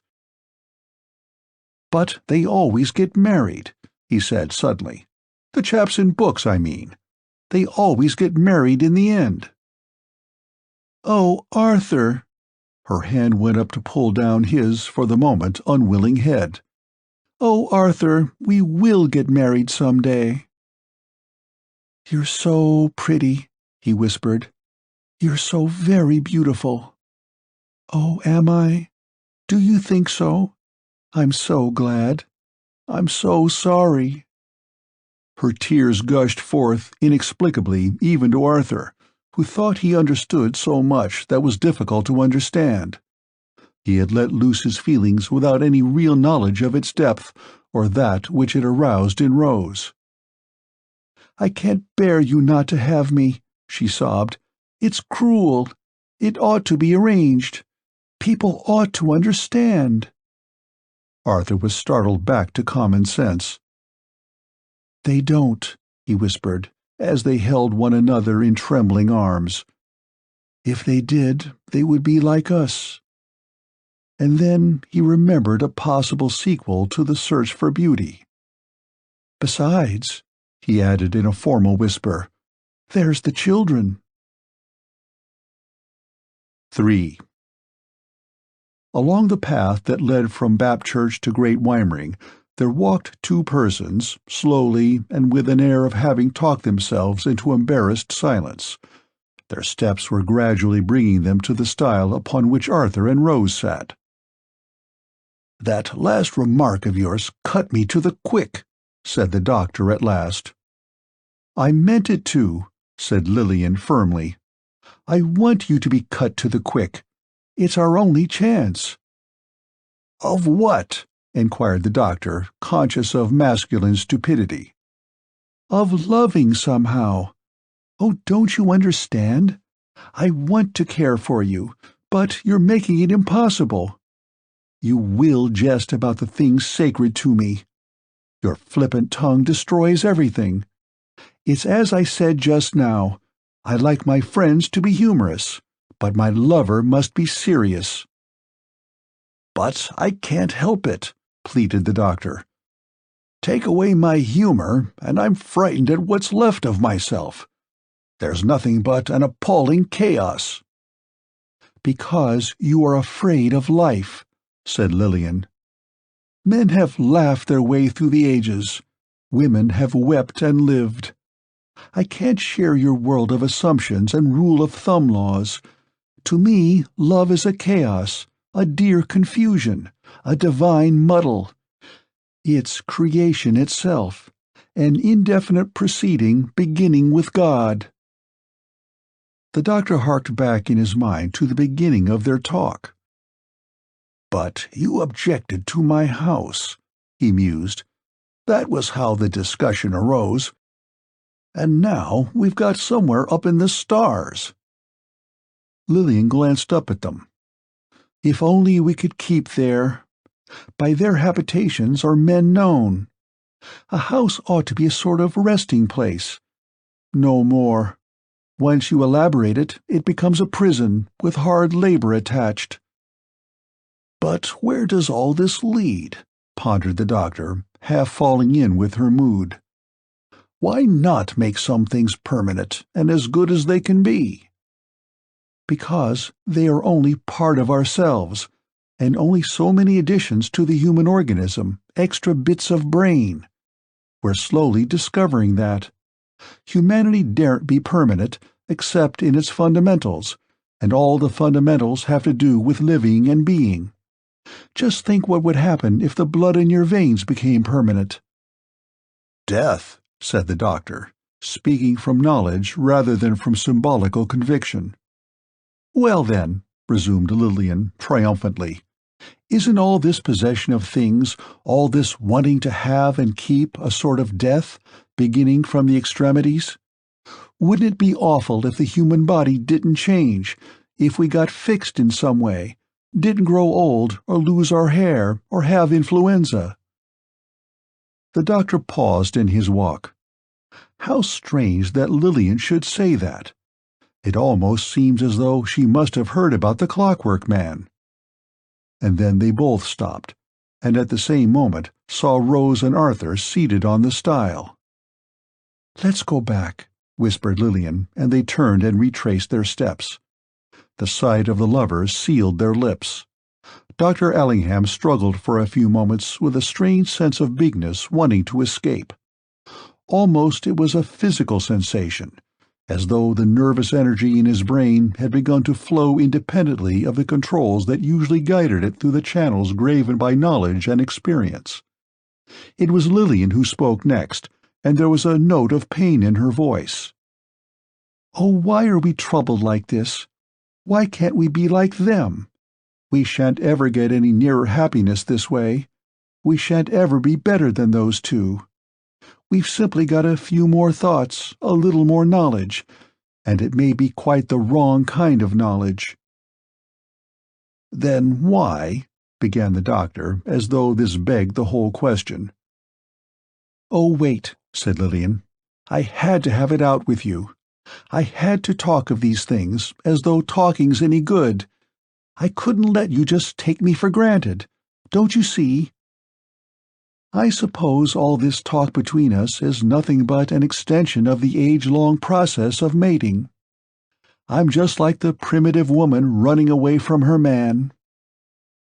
The doctor paused in his walk and took hold of her elbows. "Does that mean that you've been playing with me all this time?" "Coquette," smiled Lillian. "Only it's not been conscious until this moment. Somehow those two reminded me. There's always this dread of capture with us women, and nowadays it's more complicated and extended. Yes, thought does give us longer life. Everything has a larger prelude. I've been afraid of your big house, which will be such a nuisance to look after. I've been afraid of a too brief honeymoon, and then of you becoming a cheerful companion at meals and a regular winder-up of clocks." She laughed hysterically. "And then you might do wood-carving in the winter evenings." "Not on your life!" roared the doctor. "At the worst, I shall bore you with my many times told jests." "And at the best, I shall learn to put up with them," said Lillian. "That's where my sense of humor will come in." The doctor suddenly took her in his arms. "But you care?" he whispered. "You consent to make me young again?" She stirred curiously in his arms, her mind newly alert. "Oh, I never thought of that. How stupid we clever people are. I never thought that being a lover would make you young." "Ignoramus," laughed the doctor. "A woman's first child is always her husband." "You and your epigrams." "You and your thoughts." She joined in his mirth. A little later, it was before she had the last word. "Creation," she whispered. "I don't believe it's happened yet. That 7 days and 7 nights is still going on. Man has yet to be created, and woman must help to create him." 4. "I must be getting back," said the Clockwork Man to himself as he trundled slowly over the hump of the meadow and approached the stile. "I shall only make a muddle of things here." There was still a touch of complaint in his voice, as though he felt sorry now to leave a world so full of pitfalls and curious adventures. Something brisker about his appearance seemed to suggest that an improvement had taken place in his working arrangements.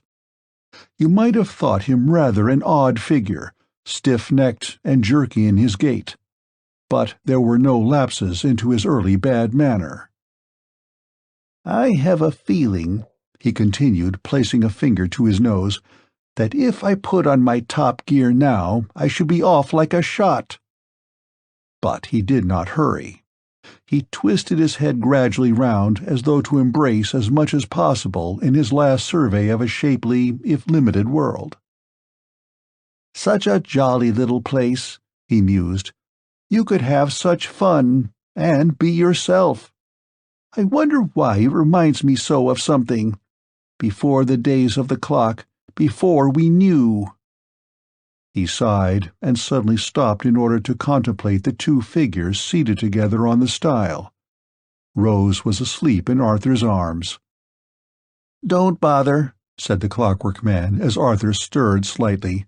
"I'm not going that way. I shall go back the way I came." "Oh," said Arthur, smitten with embarrassment. "Then I shan't see you again?" "Not for 1,000 years," replied the Clockwork Man, with a slight twisting of his lip. "Perhaps never." "Are you better now?" Arthur inquired.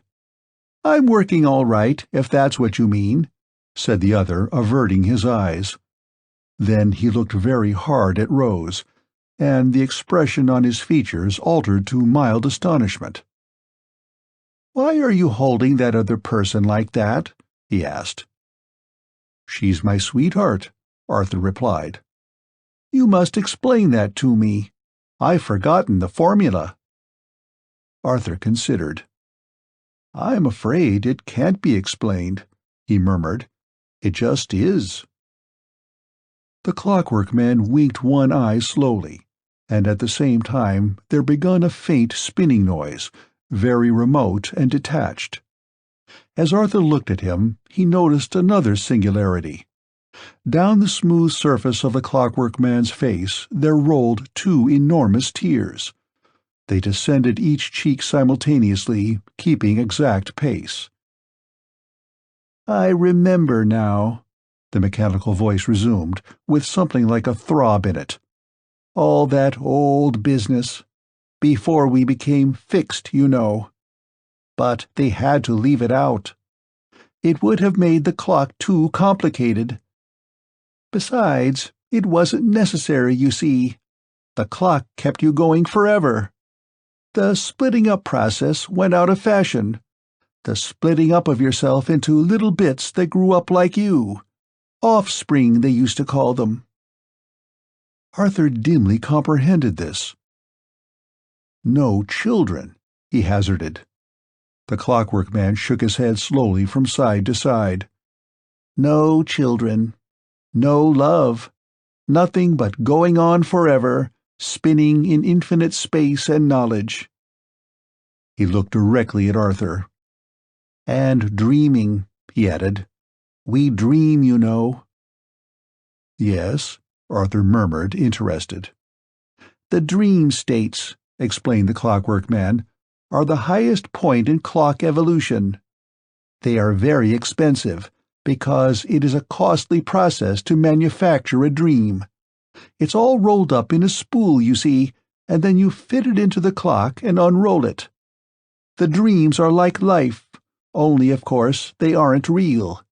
And then there are the records, you know, the music records. They fit into the clock as well. But do you all have clocks? Arthur ventured. Are you born with them? We're not born, said the Clockwork Man, looking vaguely annoyed. We just are. We've remained the same since the first days of the clock. He ruminated, his forehead corrugated into regular lines. Of course, there are the others, the makers, you know. The makers? Echoed Arthur. Yes, you would know about them, although you're not unlike a maker yourself. Only you wear clothes like us, and the makers don't wear clothes. That was what puzzled me about you. The look in your eyes reminded me of a maker. They came after the last wars. It's all written in history.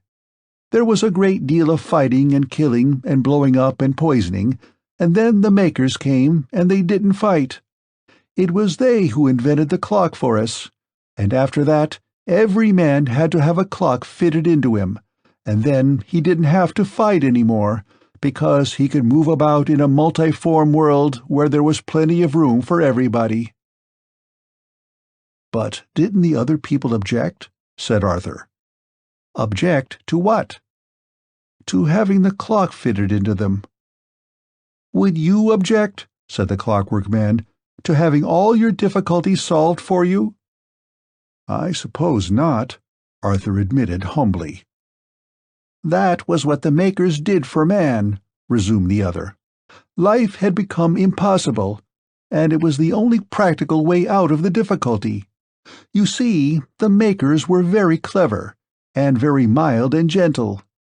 They were quite different to ordinary human beings. To begin with, they were real. But aren't you real? Arthur could not refrain from asking. Of course not, rapped out the Clockwork Man. I'm only an invention. But you look real, objected Arthur. The Clockwork Man emitted a faint, cacophonous cackle. We feel real when the dream states unroll within us, or the music records. But the makers are real, and they live in the real world. No Clockwork Man is allowed to get back into the real world. The clock prevents us from doing that.